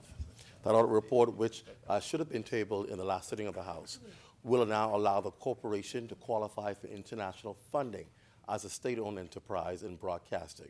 So the grants can be written to for, and because there's an updated audited report on file, the corporation can now apply for additional funding, which will help its operations. As to your question as to What the 10 million does now, it does just that. It helps to keep the operation of the corporation going. Aside from salaries, it takes millions of dollars in equipment, new equipment, modern equipment to keep the corporation operating. Also, there are a significant amount of money for service fees, for software agreements, and for partnership agreements that must be serviced every year. Thank you. Thank you for that response. So I'd just like to. Yep. Senator Watson didn't respond to the question about the continuance and weaning these off. ZNS is the only coverage that can be received in some of the southern islands, and that is because it's not economically and financially profitable for private enterprise to do it. So if we were to not support ZNS, we'd be cutting off all of those southern islands who depend on ZNS to get any coverage at all, and you'll find that that will be the case with many of the state-owned enterprises who receive subventions. The chair recognizes Senator Komolafe. Yes, thank you for that, Minister. And we recognize the necessity to have that coverage throughout the archipelago, and we know that the Broadcasting Corporation has served that purpose for multiple decades. Just getting back to what Senator Watson had said, following this audit, and moving toward having access to grants internationally, is it then the intention to put a plan together that would get this subsidy, because we understand the subsidy, 19 million to run, 10 million being provided by the government, but is the intention to get this down, if not to zero, but at least to a lower amount, so that these funds can be allocated elsewhere, and you would get other revenue from maybe the private, outside of your revenue income, maybe corporate Bahamas, other entities who would be able to ensure that this most vital institution continues to run. I'm glad you reminded me of that, because I did forget that. A 5-year business plan has been prepared and submitted to the Ministry of Finance as a part of the reporting duties for SMEs, for state-operated enterprises, and ZNS has complied. A business plan was designed and submitted to finance for approval, outlining how the corporation expects to be able to do better financially and be able to produce better records. That has been submitted to the Ministry of Finance. The chair recognizes Senator Ulrich Fox. Thank you. I just want to acknowledge the details by Senator Watson. Thank you very much for obviously knowledgeable in your experience in this area. I'd just like to ask, has this, as Senator Fitzgerald said, this portfolio has been moved around to a number of different ministries.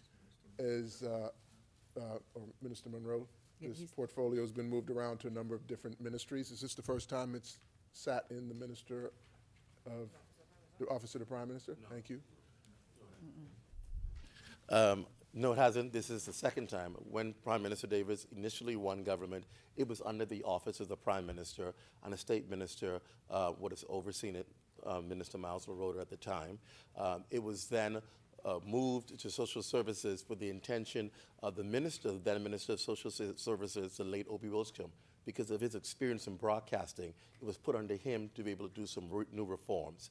And of course, due to his passing, it's now been placed back under the Office of the Prime Minister.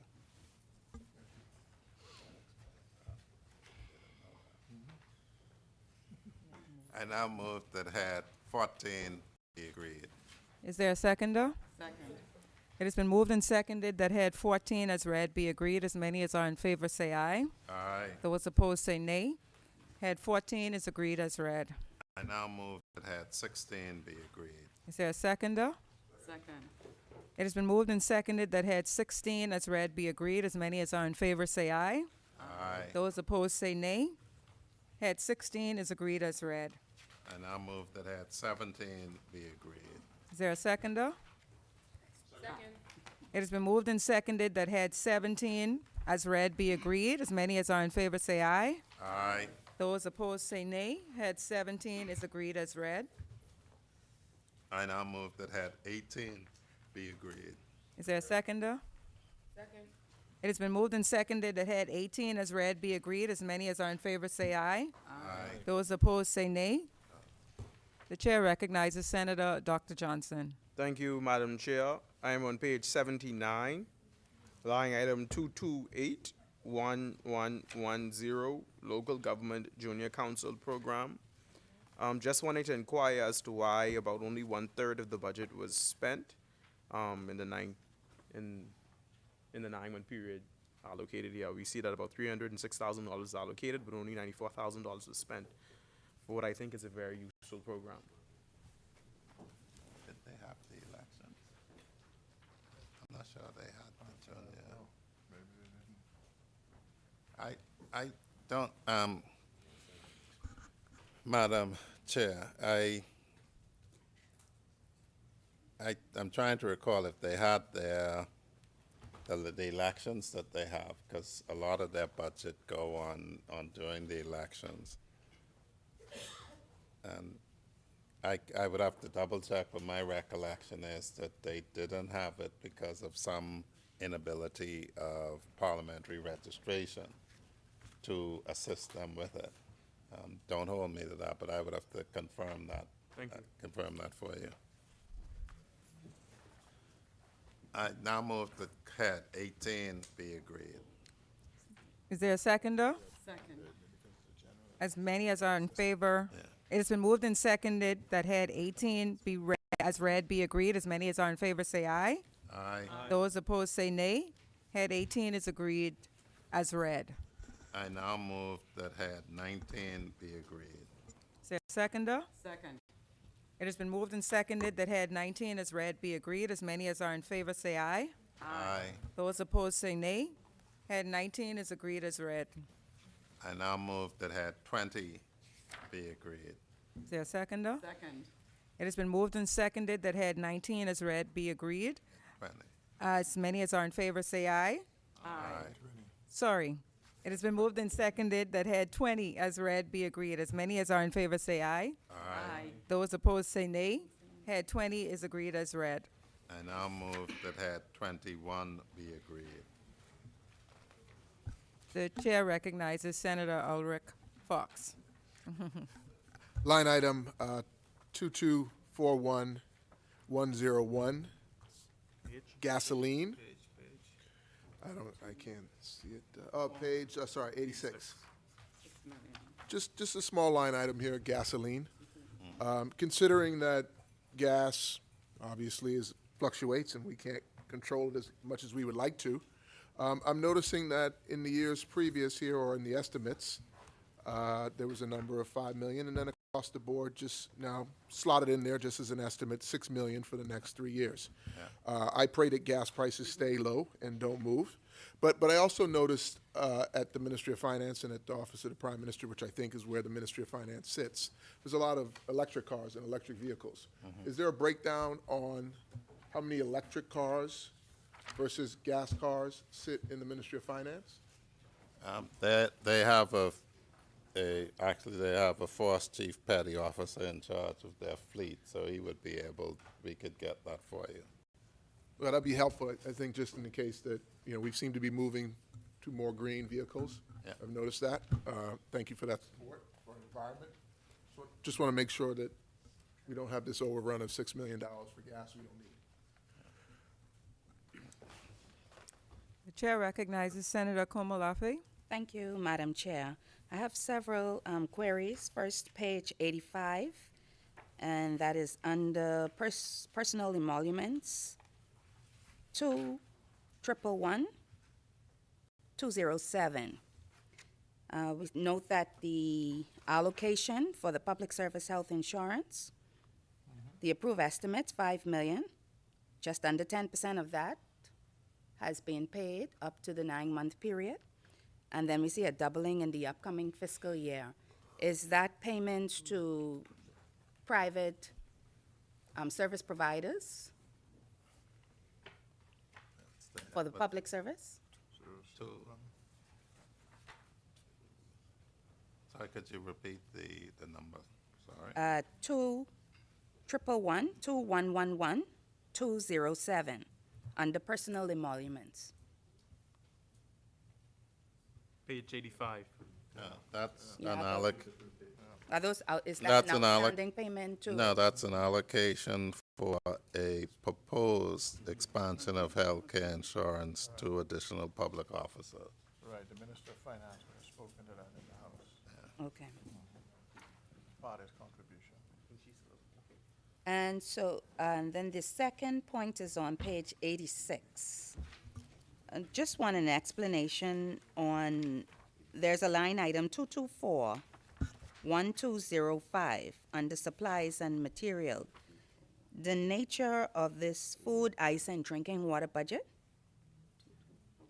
Sorry? 224-1205. That's, Getting an explanation yeah. as to, That's, there is central purchasing in the Ministry of Finance, and that is for all government departments. They supply food, ice, and drinking water. okay, thank you. So that would be the case then, I assume, for 224-1211. Yes. And, okay, basically that whole item is central purchasing, that whole section? Yes. Okay, thanks.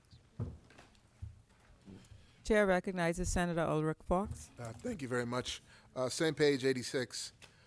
Back on my fuel game here. 2241-102, aviation fuel. We have a line item of $256,000. Does the Ministry of Finance own a plane, or is that the fuel price for private flights, or what is that associated with, aviation fuel? What's the number again? 2241102, Page 86. page 86. Under the same supplies and material? Under the same, yeah, it says aviation fuel. Let me call. So I'm just wondering what what the purchase of aviation fuel would be for? Does the Ministry of Finance own a plane, or? I can double check, but there's central provision of fuel as well. And the police have a Cessna Caravan, and the Defense Force has a Cessna Caravan, another aircraft that they fly, and a King Air that needs to be refurbished. Great. Enough said. Thank you very much. Aye. Any others? And I move, therefore, that I know, right. 21. The chair recognizes Senator Ellsworth Johnson. Page 86, 22, 51, 11, 15, consultancy services.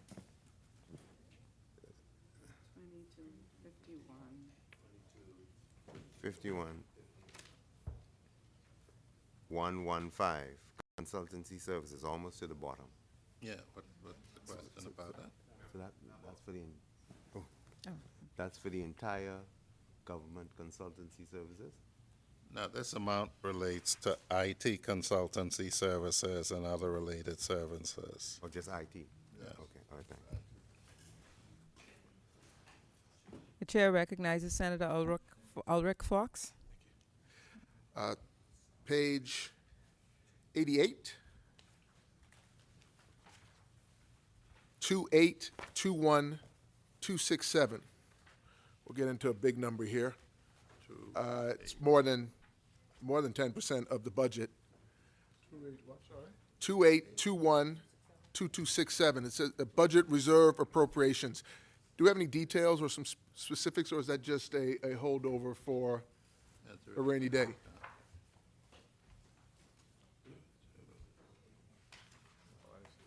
It's a $50 million line item for the next 3 years across the board. Unforeseen? We have no visibility on what that could be based on past history. Reason I ask is because it's new to the Ministry of Finance. It wasn't there last year either.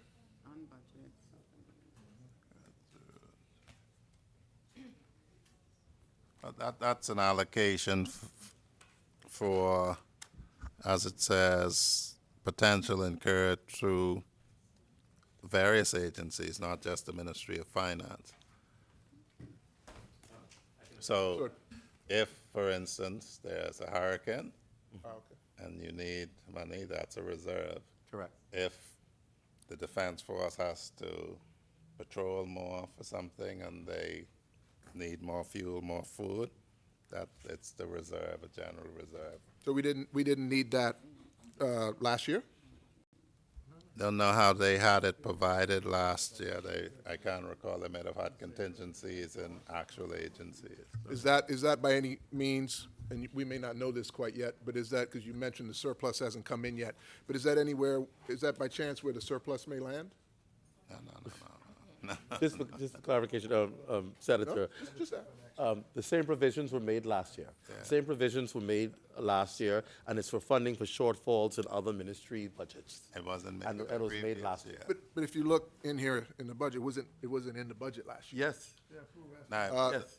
Budget reserve appropriations, zero. No, you're in the wrong year. Zero. no, that was for 2024, 2025. You're in the wrong So, year. so we've spent none of it?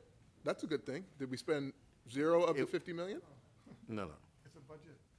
No, I understand that.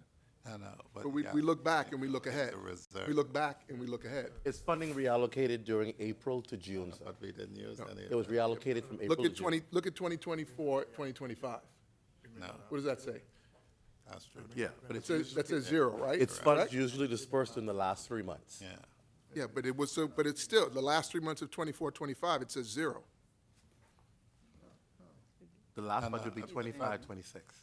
No. If I might, there is no, Yeah, they texted me. there, it also have zero provisional actual expenditure 2024, 2025. So it doesn't appear to have been an allocation at that point. Either that or you didn't do it. We would have to find out whether it was accounted and allocated otherwise, whether it was to the individual agencies or some other reason they now provided.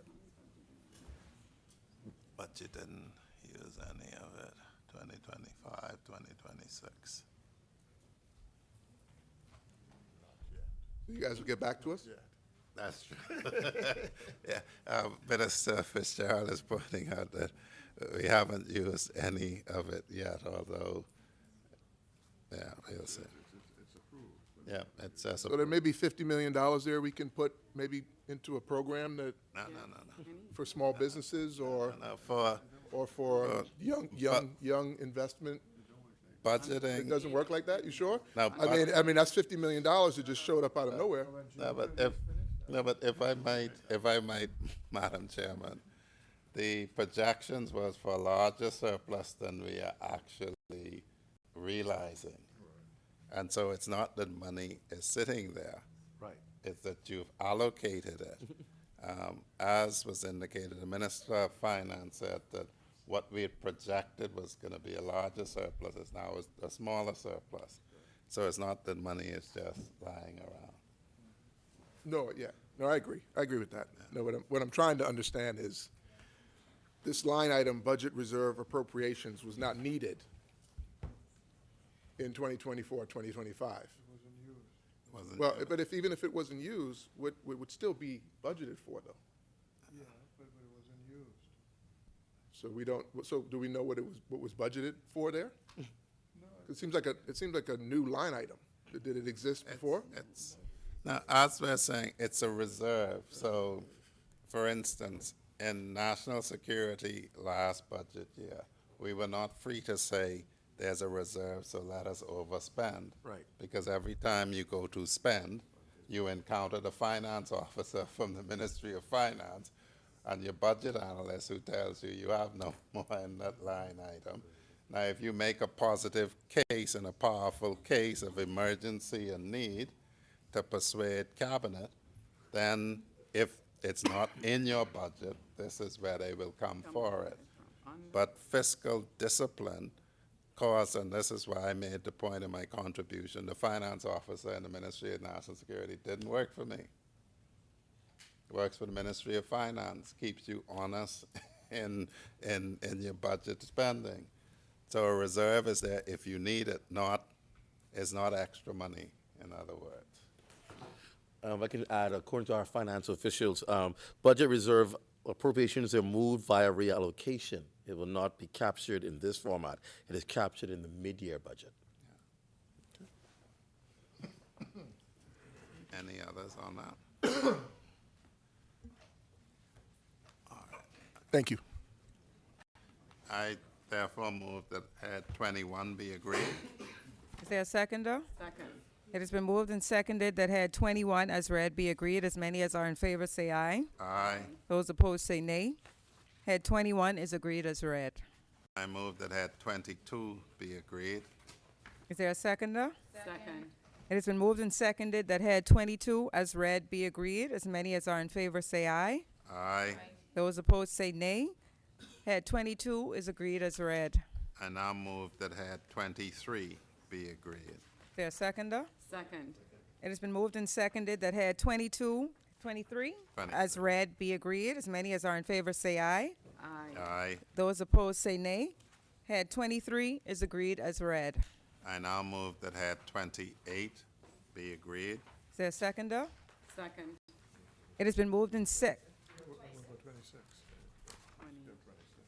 skipped 26. Yeah, you skipped 20. There's a 26. There's no 26.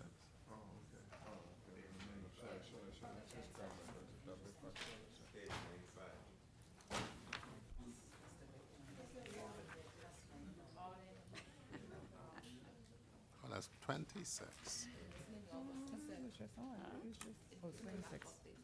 23. Oh, yeah. I move that head 26 be agreed. Is there a seconder? Second. It has been moved and seconded that head 26 as a read be agreed. As many as are in favor say aye. Aye. Those opposed say nay. Head 26 is agreed as read. Okay. I now move that head 28 be agreed. Is there a seconder? The chair recognizes Senator Ulrich Fox. Page 102, line item 2251115, consultancy services. We seem to be planning for a lot of work in inland revenue where we either do not currently possess the expertise or we have, it goes from 30,000 to $3,927,568 for the next 3 years. Could we get a little visibility on that, please?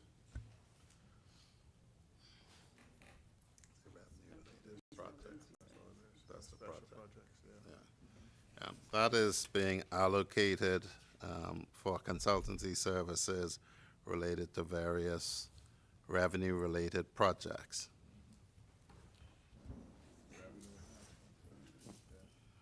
Senator Monroe, thank you for that. Would you happen to know those projects offhand? No, we'd have to consult and get back to you. So, for instance, I know they had a enhancement program on maritime one where they went around and ended up able to see some people's boats and stuff that were doing funny business. And you have IT systems, you have other issues. We'd have to get back to you with the details of it. Also mapping services, particularly in the Family Islands. There's a big push in order to bring Family Island real property tax payers onto the register as well, and a lot of funds are being spent during this budget in order to bring those online. Thank you.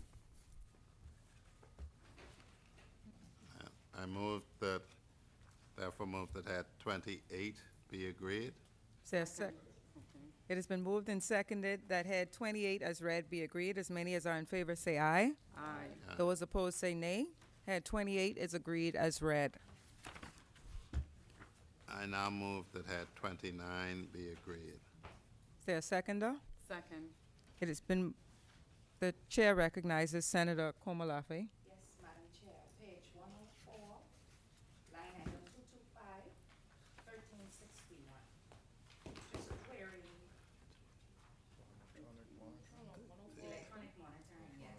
Did it appear under another head or line item before, or is this a new contract? Electronic monitoring, 2025.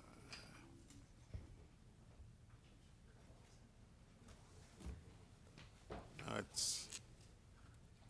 Electronic monitoring has been in place for over a decade. This just indicates the actual estimates for this year. It does not have the historical information. So are you aware of where it would have been allocated in previous fiscal years?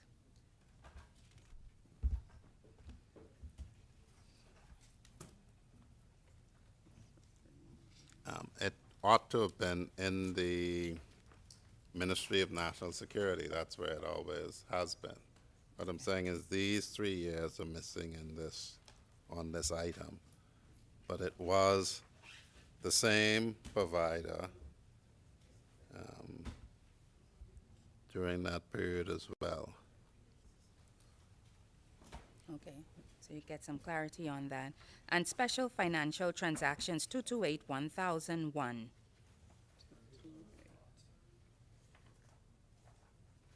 You see that's going to get a jump of 400,000. Can you expand on the nature of that, special financial transactions? That's the item under which the National Intelligence Agency is funded. The chair recognizes Senator Ulrich Fox.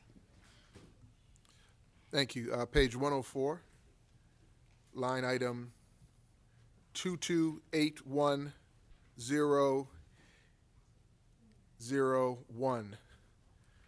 Special financial transactions to the tune of $2,015,000, and then. That, Oh, you that's just the did it? one- Oh, okay, yeah. sorry. Excuse me.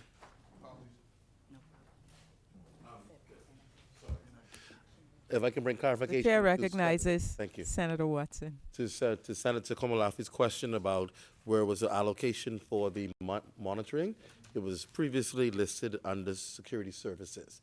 So it's been moved to this item, which was under national security. It would have been previously listed under security services, but it's been moved now to actual monitoring. Okay, thank you. The Page, chair recognizes Senator Ellsworth Johnson. thank you. Page 104, 2251-115, consultancy services. I see there's almost a doubling, more than a doubling of the approved estimates for 2020. Line item is- That's 225-1115. On, oh, no, you're not in, okay, sorry. Page 104 at the top. 104, I think they're in a different book. The consultancy services. That's actually an item for National Neighborhood Watch Council. Okay, all right. Consultancy, Yeah, okay, that's how they describe it. okay. 225-1115.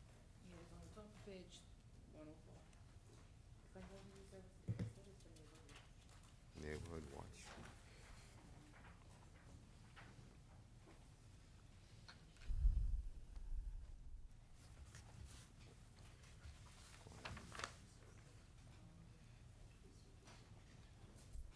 Nothing else? I now move that head 29 be agreed. Is there a seconder? Second. It has been moved and seconded that head 29 as read be agreed. As many as are in favor say aye. Aye. Those opposed say nay. Head 29 is agreed as read. I now move that head 30 be agreed. Is there a seconder? Second. It has been moved and seconded that head 30 as read be agreed. As many as are in favor say aye. Aye. Those opposed say nay. Head 30 is agreed as read. I now move that head 31 be agreed. Is there a seconder? Second. It has been moved and seconded that head 31 as read be agreed. As many as are in favor say aye. Aye. Those opposed say nay. Head 31 is agreed as read. I now move that head 32 be agreed. Is there a seconder? 31? What about 32. We did 31. Yeah. Okay, good, okay. Is there a seconder?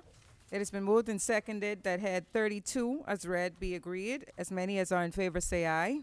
Aye. Those opposed say nay. Head 32 is agreed as read. I now move that head 33 be agreed. The chair recognizes Senator Ulrich Fox. Page 113, I think it is. 2821,415. Is that correct, or is that 10, or is that Page 114. 114, sorry. Parks and beaches? Yes, parks and beaches. I'm looking here and I see that was previously, you had 25 million set aside annually. Now it's budgeted at 0. Does this account for the 141 million overspent in the line item moving to a different ministry?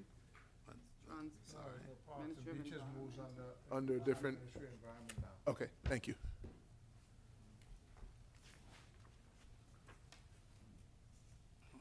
I now move that head 33 be agreed. Is there a seconder? Second. It has been moved and seconded that head 33 as read be agreed.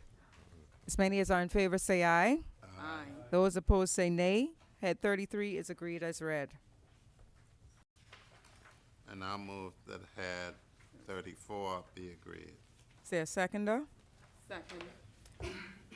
It has been moved and seconded that head 34 as read be agreed. As many as are in favor say aye. Aye. Those opposed say nay. Head 34 is agreed as read.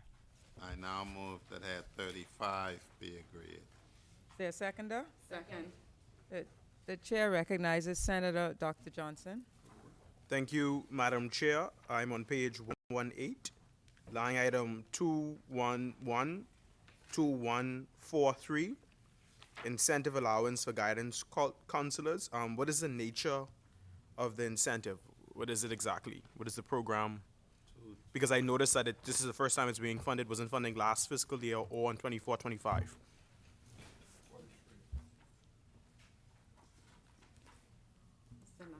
Sorry, 2112143.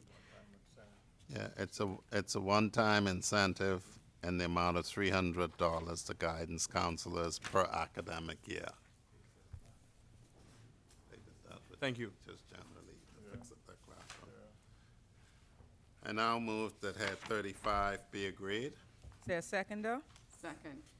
It has been moved and seconded that head 35 as read be agreed. As many as are in favor say aye. The chair recognizes Senator Dr. Johnson. Thank you, Madam Chair. I'm on page 120, line item 2821126, page 120, scholarships for Family Island students. What is this in relation to? What's the number again? Yeah. One. Because it's not with the other scholarships. It's like two. In 281126, Family Islands. I think that's coming to us. yeah.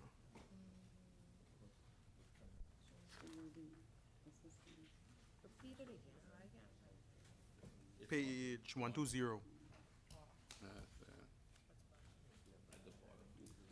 Other than it should mean exactly what it says, we'd have to get back to you on it.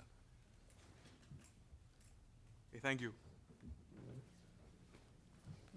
Yeah, like I that move that item 35 be agreed. Is there a seconder? Second. It has been moved and seconded that head 35 as read be agreed. As many as are in favor say aye. Aye. Those opposed say nay. Head 35 is agreed as read.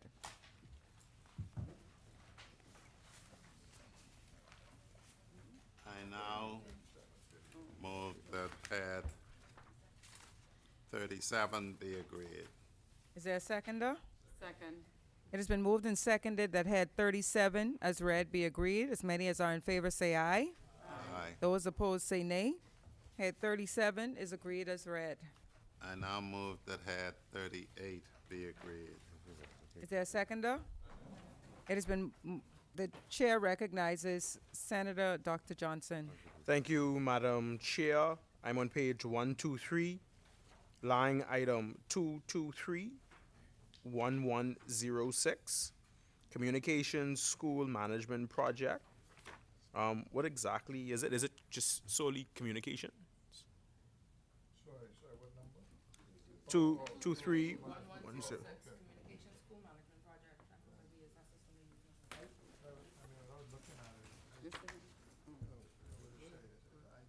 Yeah, it's estimates. different contracts that are for Right, school. yeah. BTC, Alive, Right. one-on-one, Cloud Parade. Yeah, no, okay, yeah, oh, yeah. we This got mine is right 22311106. there. Yeah. You'd be like, you know. Oh. That's it.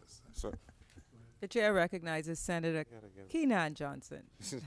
all right, so we're talking about the rental school classrooms. So this is a provision to facilitate rental charges for classrooms and accommodations in the province. Right? Communications. 223-1106. Oh, 223. Sorry. Or maybe read the next page, probably. Okay, sorry, yeah. Yeah, so this is actually for all of the contractual services in New Providence and on the Family Islands, operating related to BTC Alive, one-on-one, Cloud, Carib, and all the IT services. Yeah. And connectivity, so Yeah. that started under me.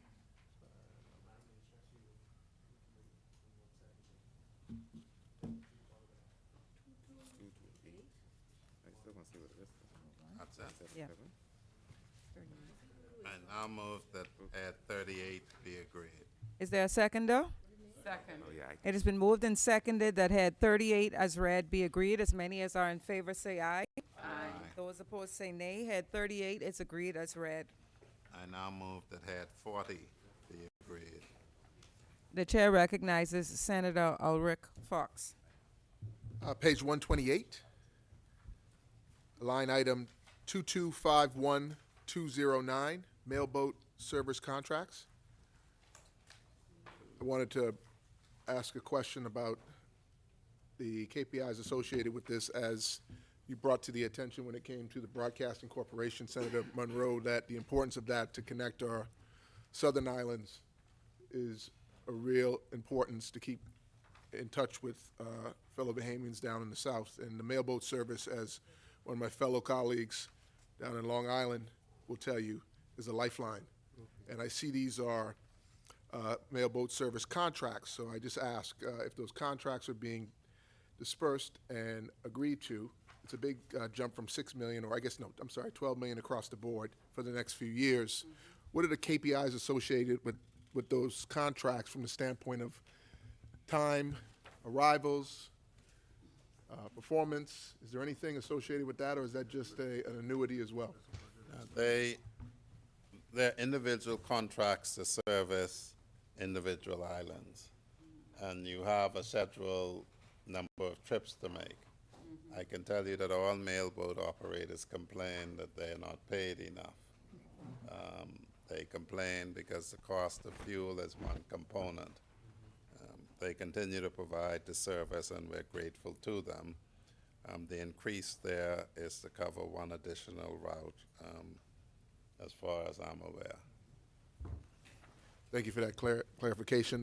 Can I make a suggestion? That line item in the Ministry of Finance that has about 50 million in it coming, maybe we can allocate a little more to those mailboat operators to ensure that the connectivity between the out islands down south and to here in Nassau is something that we support fellow Bahamians with. Yeah. Well, that's what it's there for, right? Well, that's what was explained to me earlier, in the event of a need.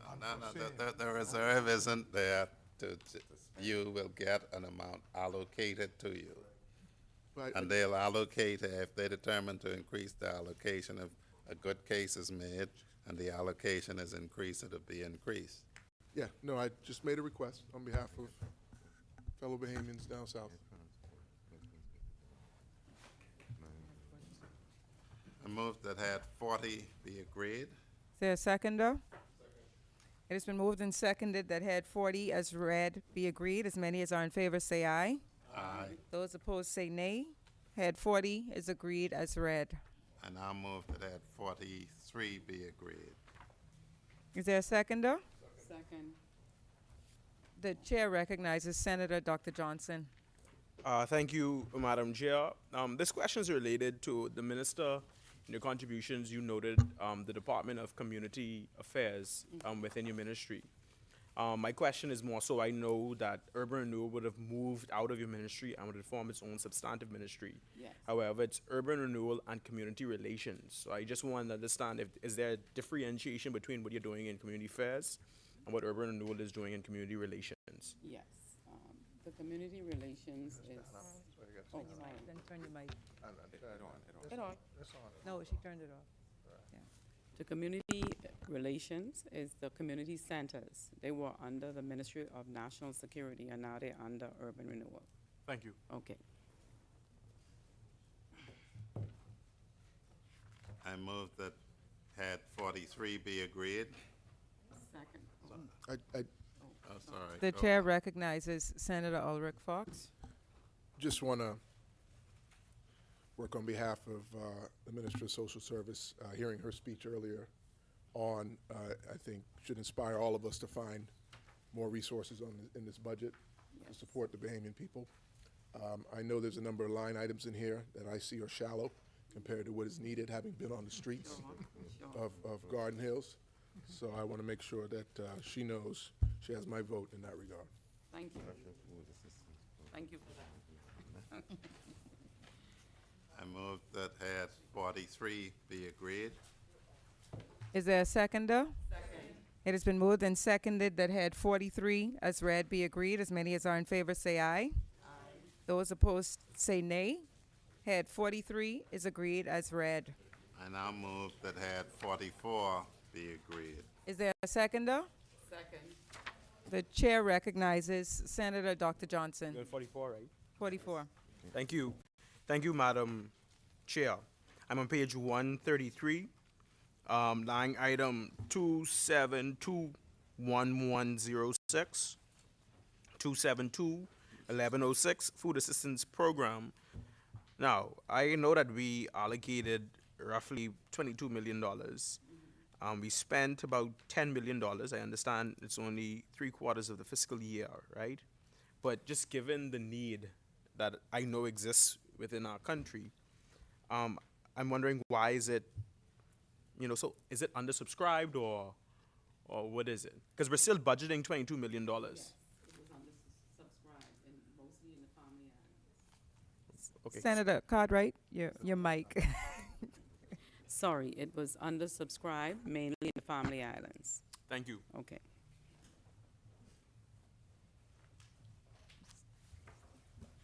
The chair recognizes Senator Ellsworth Johnson. Same page, items 27, 21, 11, 5, Special Food Assistance Program. I see that it is zeroed out. Is that being removed? Yes. You have, so there's a food assistance program and you had a special food assistance program. Yes. What's the difference? Special food assistance program was basically for Dorian or any other disasters. So since it wasn't used, it was transferred to autism.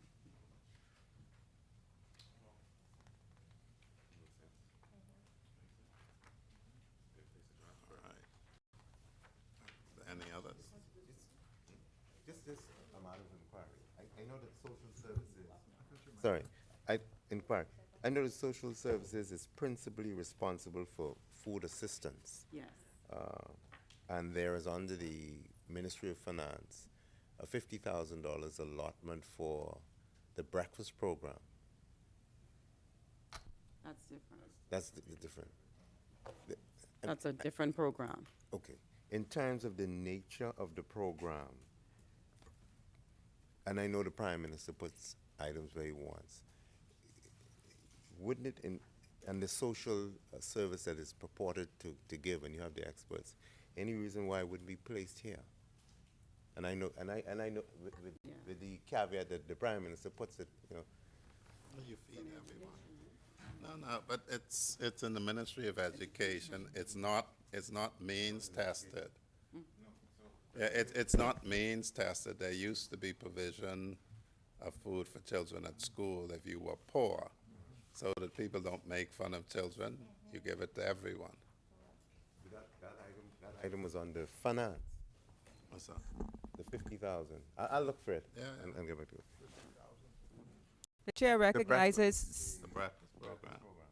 The chair recognizes Senator Keenan Johnson. So just to answer that particular question, and I think this was answered in the lower house as well. But that particular line item was to speak to the actual pilot program to increase the breakfast program. And so because it's a pilot, it's under the Ministry of Finance. And then after that, it would look at being specifically allocated. Yeah. I think we're doing it to all the schools. Yeah. That's what we'd approve 44.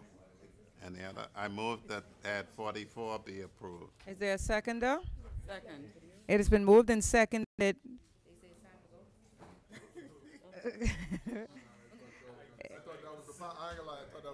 It has been moved and seconded that head 44 as read be agreed. As many as are in favor say aye. Aye. Those opposed say nay. Head 44 is agreed as read. And I'll move that add 45 be agreed. Is there a seconder? It has been moved and seconded that head 45 as read be agreed. As many as are in favor say aye. Those opposed say nay. Head 45 is agreed as read. And I'll move that add 47 be agreed. Is there a seconder? Second. It has been moved and seconded that head 47 as read be agreed. As many as are in favor say aye. Aye. Those opposed say nay. Head 47 is agreed as... I know, I'm working on it, man. The chair Go recognizes... fast. The chair recognizes Senator Ulrich Fox. I'll be quick. I'll be quicker next time. Yeah, I'm on page 138. To the victor goes the spoils, I guess here. 22. 47. We're still on head 47. Head 47. 22, 51, 179. I love this line item because it's right up my alley. Sports tourism. It's a new line item.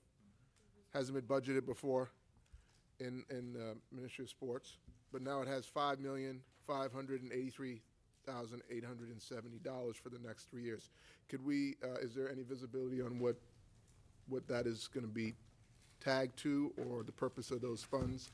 Is it just left to bring in events or Yes. operate like sporting events? Sports tourism. Is it going to?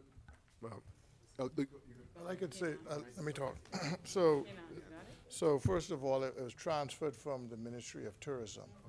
Ministry of Tourism had a sports tourism unit, and that, we do sponsorships, like with the Miami Heat, we do it with the Washington Redskins, and so when you go to any sporting events and you see the Bahamas banners and so forth and our paraphernalia, so we have a number of contractual arrangements with sporting teams, and it also helps to promote local sporting events as well, and international traveling for those. But we're very aggressive in the sports tourism industry, as you're probably aware, and so that's what it covers.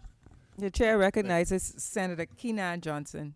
Madam Chair, I just wanted to provide some clarification as well based on a comment made. I don't want the assumption to be that where there's a zero, that it hasn't been previously allocated. Usually that zero means that it's been allocated somewhere else, and so therefore it's reflected as zero there because it's now reflected somewhere else. So I just want to provide the clarification. Thank you, Senator. thank you. That's it. I now move that head 47 be agreed. Is there a seconder? Second. It has been moved and seconded that head 47 as read be agreed. As many as are in favor. Add something else. As many as are in favor say aye. Aye. Those opposed say nay. Head 47 is agreed as read. I now move that head 48 be agreed. Is there a seconder? Second. It has been moved and seconded that head 48 as read be agreed. As many as are in favor say aye. Aye. Those opposed say nay. Head 48 is agreed as read. I now move that head 49 be agreed. Is there a seconder? Second. It has been moved and seconded that head 40. The chair recognizes Senator Ulrich Fox. Thank you. It's nice to have the Minister of Economic Affairs in the room, because this will be an easy one.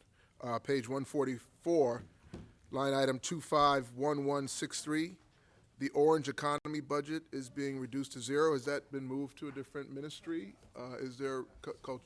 Yes. Okay. Yes. Yeah, the orange economy has now been moved to the Ministry of Culture, Thank you. Arts and Culture. Inherited. The Yeah, the and, chair recognizes Senator Dr. Johnson.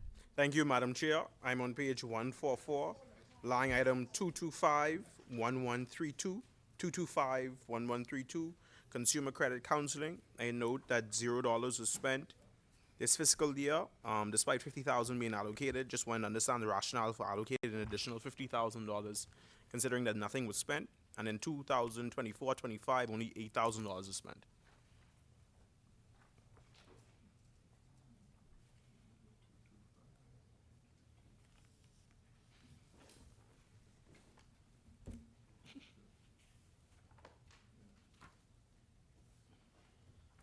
I mean, the explanation is that the allocation was made, and for some reason, it wasn't drawn down. So I'm not sure whether or not the counseling for consumer credit, the unit, I'll have to check and see what that unit was doing and why it wasn't drawn down. But the allocation is made, moving forward. Thank you. Okay. The chair recognizes Senator Komalafe. Yes, thank you, Madam Chair. Just on that same page, line item 252-1009, the allocation for the SPDC. I guess the first question is, would it normally be under this head as opposed to the Ministry of Finance? And then the second question, is there a reason there wasn't a drawdown or the purpose of the subsidy? Yes, yeah, there is allocation has normally been put in for that, and the SPD has other means of drawing funds down as well, other funding mechanisms, but we are going through and examining the distribution of funds at the SPDC, and so if the funds are needed, then we will provide those funds for them through the Ministry of Finance. The chair recognizes Senator Dr. Johnson.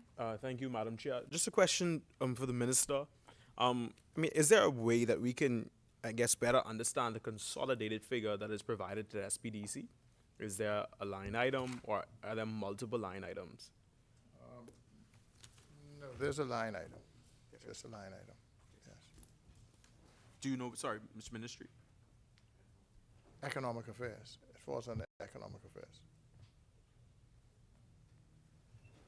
So I guess just for further clarification then, is there, we know normally there was either an allocation of 10 million annually to SPDC, right? By previous administrations. But is this the extent of the allocation to SPDC, or is that captured under another head?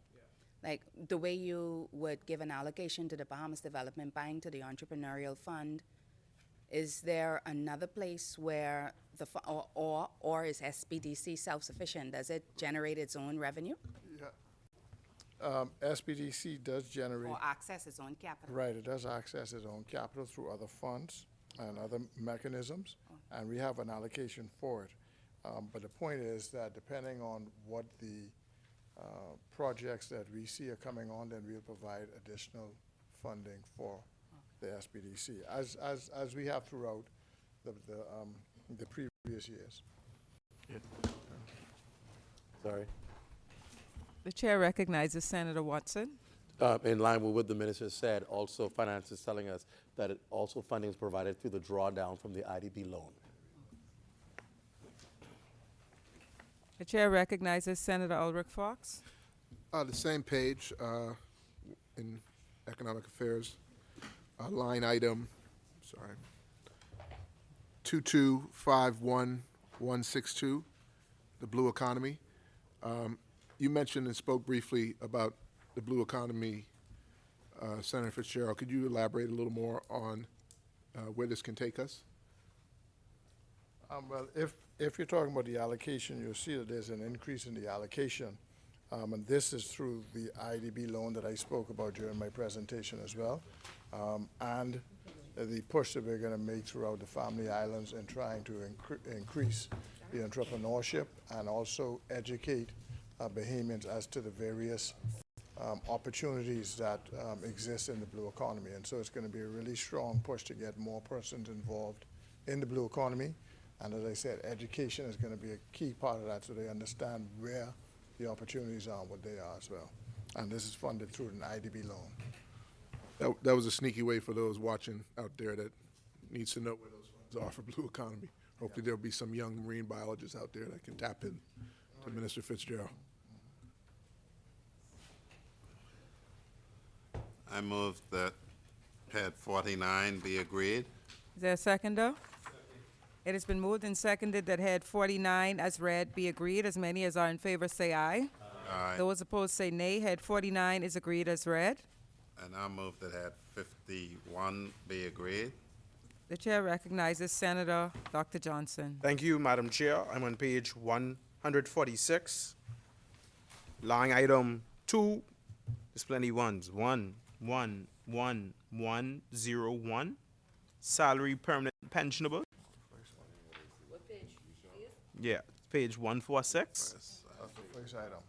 First item. 2111101. Post Office Department, yeah. You with me? Salary permanent and pensionable. What's the question? I noticed that there's an increase of almost $1 million from last fiscal period to this fiscal period. Is it promotions? Are we hiring more people? Yeah, it's an increase to provide for salaries and increments for new appointments to the permanent and pensionable establishment during the fiscal year. Thank you. I move that head 51 be agreed. Is there a seconder? Second. It has been moved and seconded that head 51 as read be agreed. As many as are in favor say aye. Aye. Those opposed say nay. Head 51 is agreed as read. I now move that head 53 be agreed. Is there a seconder? It has been moved and seconded that head 53 as read be agreed. As many as are in favor say aye. Aye. Those opposed say nay. Head 53 is agreed as read. I now move that head 54 be agreed. Is there a seconder? It has been moved and seconded that head 54 as read be agreed. As many as are in favor say aye. Those opposed say nay. Head 54 is agreed as read. I now move that head 55 be agreed. Is there a seconder? It has been moved and seconded that head 55 as read be agreed. As many as are in favor say aye. Aye. Those opposed say nay. Head 55 is agreed as read. I now move that head 56 be agreed. Is there a seconder? The chair recognizes Senator Dr. Johnson. Thank you, Madam Chair. I'm on page 157. Line item 2251125. 2251125. Planning, research, and development. I brought this up in my budget contribution. Less than 1% was spent When is this? on planning, research, and development. And then I noticed it's zeroed out. If it has been transferred, where has it been transferred to? And can the government explain why no funds were spent, very little funds were spent for this particular line item, which I view is very important?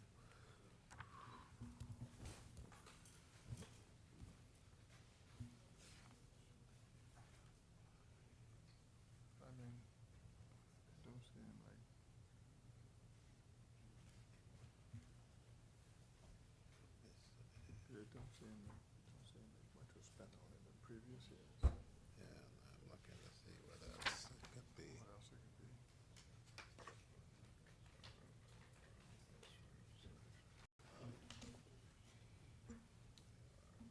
Madam Chair? The chair recognizes Senator Watson. Hi. The funds are now under the Golden Yoke Authority.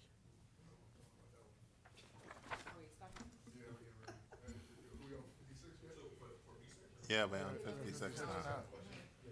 The chair recognizes Senator Ulrich Fox. So, quick, thank you. Quick question, page, sorry, gee, creepers. I think it's 157. I won't start with the Golden Yoke. I would like to go to, I just had it, where did this, oh, yeah, 2251130.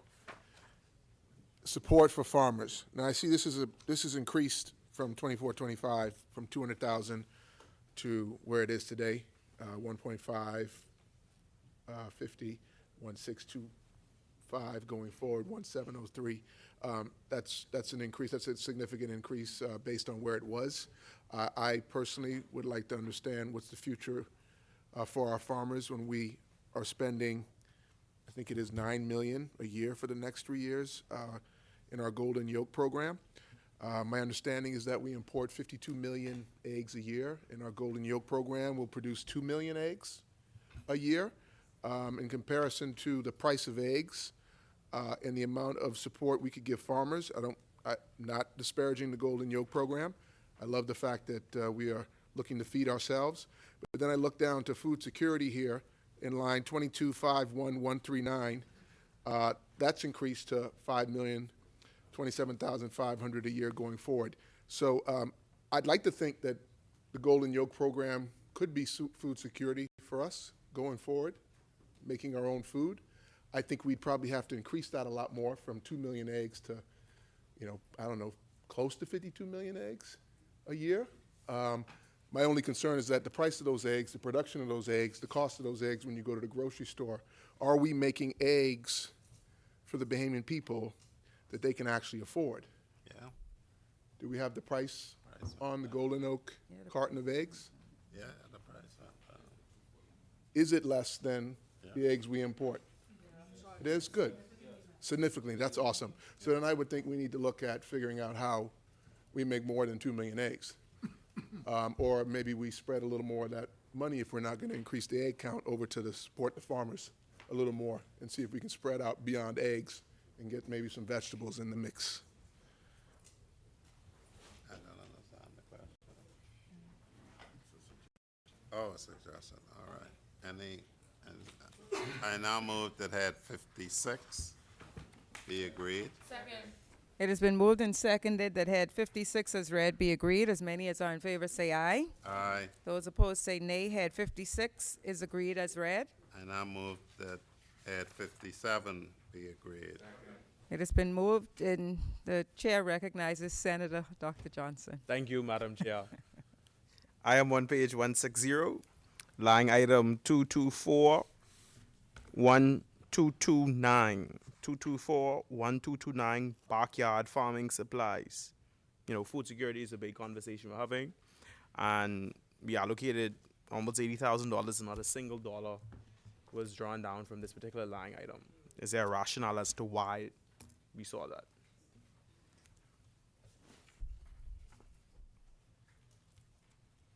I don't understand the question. Senator Dr. Johnson, could you repeat the question? Yeah, so I'm saying that we allocated nearly $80,000, but we draw down nothing, right? It's 224-1229, backyard farming supplies. So I recognize there's a major impetus behind food security and this type of work, especially in the last administration. Just want to understand why nothing has been drawn down from this particular line item. And then once again, we budget more money for it. The chair recognizes Senator Watson. It's important to understand that actuals are only up to March, so this will be the expenditure will be reflected in April, May, and June. Thank you. I look forward to seeing that. The chair recognizes Senator Fitzgerald. Thank you, Madam President. I just wanted to, Senator Fox's question about the Golden Yolk program that is actually going to be scaled up to 27 million eggs. Yes, and so that's the goal for the next couple of years. Okay. Thank you. That's extremely exciting. My question then would be, do we get to 27? You said 27 million eggs. Yes. Will we get to that with the 9 million allotted for the next 3 years? Yes. Or is that going to require more funding? But that's the intention now. So it'll be continuous investment because it's going to be distributed amongst various farmers throughout the country, and so that's just to assist and bring them up to par. Yes. Yeah. Well, just to add on to that, then will we be adding a tariff to eggs coming into the country to support Bahamians? I know. Yeah, but But I mean, to your point. Don't tell me no. you're afraid of a tax now, come on. No, I'm not afraid, but the point, your point is, you raised a point before to ask whether or not we could produce eggs cheaper than what we could import them. Right? And so the point is, the price now is cheaper than what we can import them at. And so it'll be then for the public to decide whether or not they want to pay for Bahamian local eggs, which they have been consuming and buying almost all of them, or whether or not they want to pay a higher price for imported egg. So, thank you. That's helpful to understand how we look at taxes. So my comment about taxing eggs that are imported was to support Bahamians. Yeah, agreed. And to incentivize, buying these 27 But I million think eggs. if the price is already competitive, then there's no need to incentivize. You normally incentivize if the local production cost is higher than what you could import at. But I think what we find here is it's the opposite. We're able to produce cheaper than what we can import at. We want to get those 27 million eggs flying off the shelf, right? So we could get to 52 million eggs and get to excellence. I move that Head 57 be agreed. It has been moved and seconded that Head 57 as read be agreed. As many as are in favor say aye. Aye. Those opposed say nay. Head 57 is agreed as read. I move that Head 58 be agreed. Is there a seconder? Second. It has been moved and seconded that Head 58 as read be agreed. As many as are in favor say aye. Aye. Those opposed say nay. Head 58 is agreed as read. I move that Head 60 be agreed. The chair recognizes Senator Dr. Johnson. Thank you, Madam Chair. I am on page 164, 228, 1115, 228, 1115, National Mental Health Program. Now, both Senator Smalls and the Minister for Social Services spoke ad nauseum about mental health, which I agree, especially with the rise in suicides. Yes. What I find a bit troubling is the budget allocation was cut in half from $500,000 to $250,000. Is there an explanation as to why, given the prominence that we see mental health being talking about in this place and another place? Senator Dr. Johnson, can you repeat the item number, please? 228 1115 National Mental Health Program.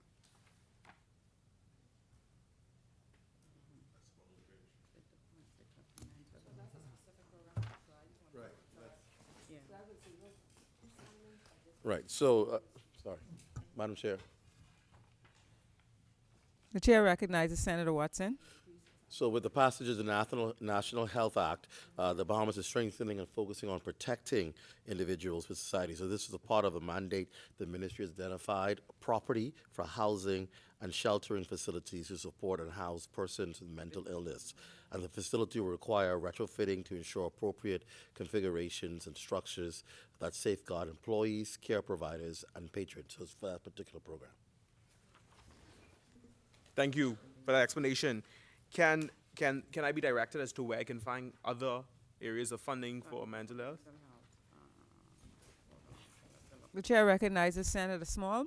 I just want to add and take the liberty as a member of the Public Hospitals Authority team to say that Sandals Rehabilitation Center is one of the major support or the resources for the country, and you would see that PHA got an increase. So some of those resources will be added to expand the services offered at Sandals, and you can speak to that.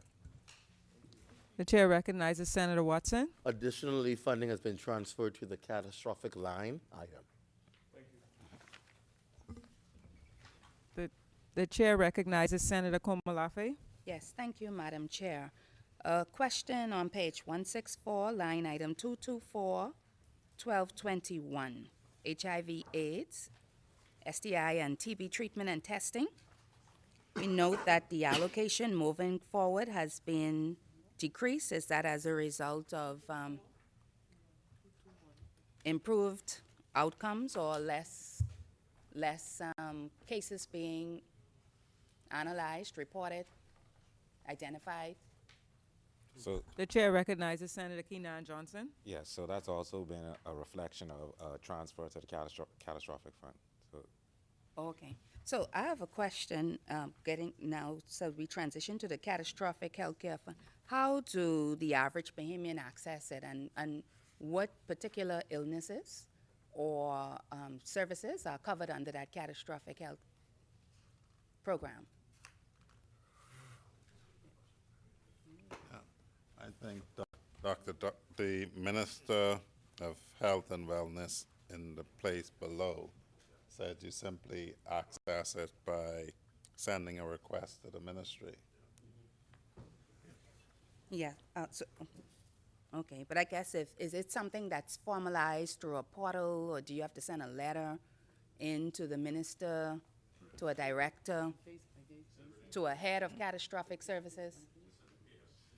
You know, but she said how Like these are just questions that average persons ask. The How do chair you access it? recognizes Senator Raming.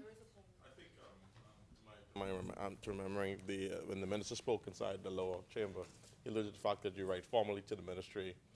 He himself, along with the permanent secretary, will use their discretion, along with the associated medical bills.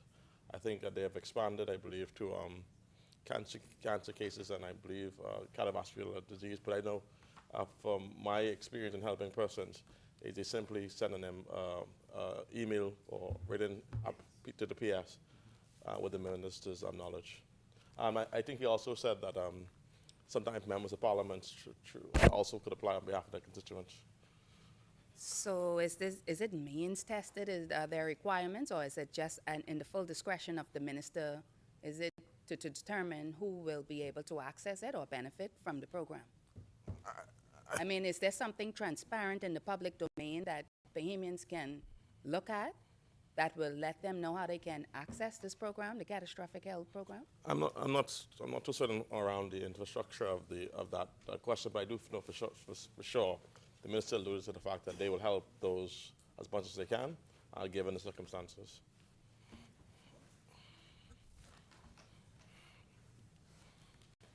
I move that head 60 be agreed. Is there a seconder? The chair recognizes Senator Komalafe. Yes. Line item, it's on page 165, line item 251, 1210. We note the increase in the allocation to the NHI, to the National Health Insurance Authority. Is this going to cure the issue that NHI providers have been lamenting? The fact that payments are delayed and it's impacting their operations. So with this increased allocations, can we expect the issues surrounding the NHI providers to be resolved? Wasn't it the drug plan? Drug plan? 2511210. As a matter of fact, that was a major reason for the increase in subsidies to state-owned enterprises. So there's an allocation, an increase now from 48 million to 72 million. So yeah, it includes 18 million for the National Drug Plan. Drug plan, yeah. NHI will now manage the National Drug Plan, so that's why you see the increase there. Additionally, to your previous question about how do people find out and apply for the access to service, all documentation must be submitted to the ministry, and a board will review all submissions and make a determination. The chair recognizes Senator Small. Just a point of information from the Ministry of Health and Wellness. Please note that NHI payments have not stopped. While there have been some delays, payments are ongoing. And the most recent payment process was the initial 50% payment for May 2026, which was completed last week. So they are being paid. Yes, thank you. No, we know that they are being paid, but there is the conversation that there is delay in payment and it's impacting their operations. So we just want to know that the allocations for the upcoming fiscal year will address those issues and the NHI providers would not be in the position that they are now, which is in the media. Speaking of these delays, we understand, we got the report from the ministry concerning that, but it doesn't negate the fact that the providers are saying that their payments are delayed. So we just want to know. Yeah. Just got the payment last week, so. Just to continue on to what Senator Komalafe is saying, just this week, I think in response to a contribution made earlier, and yeah, we saw other, I think, I can't remember who it was interviewed, I think I have a document if it needs to be laid, mentioning the fact that they question the sustainability of the NHI program, given the significant financial challenges that they've been having since implementation. I like to share, I don't know. The chair recognizes Senator Small. In sharing my opinion, but also observation, understand that while we do have some of our participants in the NHI program that express concern, there's a very long list of providers that are waiting to join that list. So it is clear that while some providers are met with challenges, there are others who see the opportunity. Question, is there a reason why those persons who clearly have an issue, can they opt out to be, so that you could begin to take more willing participants? I mean, because at the end of the day, it's about benefiting the Bahamian people, right? Okay. But I can get that answer for you. yeah, Thank you. can I ask the question? So is it the posture that if there's a concern about the timeliness of payment, that if you want to, you can leave the program because there are others waiting to get in the program? That's not what Is that okay? No, that's what I'm trying to but get that's not what I clarity. said. No, What I said I'm was- trying I was to speaking get to Senators, clarification. senators, I am spoke to the seeking senators, clarification. senators, Yeah. senators. We all can't speak at the same time, okay? Yeah. You raised the question. Can you allow Senator Small to respond, please? What I You could take your seat. answered for a was second. Thank you. the question at hand on whether or not providers saw the program or the national program as sustainable.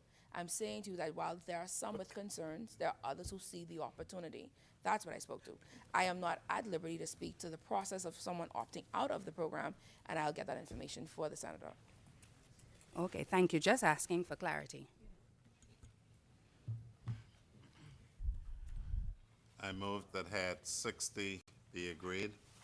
Second. It has been moved and seconded that head 60 as read be agreed. As many as are in favor say aye. Aye. Those opposed say nay. Head 60 is agreed as read. I move that head 65 be agreed. Is there a seconder? Second. Second. It has been moved and seconded that head 65 as read be agreed. As many as are in favor say aye. Aye. Those opposed say nay. Head 65 is agreed as read. I now move that head 66 be agreed. The chair recognizes Senator Ulrich Fox. You're awful quick over there, Keenan. I'm going to rise with a little less pace and a little less intensity, and remember that we're all on the same team. This is a hot button topic, and I don't ask this question to attack anyone, because I know we beat this drum. Sorry? I'm getting to it right now. 170. Oh, 67. 66, sorry. Department of Public Health.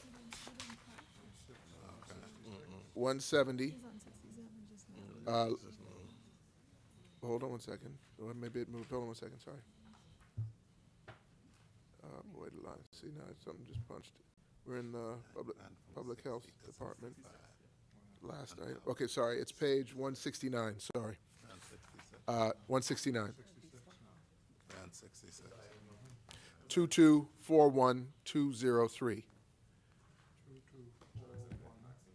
Yeah, this may have moved into under the public health ministry here.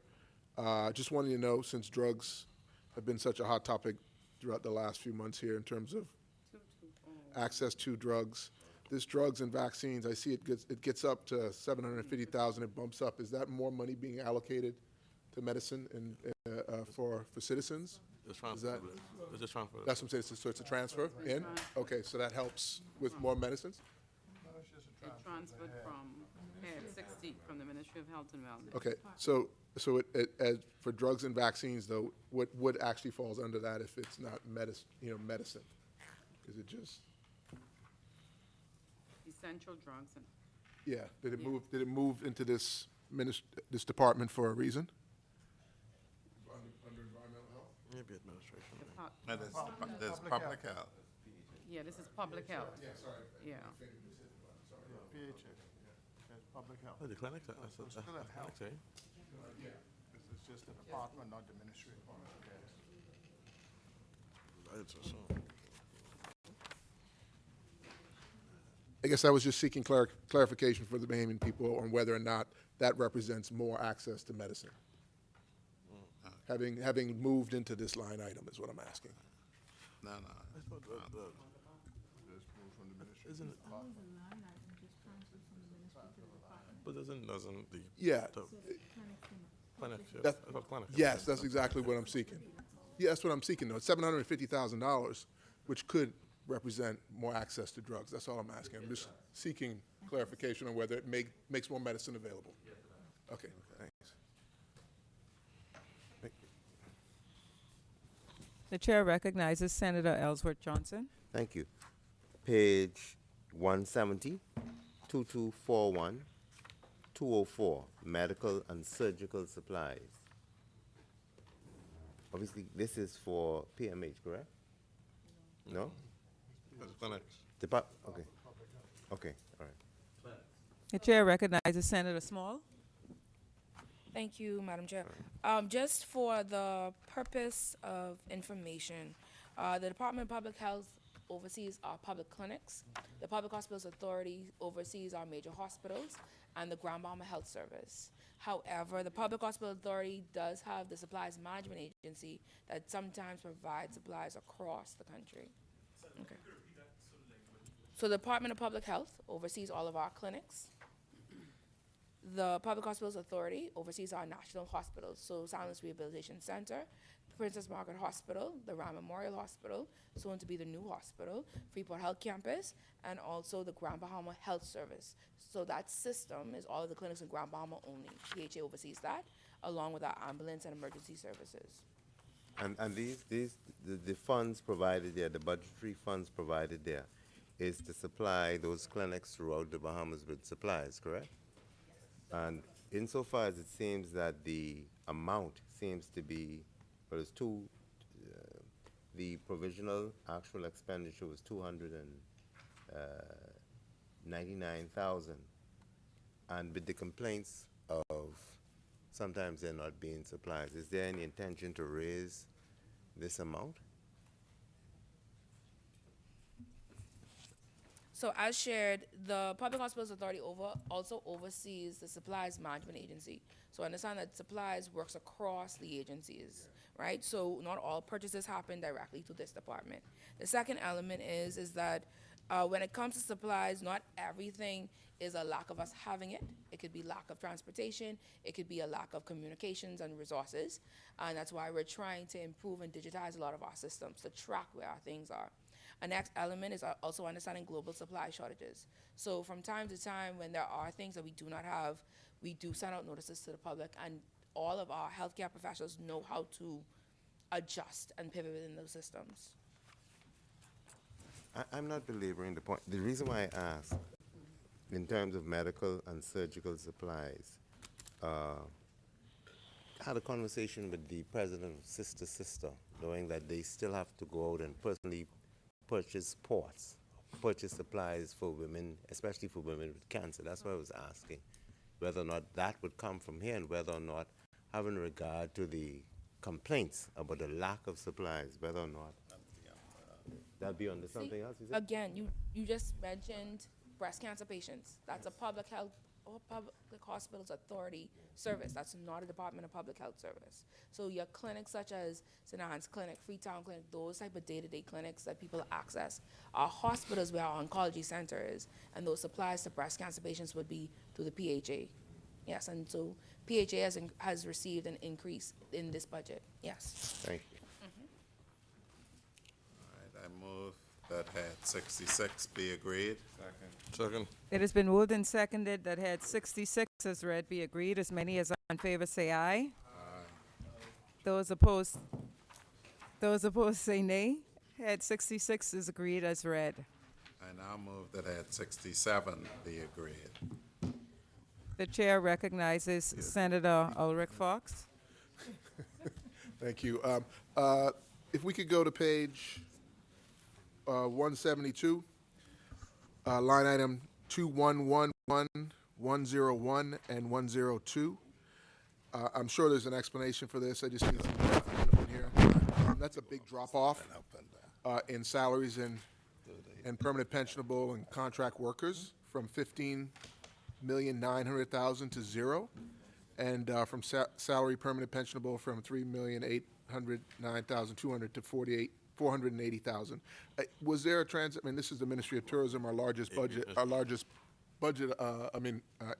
revenue generating industry. So maybe you can share what happened there, what's going on there? The chair recognizes Senator Watson. Sure. The Ministry of Tourism has now been separated into the Ministry and to the Department of Tourism. So the core of tourism now falls under Head 77, which is now the Department of Tourism. One last question here. Line item 2112103, dropping down from $1.4 million to 48,000. Did some of those dollars move over to the Department of Tourism too now then? Yeah. Okay, thanks. The two departments? The chair recognizes Senator Komolafe. Thank you, Madam Chair. My question is for page 174, line item 2511203. Same question as I had as it related to the BCB. I know that it's an important utility for our nation, the archipelago, but my question is the same as with the previous corporation. Will we get a plan with this corporation as well, Bahamas Air Holdings, and the allocation that is being applied to that? We see that it is being forecasted out for the next several fiscal years. 2511203. Page 174. Bahamas Air Holdings subsidy. Is there any plans in place, strategies in place to move this agency to self-sufficiency?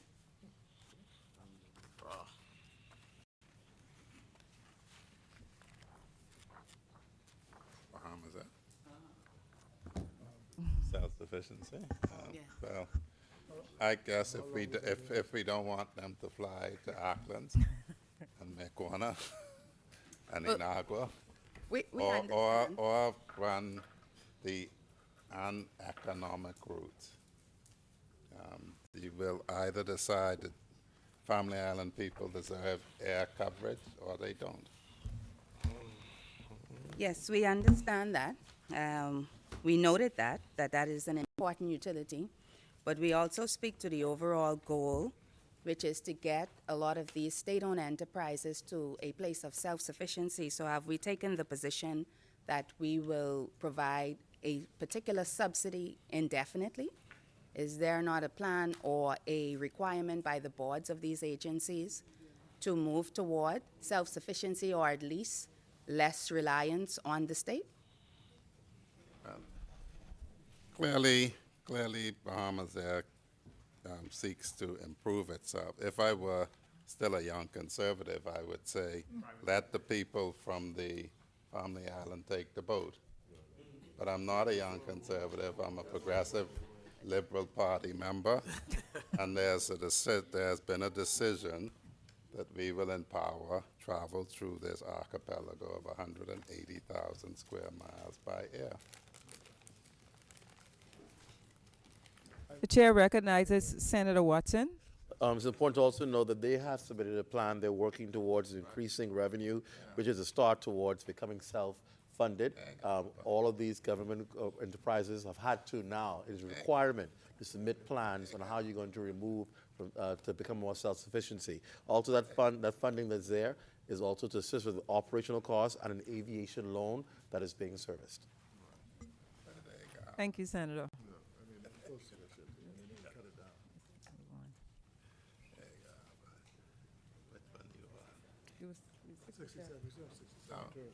I moved that at 67 be agreed. It has been moved and seconded that head 67 as read be agreed. As many as are in favor say aye. Aye. Those opposed say nay. Head 67 is agreed as read. I now move that head 70 be agreed. It has been moved and seconded that head 70 as read be agreed. As many as are in favor say aye.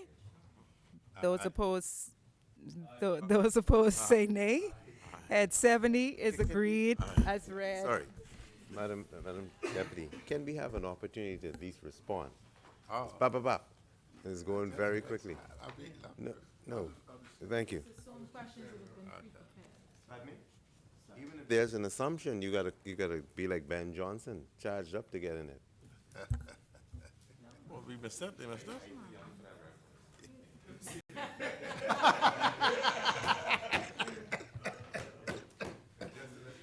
That was a good one. That was a good one. I moved that had 72 be agreed.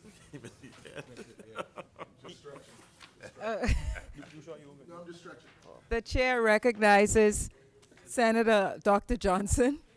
Thank you. Thank you. No, this is a question. Thank you, Madam Chair. Page 180, line item 227, 1037, 227, 1037. This is a question of Grand Bahama Climate Resilience Master Planning Exercise. Can I get some details on what this is, what this entails? The Grand Bahama Climate Resilience Master Planning Exercise 227, 1037. Just want some understanding on the nature and scope of the line item. Head 72.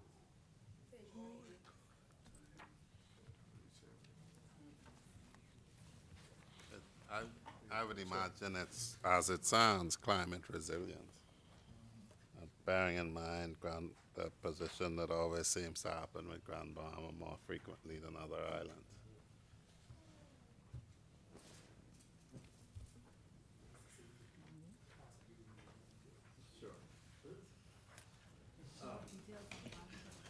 I can get more specifics for you, because if you notice, Ministry of Environment has its own climate servicing area outside of the Office of the Prime Minister. And like the Minister said, that's normally used because if in the event of oil spills or in the event of research that's been done, if something is contaminated from the industrial park, industrial sector, they have allocated funds so that they can deal with that specific issue. Outside of having to go to the Office of the Prime Minister. Climate resilience is what it talks about. I move that head 72 be agreed. Is there a seconder? Second. It has been moved and seconded that head 72 as amended, as read, be agreed. As many as are in favor say aye. Aye. Those opposed say nay. Head 72 is agreed as read. I move that head 73 be agreed. It has been moved and we stretching? No, this one's a question. The chair recognizes Senator Ulrich Fox. Thank you. This ministry here is been explained to us, page 182. Just want to get some visibility and some depth, a little deeper, on what we as the Bahamian people get from the development in this ministry, along with another headline here, which is innovation, which I assume is directed towards AI, seeing as the minister mentioned artificial intelligence bill would be coming down the pipeline soon, maybe even before the end of the summer. I have a question about the operation in data centers. And I know this came up in the lower house as well, but line item 2231104. It's not really broken out specifically. 2231104. Yeah, now I know there's a portion of this ministry that was transferred in to create the Ministry of National Development, I think it was. I think something. And so I think that $6,492,993 was carried over from the previous ministry. Could we name that ministry, please? Public. No, it's DIT. DIT, data, is that IT? Department of Okay, so Department of Information Technology. So that would be what was housing operationally those dollars. Right. Now, and so we okay, and so now we're going up to $12,760,000 for the next 3 years each year. Is that for greater data capacity in centers or operational equipment? I suspect that may be what it is. The building, right? Sure, it's for the increase in the Oracle system and other systems that were now going to be used for technical support and administration of the Oracle Fusion Cloud Seals applications. Thank you. Okay, I think this calls back to Minister Wade, Bain and Brownstown, Watson. Yeah, I think that was what he spoke of in the House. Okay, thank you. Just wanted to connect the dots. That's correct.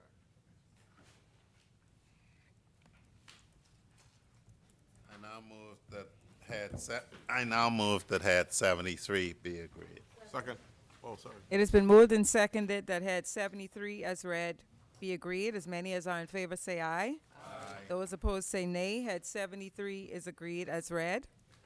I now move that head 74 be agreed. Is there a? It has been moved and seconded that head 74 as read be agreed. As many as are in favor say aye. Aye. Those opposed say nay. Head 74 is agreed as read. I now move that head 76 be agreed. Is there a seconder? Second. It is.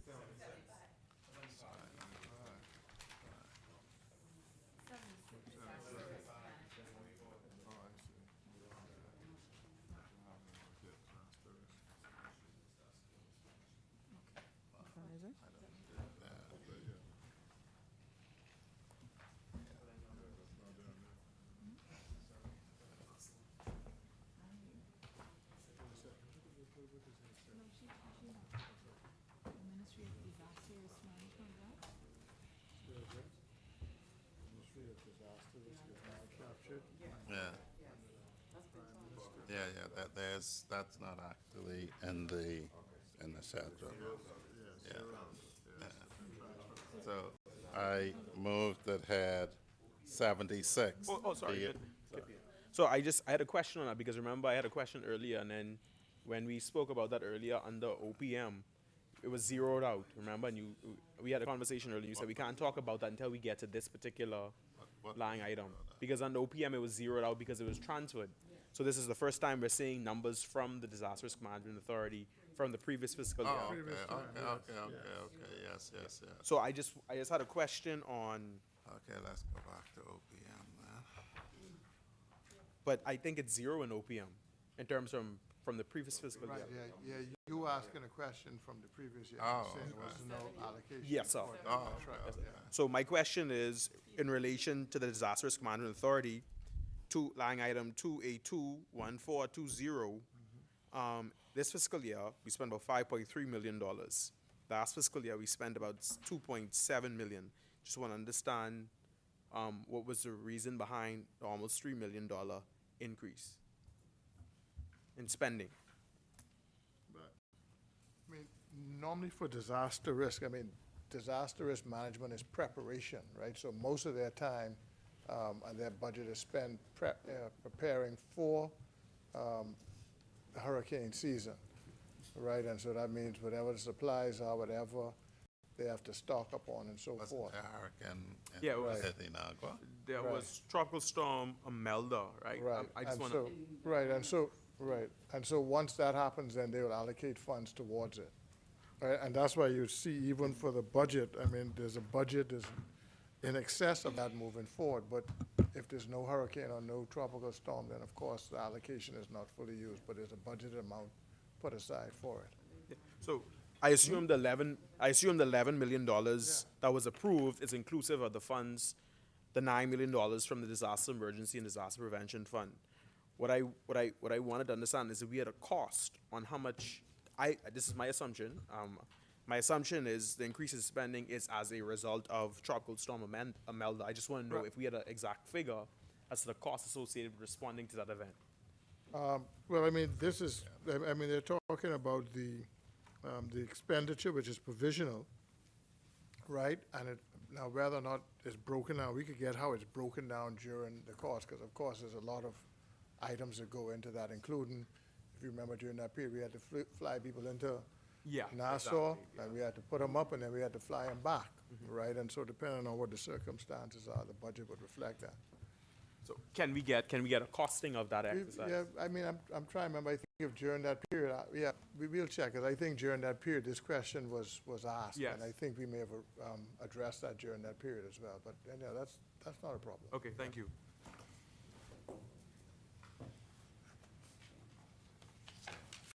I move that head 76 be approved, be agreed. Is there a seconder?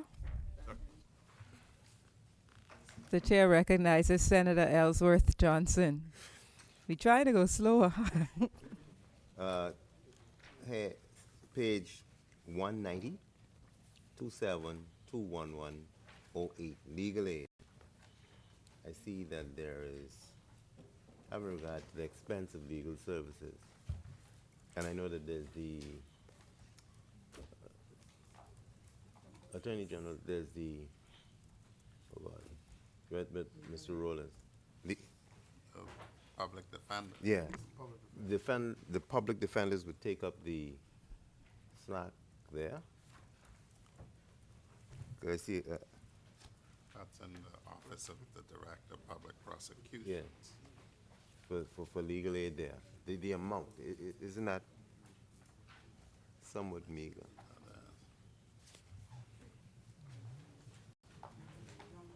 It's, I know legal aid is, 2721-108. I can find, but this is in the Office of the DPP. The judiciary But, does with the legal Crown. aid at the Supreme Court. Yeah, the Crown, The Crown briefs. yeah. I would.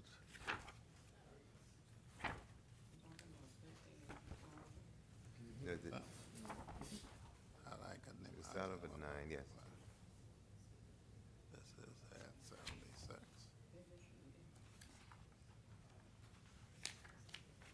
Legal aid. What would they need legal aid for?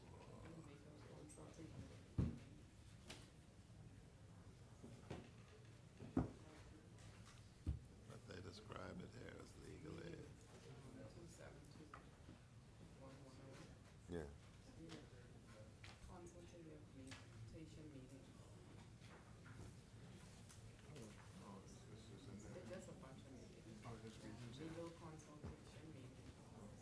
I'm not sure what that means either.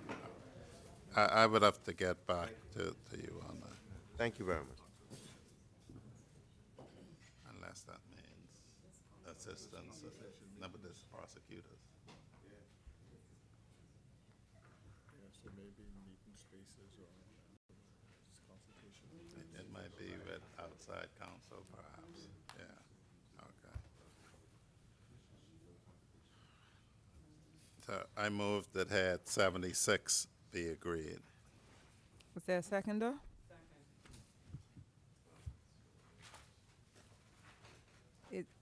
Yeah, okay. It has been moved and seconded that head 76 as read be agreed. As many as are in favor say aye. Aye. Those opposed say nay. Head 76 is agreed as read. I move that head 77 be agreed. The chair recognizes Senator Ulrich Fox. Let it not be said, I didn't get a workout today. I got a workout for sure.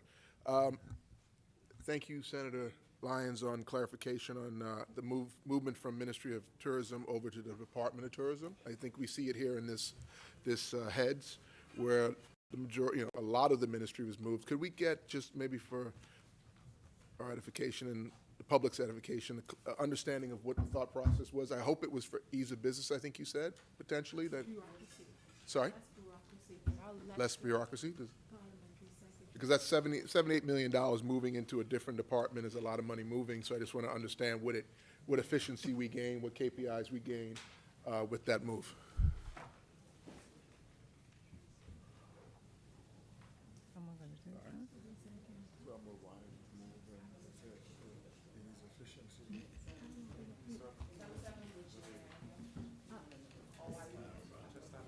Senator, sorry, so your question is why the creation of the department? No, just understanding the move of $78 million from the Ministry of Tourism into a Department of Tourism creates what efficiencies or what? So it's the creation of a department. It's the creation of a department. So what the government is- Senator Lyons, if you could just start again because your mic wasn't on. Oh, sorry. Thank you, Madam Vice President. So what I was trying to explain is the creation of the department in itself is a move towards greater efficiency.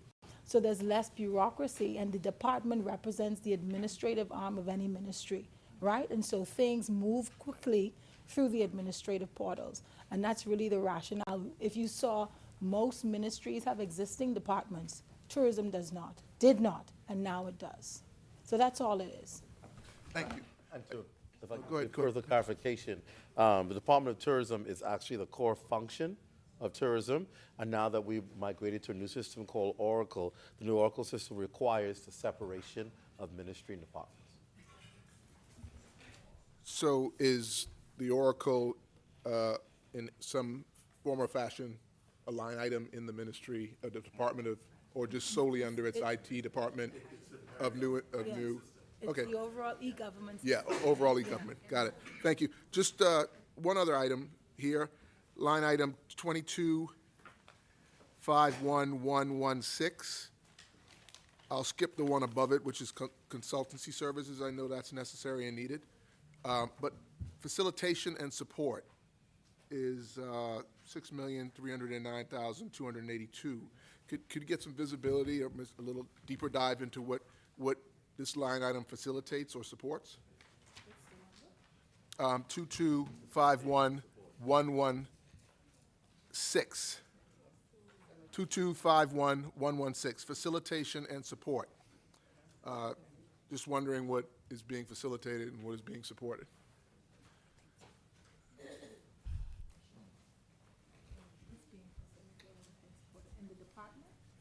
Yeah, it's just a line item under consultancy services, and then it drops down to facilitation and support, $6,309,282.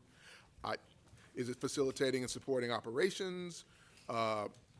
It's just pretty vague there.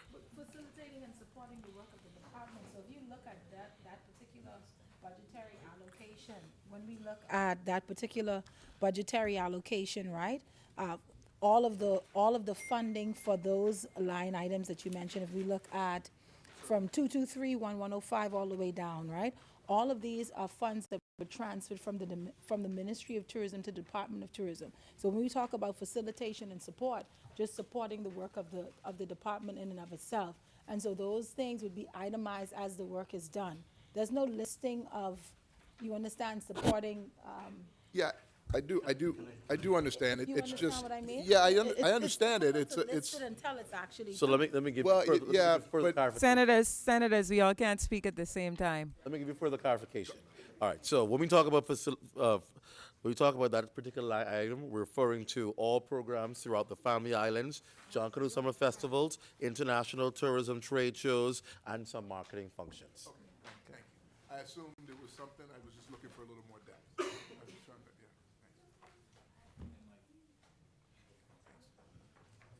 thanks. I move that head 77 be agreed.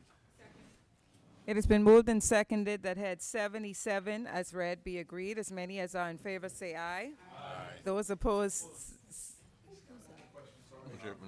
I know we're going to get out of here. the chair recognizes Senator Ulrich Fox. Line item on page 192.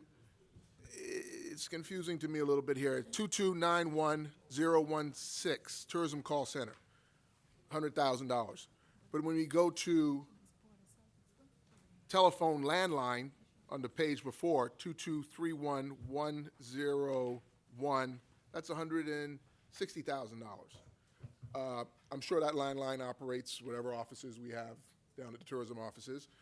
What the call center, is that located at a separate location? Is it online? Is it a function that? What is the difference between our landline telephone setup, which is more expensive? Could you quote the line? Yes, 2231101, telephone landline. It's just interesting because I didn't know we still had landlines, but I'm pretty sure we do. 160,000 for landlines. I'm sure that's within the office. But if you go to the next page, you'll see there's a new line item, or maybe it transferred over, it's not a new line item, sorry, yeah. The call center, the tourism call center. That's either a really good deal for us at $100,000, seeing as a call center to operate our #1 revenue-generating ministry for only $100,000. We're getting either a good deal there, or I don't understand what it's doing. It's for international, Madam Chair, it's for international travel assistance as a call center. It was widely used during COVID.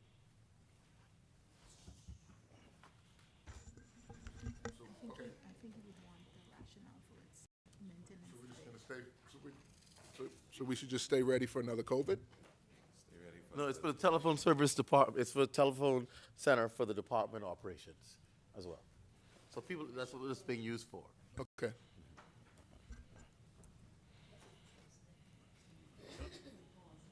I move that head 77 be agreed. Is there a seconder? It has been moved and seconded that head 77 as read be agreed. As many as are in favor say aye. Those opposed say nay. Head 77 is agreed as read. I move that head 78 be agreed. Is there a seconder? Second. It has been moved and seconded that head 78 as read be agreed. As many as are in favor say aye. Those opposed say nay. Head 78 is agreed as read. I move that head 79 be agreed. Is there a seconder? It has been moved and seconded that head 79 as read be agreed. As many as are in favor say aye. Those opposed say nay. Head 79 is agreed as read. I move that head 80 be agreed. The chair recognizes Senator Ulrich Fox. I'm actually just standing in the case of my colleagues want to say something. Move kind of quick. This is a new ministry. I just stand in proxy right now. You guys have anything? I mean, it is a new ministry, and it is our culture and arts and heritage, so it's important to supporting the tourism aspect of our country and celebrating who we are. So you sure you guys don't have anything? All right, I'm sitting down, guys. In that case, I will now move that the bill in its entirety be agreed. It has been moved and seconded that the bill be agreed in its entirety. As many as are in favor say aye. Those opposed say nay. The bill is agreed in its entirety.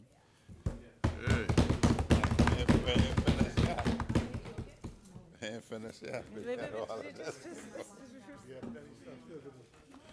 Yeah. Now the appropriation capital development bill, I move that the long title of the bill be agreed. Is there a seconder? It has been moved and seconded that the long title be agreed. As many as are in favor say aye. Aye. Those opposed say nay. I move that clause 1, the short title of the bill, be agreed. Second. It has been moved and it has been moved and seconded that clause 1 of the bill be agreed. As many as are in favor say aye. Those opposed say nay. It has been moved and seconded. This clause 1? Is it clause 1. Clause 1 We already voted on that. is agreed. Oh, I now move that clauses 2 and 3 of the bill be agreed. It has been moved and seconded that clause 2 of the bill be agreed. As many, 2 and 3 of the bill be agreed. As many as in favor say aye. Aye. Those opposed say nay. Clause 2 and 3 are agreed. And with the schedule, I move firstly that head 1 of the bill be agreed. Head 1 of the schedule be agreed. Is there a seconder? Second. It has been moved and seconded that head 1 of the bill be agreed. As many as are in favor say aye. Aye. Those opposed say nay. Head 1 is agreed. I now move that head, head 13. Sorry, I didn't see that. Head 13. Someone tick this one. Is there a seconder? Second. It has been moved and seconded that head 13 as read be agreed. As many as are in favor say aye. Aye. Those opposed say nay. Head 13 is agreed as read. This looks like 31. I now move that had, that's 31, eh? One moment. Had 21. Is there a Be seconder? agreed. Second. It has been moved and seconded that head 21 as read be agreed. As many as in favor say aye. Aye. Those opposed say nay. Head 21 is agreed as read. I now move that had 29 be agreed. Is there a seconder? It has been moved and seconded that head 29 as read be agreed. As many as are in favor say aye. Aye. Those opposed say nay. Head 29 is agreed as read. I now move that had 32 be agreed. Is there a seconder? It has been moved and seconded that head 32 as read be agreed. As many as are in favor say aye. Aye. Those opposed say nay. Head 32 is agreed as read. I now move that had 38 be agreed. Is there a seconder? It has been moved and seconded that head 38 as read be agreed. As many as are in favor say aye. Aye. Those opposed say nay. Head 38 is agreed as read. I now move that had 40 be agreed. Is there a seconder? It has been moved and seconded that head 40 as read be agreed. As many as are in favor say aye. Aye. Aye. Those opposed say nay. Head 40 is agreed as read. I now move that had 56 be agreed. It has been moved and seconded that head 56 as read be agreed. As many as are in favor say aye. Aye. Those opposed say nay. Head 56 is agreed as read. I now move that had 60 be agreed. It has been moved and seconded that head 60 as amended, as head 60 as read be agreed. As many as are in favor say aye. Aye. Those opposed say nay.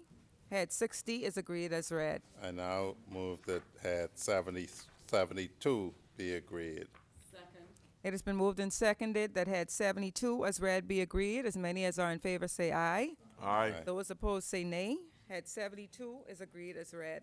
I now move that had 73 be agreed. It has been moved and seconded that head 72 as read be agreed. As many as 73 as read be agreed. As many as are in favor say aye. Aye. Those opposed say nay. Head 73 is agreed as read. I now move that had 74 be agreed. It has been moved and seconded that head 74 as read be agreed. As many as are in favor say aye. Aye. Those opposed say nay. The head 74 is agreed as read. I now move that the bill in its entirety be agreed. It has been moved and seconded that the bill in its entirety be agreed. As many as are in favor say aye. Aye. Those opposed say nay. The bill is agreed in its entirety. The Customs Management Amendment Bill 2026, I move that the long title of the bill be agreed. It has been moved and seconded that the long title of the bill be agreed. As many as are in favor say aye. Aye. Those opposed say nay. The long title is agreed. I move that Clause 1, the short title and commencement, be agreed. It has been moved and seconded that Clause 1, the short title of the bill be agreed. As many as are in favor say aye. Aye. Those opposed say nay. The motion is agreed. I now move that clauses 2 and 3 of the bill be agreed. It has been moved and seconded that clauses 2 and 3 of the bill be agreed. As many as are in favor say aye. Aye. Aye. Those opposed say nay. The motion is agreed. I now, did I say in its entirety? Yeah. I did. Oh, I now move that the bill in its entirety be agreed. It has been moved and seconded that the bill in its entirety be agreed. All in favor say aye. Aye. Those opposed say nay. The motion is agreed. The bill in its entirety is agreed. Good.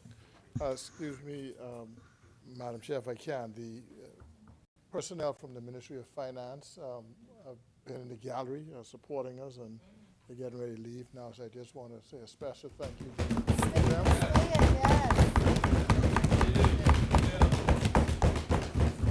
Thanking them for their assistance and their hard work, and also for Women of strength. Thank you, ladies. Thank you.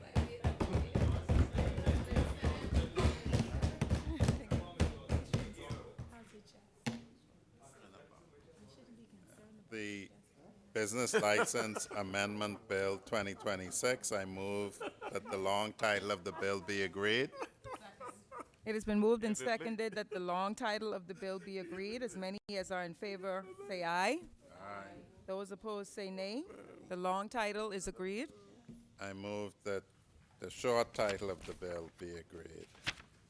It has been moved and seconded that the short title of the bill be agreed. As many as are in favor, say aye. Aye. Those opposed, say nay. The motion is agreed. I now move that clauses 2 to 9 of the bill be agreed.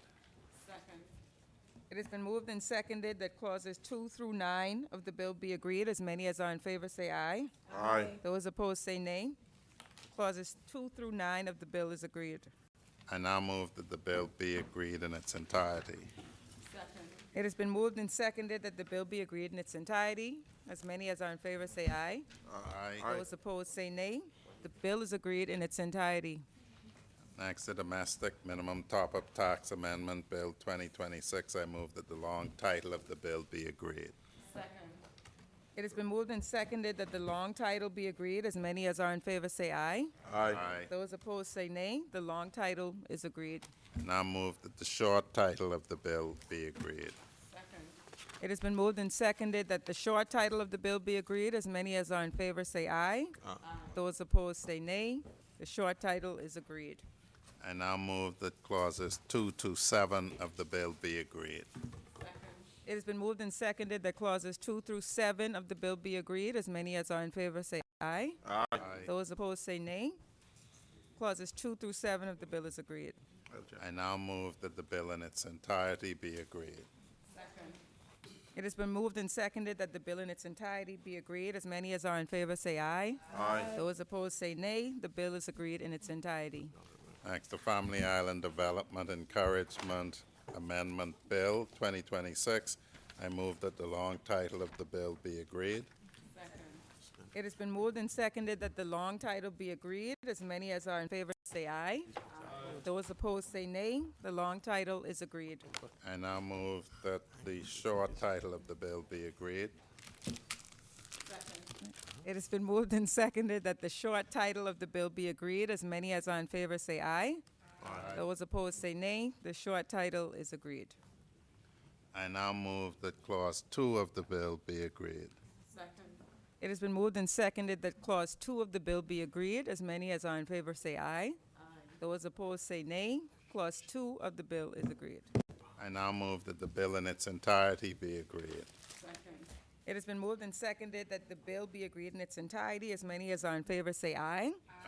Those opposed, say nay. The bill is agreed in its entirety. Next, the International Persons Land Holding Amendment Bill 2026. I move that the long title of the bill be agreed. It has been moved and seconded that the long title of the bill be agreed. As many as are in favor, say aye. Aye. Those opposed, say nay. The long title is agreed. I now move that the short title of the bill be agreed. It has been moved and seconded that the short title of the bill be agreed. As many as are in favor, say aye. Those opposed, say nay. The short title of the bill is agreed. I now move that clauses 2 to 4 of the bill be agreed. It has been moved and seconded that clauses 2 through 4 of the bill be agreed. As many as are in favor, say aye. Those opposed, say nay. Clauses 2 through 4 of the bill is agreed. I now move that the bill in its entirety be agreed. It has been moved and seconded that the bill in its entirety is agreed. As many as are in favor, say aye. Aye. Those opposed, say nay. The bill is agreed in its entirety. Next, the Public Debt Management Amendment Bill 2026. I move that the long title of the bill be agreed. It has been moved and seconded that the long title of the bill be agreed. As many as are in favor, say aye. Aye. Those opposed, say nay. The long title is agreed.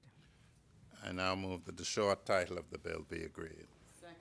It has been moved and seconded that the short title of the bill be agreed. As many as are in favor, say aye. Aye. Those opposed, say nay. The short title is agreed. I now move that clauses 2 and 3 of the bill be agreed. It has been moved and seconded that clauses 2 and 3 of the bill be agreed. As many as are in favor, say aye. Those opposed say nay. Clauses 2 and 3 of the bill are agreed. Next, the real property tax amendment bill. Oh, sorry. I move that the bill in its entirety be agreed. It has been moved and seconded that the bill be agreed in its entirety. As many as are in favor say aye. Those opposed say nay. The bill is agreed in its entirety. Next, the real property tax amendment bill 2026. I move that the long title of the bill be agreed. It has been moved and seconded that the long title of the bill be agreed. As many as are in favor say aye. Those opposed say nay. The long title is agreed. Sorry. I now move that the short title of the bill be agreed. It has been moved and seconded that the short title of the bill be agreed. As many as are in favor say aye. Aye. Those opposed say nay. The short title is agreed. I now move that clauses 2 to 13 of the bill be agreed. It has been moved and seconded that clauses 2 through 13 of the bill be agreed. As many as are in favor say aye. Those opposed say nay. Clauses 2 through 13 of the bill is agreed. I now move that the bill in its entirety be agreed. It has been moved and seconded that the bill in its entirety be agreed. As many as are in favor say aye. Those opposed say nay. The bill is agreed in its entirety.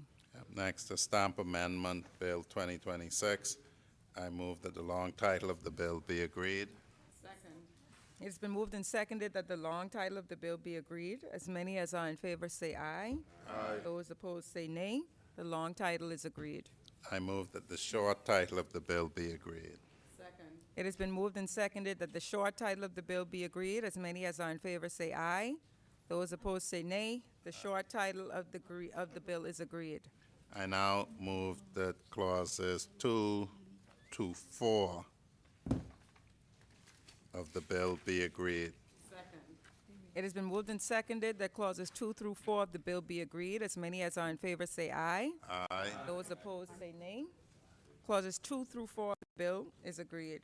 I now move that the bill in its entirety be agreed. It has been moved and seconded that the bill in its entirety be agreed. As many as are in favor say aye. Aye. Those opposed say nay. The bill is agreed in its entirety. Next, the statute of fraud amendments bill 2026. I move that the long title of the bill be agreed. It has been moved and seconded that the long title of the bill be agreed. As many as are in favor say aye. Those opposed say nay. The long title is agreed. I now move that the short title of the bill be agreed. It has been moved and seconded that the short title of the bill be agreed. As many as are in favor say aye. Those opposed say nay. The short title is agreed. I now move that clauses 2 and 3 of the bill be agreed. It has been moved and seconded that clauses 2 and 3 of the bill be agreed. As many as are in favor say aye. Aye. Those opposed say nay. Clauses 2 and 3 of the bill are agreed. I now move that the bill in its entirety be agreed. It has been moved and seconded that the bill in its entirety be agreed. As many as are in favor say aye. Aye. Those opposed say nay. The bill is agreed in its entirety. Next, the tariff amendment bill 2026. I move that the long title of the bill be agreed. It has been moved and seconded that the long title of the bill be agreed. As many as are in favor say aye. Aye. Those opposed say nay. The long title is agreed. I now move that that the short title of the bill be agreed. It has been moved and seconded that the short title of the bill be agreed. As many as are in favor say aye. Aye. Those opposed say nay. The short title is agreed. I now move that clause 2 of the bill be agreed. It has been moved and seconded that clause 2 of the bill be agreed. As many as are in favor say aye. Aye. Those opposed say nay. Clause 2 of the bill is agreed. And next, I move that the bill in its entirety be agreed. It has been moved and seconded that the bill be agreed in its entirety. As many as are in favor say aye. Aye. Those opposed say nay. The bill is agreed in its entirety. Next, the Tax Appeal Commission Amendment Bill 2026. I move that the long title of the bill be agreed. It has been moved and seconded that the long title be agreed. As many as are in favor say aye. Aye. Those opposed say nay. The long title is agreed. I now move that clauses 1 to 4 of the bill be agreed. I'd add the short titles in there. It's been moved and seconded that clauses 1 through 4 of the bill be agreed. As many as are in favor say aye. Aye. Those opposed say nay. Clauses 1 through 4 of the bill is agreed. And I move that the bill in its entirety be agreed. It has been moved and seconded that the bill in its entirety be agreed. As many are in favor say aye. Aye. Those opposed say nay. The bill is agreed in its entirety. Next, make that move. Next, the value-added tax amendment bill number 2, 2026. I move that the long title of the bill be agreed. It has been moved and seconded that the long title be agreed. As many as are in favor say aye. Those opposed say nay. The long title is agreed.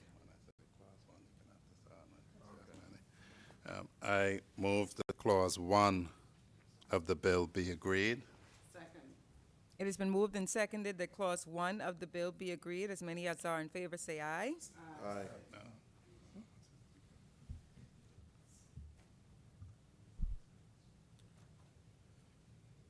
Madam President, move to amend clause 1, and delete subclause 2, and substitute the following.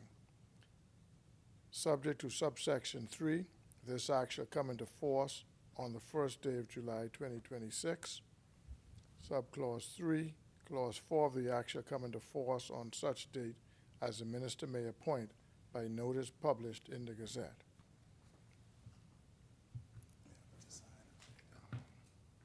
Is there a seconder? Second. It has been moved and seconded that the amendment be agreed. As many as are in favor say aye. Aye. Those opposed say nay. The motion is agreed. Next, move that clauses 2 to 5 of the bill be agreed. It has been moved and seconded that clauses 2 through 5 of the bill be agreed. As many as are in favor say aye. Aye. Those opposed say nay. It has been moved and seconded. Clauses 2 through 5 of the bill is agreed. I now move that the bill in its entirety be agreed. It has been moved and seconded that the bill in its entirety be agreed. As many as are in favor say aye. Those opposed say nay. The bill is agreed in its entirety. Next, the immigration amendment bill. I move that the long title of the bill be agreed. It has been moved and seconded that the long title be agreed. As many as are in favor say aye. Those opposed say nay. The long title is agreed. I move that clauses 1 to 4 of the bill be agreed. It has been moved and seconded that clauses 1 through 4 of the bill be agreed. As many as are in favor say aye. Those opposed say nay. Clauses 1 through 4 of the bill is agreed. I now move that the bill in its entirety be agreed. It has been moved and seconded that the bill in its entirety be agreed. As many as are in favor say aye. Aye. Those opposed say nay. The bill is agreed in its entirety.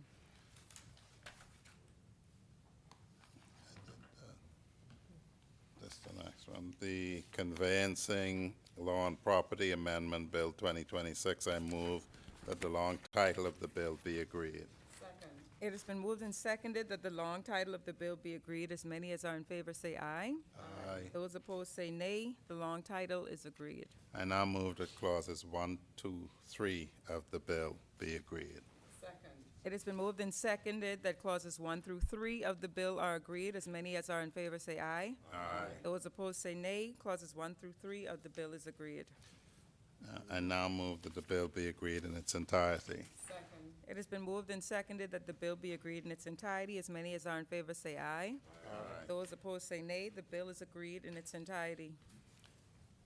Next, the Environmental Health Services Amendment Bill 2026. I move that the long title of the bill be agreed. It has been moved and seconded that the long title of the bill be agreed. As many as are in favor say aye. Those opposed say nay. Aye. Aye. Those opposed say nay. The long title is agreed. I now move that the clause 1 and 2 of the bill be agreed. It has been moved and seconded that clauses 1 through 2 of the bill be agreed. As many as are in favor say aye. Aye. Those opposed say nay. Clauses 1 through 2 of the bill are agreed. I now move that the bill be agreed in its entirety. It has been moved and seconded that the bill in its entirety be agreed. As many as are in favor say aye. Aye. Those opposed say nay. The bill is agreed in its entirety. Next, the Property Execution of Deeds and Documents Amendment Bill 2026. I move that the long title of the bill be agreed. Second. It has been moved and seconded that the long title be agreed. As many as are in favor say aye. Aye. Those opposed say nay.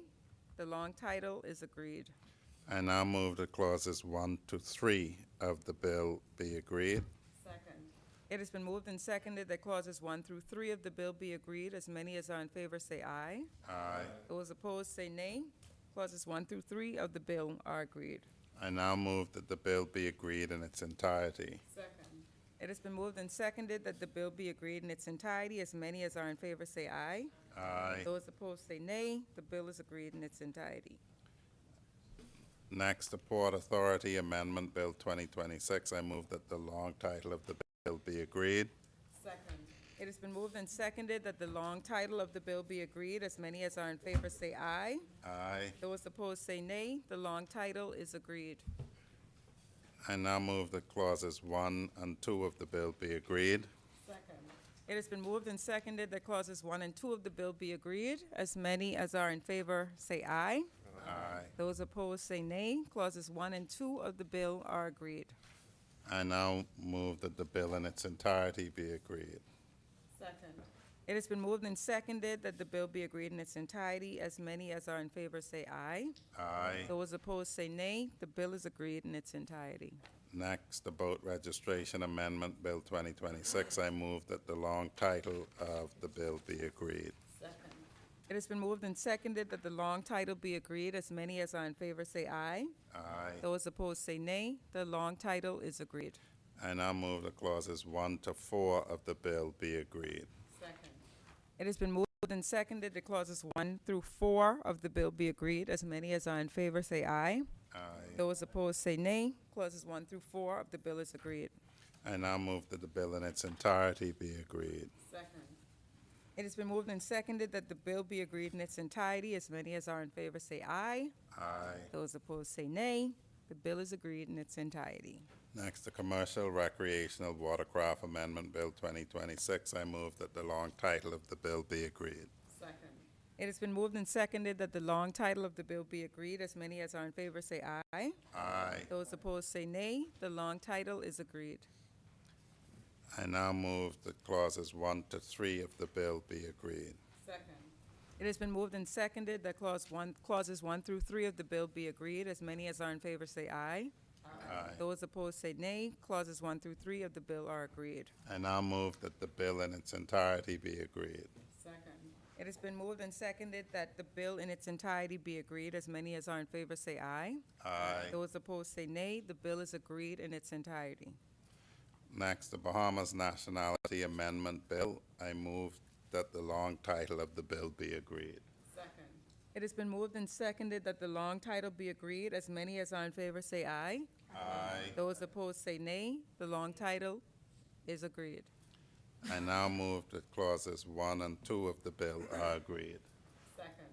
It has been moved and seconded that clauses 1 and 2 of the bill be agreed. As many as are in favor say aye. Aye. Those opposed say nay. Clauses 1 and 2 of the bill are agreed.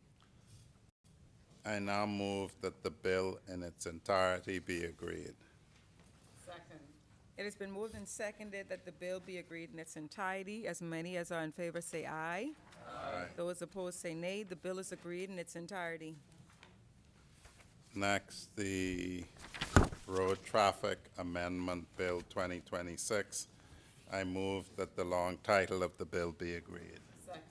It has been moved and seconded that the long title be agreed. As many as are in favor say aye. Aye. Those opposed say nay. The long title is agreed. I now move that clauses 1 through 6 of the bill be agreed. Second. It has been moved and seconded that clauses 1 through 6 of the bill be agreed. As many as are in favor say aye. Aye. Those opposed say nay. Clauses 1 through 6 of the bill are hereby agreed. I now move that the bill in its entirety be agreed. Second. It has been moved and seconded that the bill be agreed in its entirety. As many as are in favor say aye. Aye. Those opposed say nay. The bill is agreed in its entirety. Next, the Water Skiing and Motorboat Control Amendment Bill 2026. I move that the long title of the bill be agreed. It has been moved and seconded that the long title be agreed. As many as are in favor say aye. Aye. Those opposed say nay. The long title is agreed. Next, next, I move that clauses 1 to 4 of the bill be agreed. It has been moved and seconded that clauses 1 through 4 of the bill be agreed. As many as are in favor say aye. Those opposed say nay. Clauses 1 through 4 of the bill are hereby agreed. I now move that the bill in its entirety be agreed. It has been moved and seconded that the bill be agreed in its entirety. As many as are in favor say aye. Aye. Those opposed say nay. The bill is agreed in its entirety. Next, the supplementary appropriation revenue account expenses 2025-2026 bill 2026. I move that the long title of the bill be agreed. It has been moved and seconded that the long title be agreed. As many as are in favor say aye. Aye. Those opposed say nay. The long title is agreed. I now move that clauses 1 through 3 of the bill be agreed. It has been moved and seconded that clauses 1 through 3 of the bill be agreed. As many as are in favor say aye. Those opposed say nay. Clauses 1 through 3 of the bill are agreed. I now move that the schedule to the bill be agreed. It has been moved and seconded that the schedule to the bill be agreed. As many as are in favor say aye. Aye. Those opposed say nay. The schedule to the bill is agreed. I now move that the bill in its entirety be agreed. It has been moved and seconded that the bill in its entirety be agreed. As many as are in favor say aye. Aye. Those opposed say nay. The bill is agreed in its entirety. Lastly, ain't ready yet. We have a resolution to supplementary appropriation capital development 2025-2026 bill 2026. I move that the long title of the bill be agreed. It has been moved and seconded that the long title of the bill be agreed. As many as are in favor say aye. Aye. Those opposed say nay. The long title is agreed. I now move that clauses 1 to 3 of the bill be agreed. It has been moved and seconded that clauses 1 through 3 of the bill be agreed. As many as are in favor say aye. Aye. Those opposed say nay. Clauses 1 through 3 of the bill are agreed. I now move that the schedule to the bill be agreed. It has been moved and seconded that the schedule to the bill be agreed. As many as are in favor say aye. Aye. Those opposed say nay. The schedule to the bill is agreed. I now move that the bill in its entirety be agreed.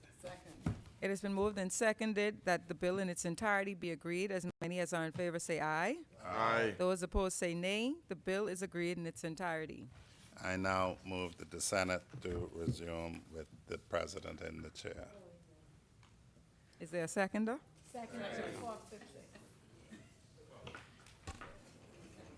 It has been moved and seconded that the President do now take the chair. As many as are in favor say aye. Those opposed say nay. The President will now take the chair.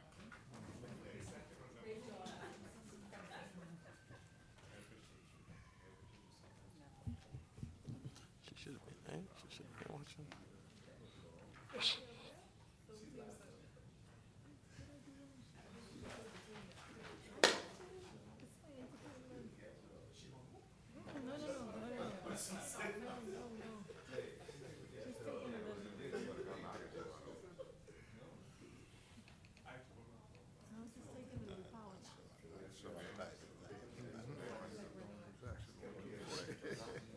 Hickler.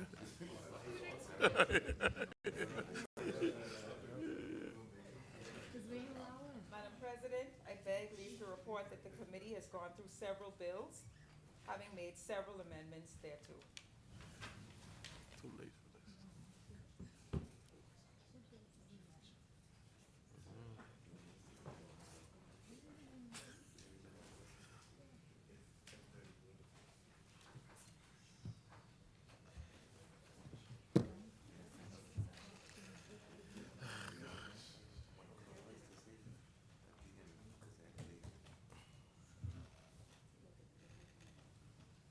Honorable members, the Vice President and Chairman of the Committee of the Whole has reported that the committee has examined the bills, having made several amendments thereto.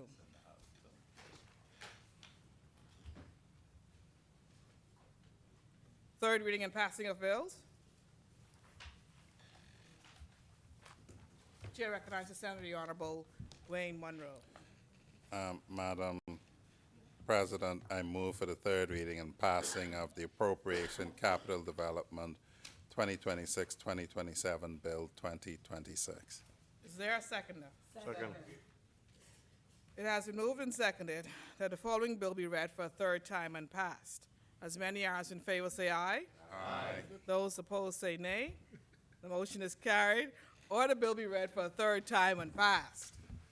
A bill for an act for the appropriation of the sum of $415,819,096 for and towards defraying the expenses of the government of the Commonwealth of the Bahamas for capital development for the financial year ending 30th of June 2027. No. Yeah, I did read capital development first. Yeah.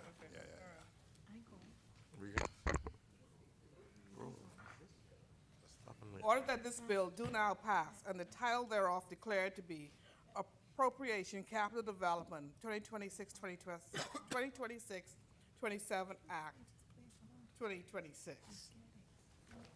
For the third readings of bills. I move for the third reading and passing of the Appropriations Revenue Account Expenses 2025-2026 Bill 2026.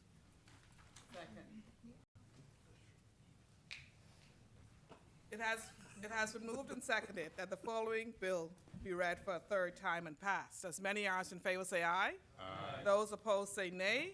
The motion is carried. Or the bill be read for a third time and passed. A bill for an act for the appropriation of diverse sums of money for and towards defraying the expenses of the government of the Commonwealth of the Bahamas on revenue account for the financial year commencing 1st of July 2026 and ending the 30th of June 2027. Order that this bill do now pass and the title thereof declared to be Appropriation Revenue Account Expenses 2026-2027 Act 2026 for the third reading of bills. I move for the third reading and passing of the Customs Management Amendment Bill 2026.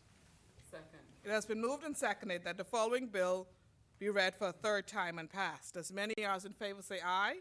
Aye. Those opposed say nay. The ayes have it. The motion is carried. Or the bill be read for a third time and passed. A bill for an act to amend the Customs Management Act. Order that this bill do now pass and the title thereof declared to be Customs Management Amendment Act 2026 for the third reading of bills. I move for the third reading and passing of the Business License Amendment Bill 2026. It has been moved and seconded that the following bill be read for a third time and passed. As many as in favor say aye. Aye. Those opposed say nay. The ayes have it. The motion is carried. Order that the bill be read a third time and passed. A bill for an act to amend the Business License Act. Order this bill do now pass and the title thereof declared to be Business License Amendment Business License Amendment Act 2026 for the third reading of bills. I move for the third reading and passing of the Domestic Minimum Top-Up Tax Amendment Bill 2026. It has been moved and seconded that the following bill do now pass, that the following bill be read a third time and passed. As many as in favor say aye. Aye. Those opposed say nay. The ayes have it. The motion is carried. Order that this bill be read a third time and passed. A bill for an act to amend the Domestic Minimum Top-Up Tax Act. Order this bill do now pass and the title thereof declared to be Domestic Minimum Top-Up Tax Amendment Act 2026 for the third reading of bills. I move for the third reading and passing of the Family Island Development Encouragement Amendment Bill 2026. It has been moved and seconded that the following bill be read for a third time and passed. As many as in favor say aye. Aye. Those opposed say nay. The ayes have it. The motion is carried. Order the bill be read a third time and passed. A bill for an act to amend the Family Island Development Encouragement Act.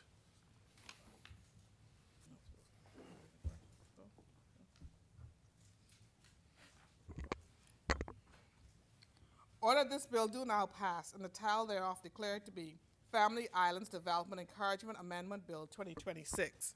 For the third reading of bills. I now move for the third reading and passing of the International Persons Landholding Amendment Bill 2026. It has been moved and seconded that the following bill be read for a third time and passed. As many as in favor say aye. Aye. Those opposed say nay. The ayes have it. The motion is carried. Order the bill be read a third time and passed. A bill for an act to amend the International Persons Landholding Act. Order this bill do now pass and the title thereof declared to be International Persons Landholding Amendment Act 2026 for the third reading of bills. I move for the third reading and passage of the Public Debt Management Amendment Bill 2026.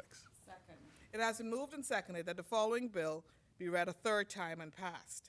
As many as in favor say aye. Aye. Those opposed say nay. The ayes have it. The motion is carried. Order the bill be read for a third time and passed. A bill for an act to amend the Public Debt Management Act.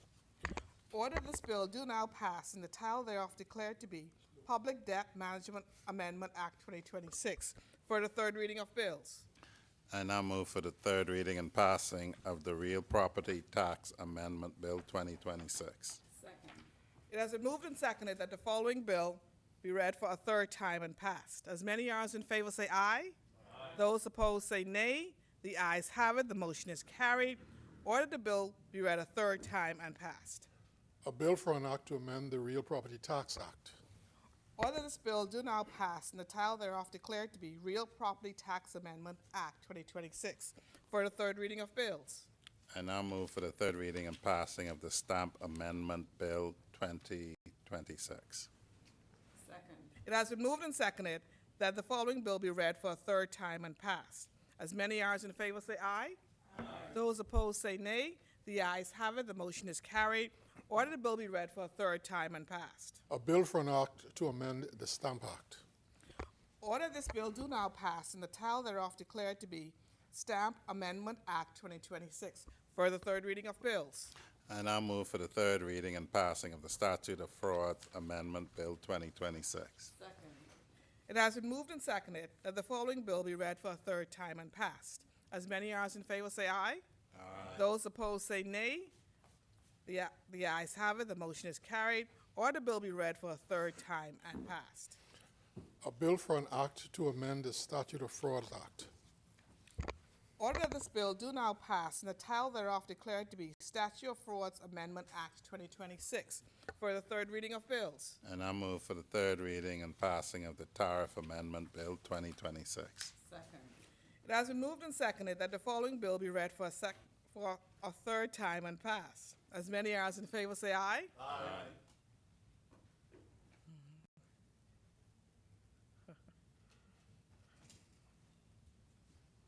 Senators, we're not supposed to move when we're putting the question, okay? Where was I now? You did order, but where was I? You did second? You did the second? Yes. Okay. Okay. It has been moved and seconded that the following bill be read for a third time and passed. As many as in favor say aye. Aye. Those opposed say nay. The ayes have it. The motion is carried. Order the bill be read for a third time and passed. A bill for an act to amend the Tariff Act. Order this bill do now pass and the title thereof declared to be Tariff Amendment Act 2026 for the third reading of bills. And I move for the third reading and passing of the Tax Appeal Commission Amendment Bill 2026.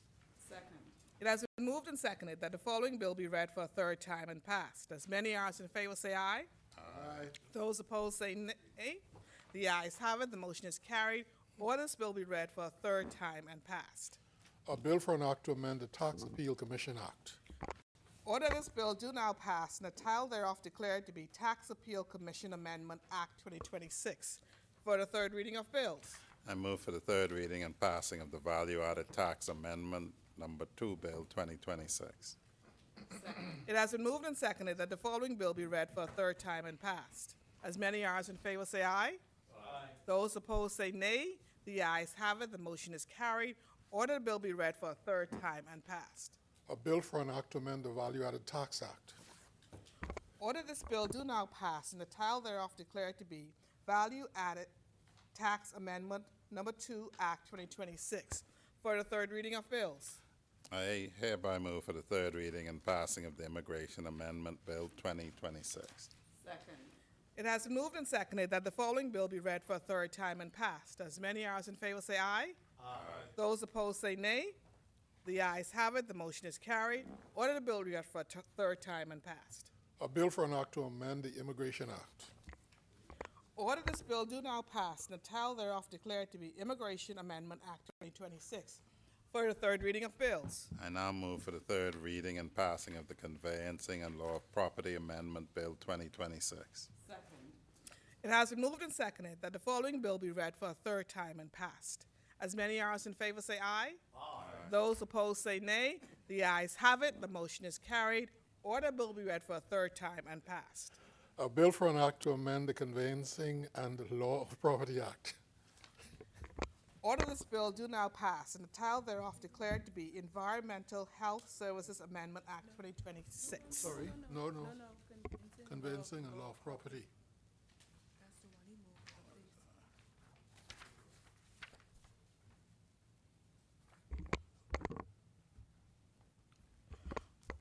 Order this bill do now pass, and the title thereof declared to be Conveyancing and Law of Property.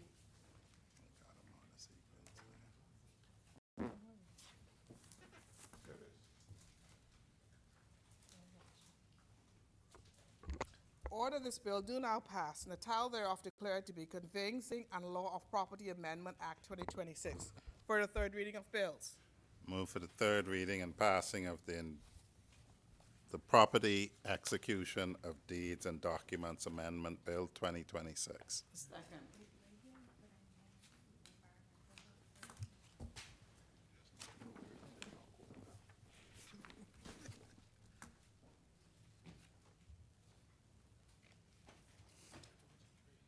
It has been moved and seconded that the following bill be read for a third time and passed. As many as in favor say aye. Aye. Those opposed say nay. The motion is carried. Order the bill be read for a third time and pass.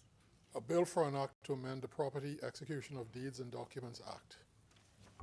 Order this bill do now pass, and the title thereof declared to be Property Execution of Deeds and Documents Amendment Act 2026. For the third reading of bills. I move for the third reading and passing of the Environmental Health Services Amendment Bill 2026. Second. It has been moved and seconded that the following bill be read for a third time and passed. As many as in favor say aye. Aye. Those opposed say nay. The ayes have it. The motion is carried. Order the bill be read for a third time and passed.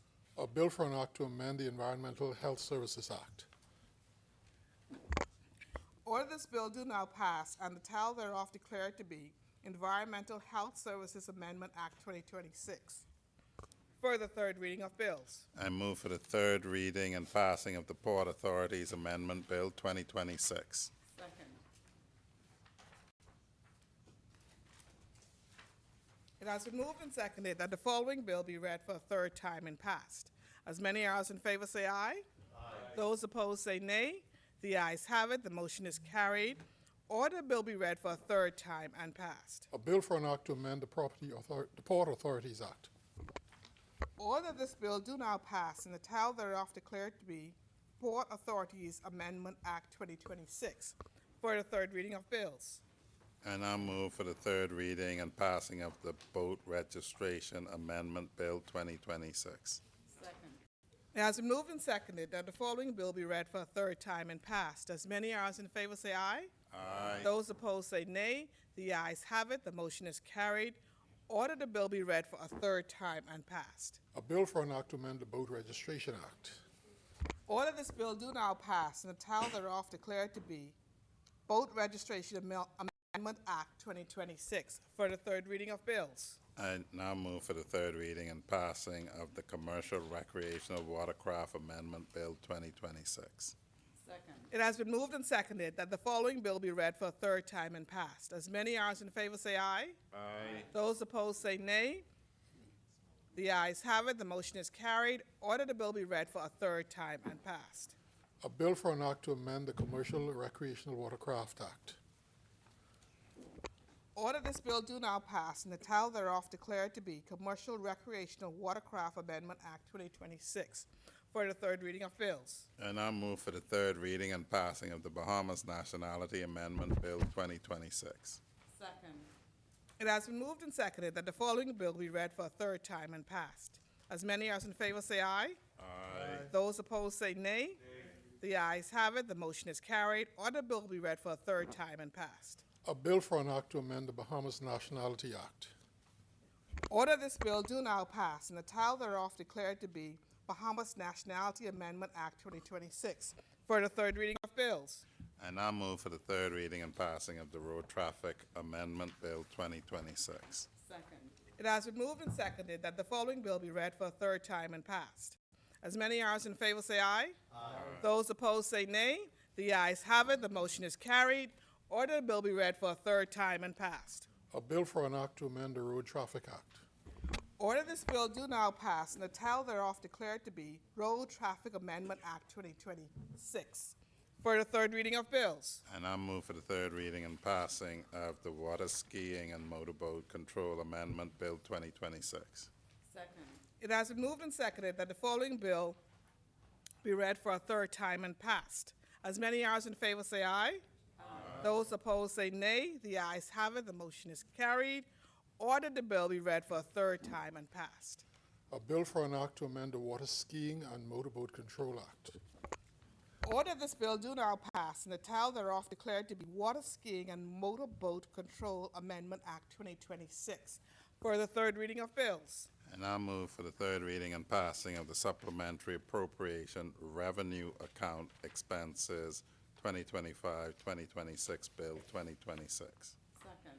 It has been moved and seconded that the following bill be read for a third time and passed. As many as in favor say aye.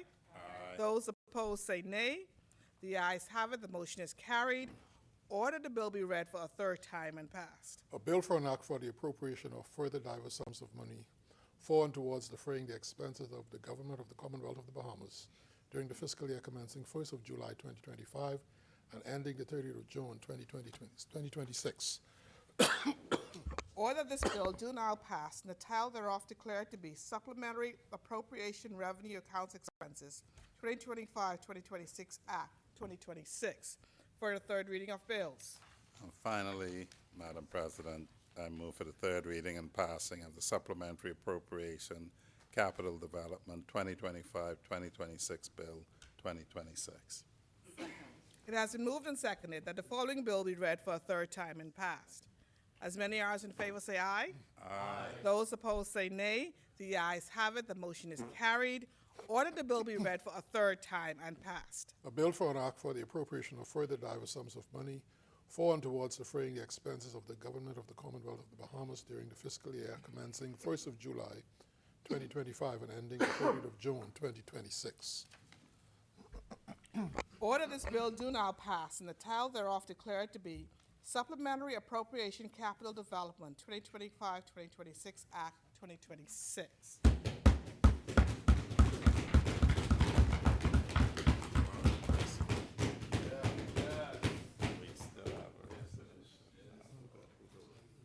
For the third reading of bills. No further third reading of bills. Consideration of House amendments. Resolutions. Chair recognizes Senator the Honorable Wayne Munro. Madam President, I wish to move the following resolution. For adoption of the following resolution, whereas the Treasurer of the Commonwealth of the Bahamas, hereinafter referred to as the Treasurer, corporation shall establish under Section 4, subsection 1 of the Ministry of Finance Act, Chapter 23, Revised Statute Laws of the Commonwealth of the Bahamas, 2000, hereinafter referred to as the Act, is seized in fee simple in possession of the hereditaments, more particularly described in the first and second schedule hereto, hereinafter referred to as the said hereditaments. And whereas the Treasurer has agreed to sell and pass in at Abaco Holdings Limited and Bakers Bay HOA Limited have agreed to purchase the said hereditaments. And whereas by Section 5, subsection 3, subparagraph A of the said Act, the Treasurer shall not sell or make any other disposition of the fee simple of any land vested in her without the prior approval of both houses of Parliament signified by resolution thereof. Now therefore be it resolved that pursuant to Section 5, subsection 3, subparagraph A of the Act, this House approves: 1, the conveyance by the Treasurer to Passerine at Abaco Holdings Limited of the said hereditaments described in the first schedule of this, for the sum of $781,200, and 2, the conveyance by the Treasurer to Baker's Bay HOA Limited of the said hereditaments described in the second schedule for the sum of $859,800, and the schedules describe both pieces of property, and they are also set out, Madam President, on a survey plan attached. I move for the adoption of this resolution. It has been moved and seconded that the following resolution be agreed. Whereas the Treasurer of the Commonwealth of the Bahamas, hereinafter referred to as the Treasurer, a corporation sole established under Section 4, subsection 1 of the Ministry of Finance Act 23, Revised Statute of Law of the Bahamas 2000, hereinafter referred to as the Act, is seized in fee simple in possession of the hereditaments more particularly described in the first and second schedule hereto, hereinafter referred to as the said hereditaments. Now therefore, be it resolved that pursuant to Section 5, subsection 3, subsection A of the Act, this House approve: 1, the conveyances of the Treasurer to Passerine of Abaco Holdings Limited of the said hereditaments described in the first schedule for the sum of $781,200, and 2, the conveyance by the Treasurer to the Baker's Bay HOA Limited of the said hereditaments described in the second schedule for the sum of $859,800. As many as in favor say aye. Aye. Those opposed say nay. The ayes have it. The motion is carried.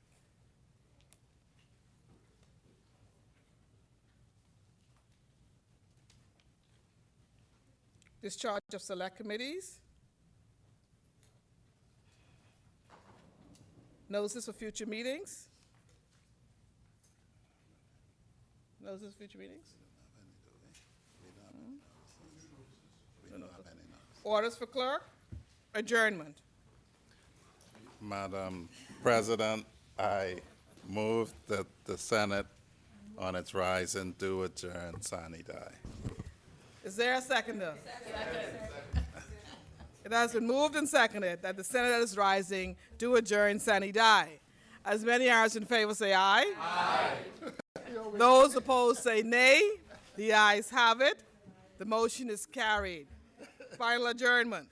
I now move, Madam President of the House, that the Senate do adjourn sine die. Is there a seconder? It has been moved and seconded that the Senate do now adjourn sine die. As many as in favor say aye. Aye. Those opposed say nay. The motion is agreed. The Senate stands adjourned sine die. Good night, everyone.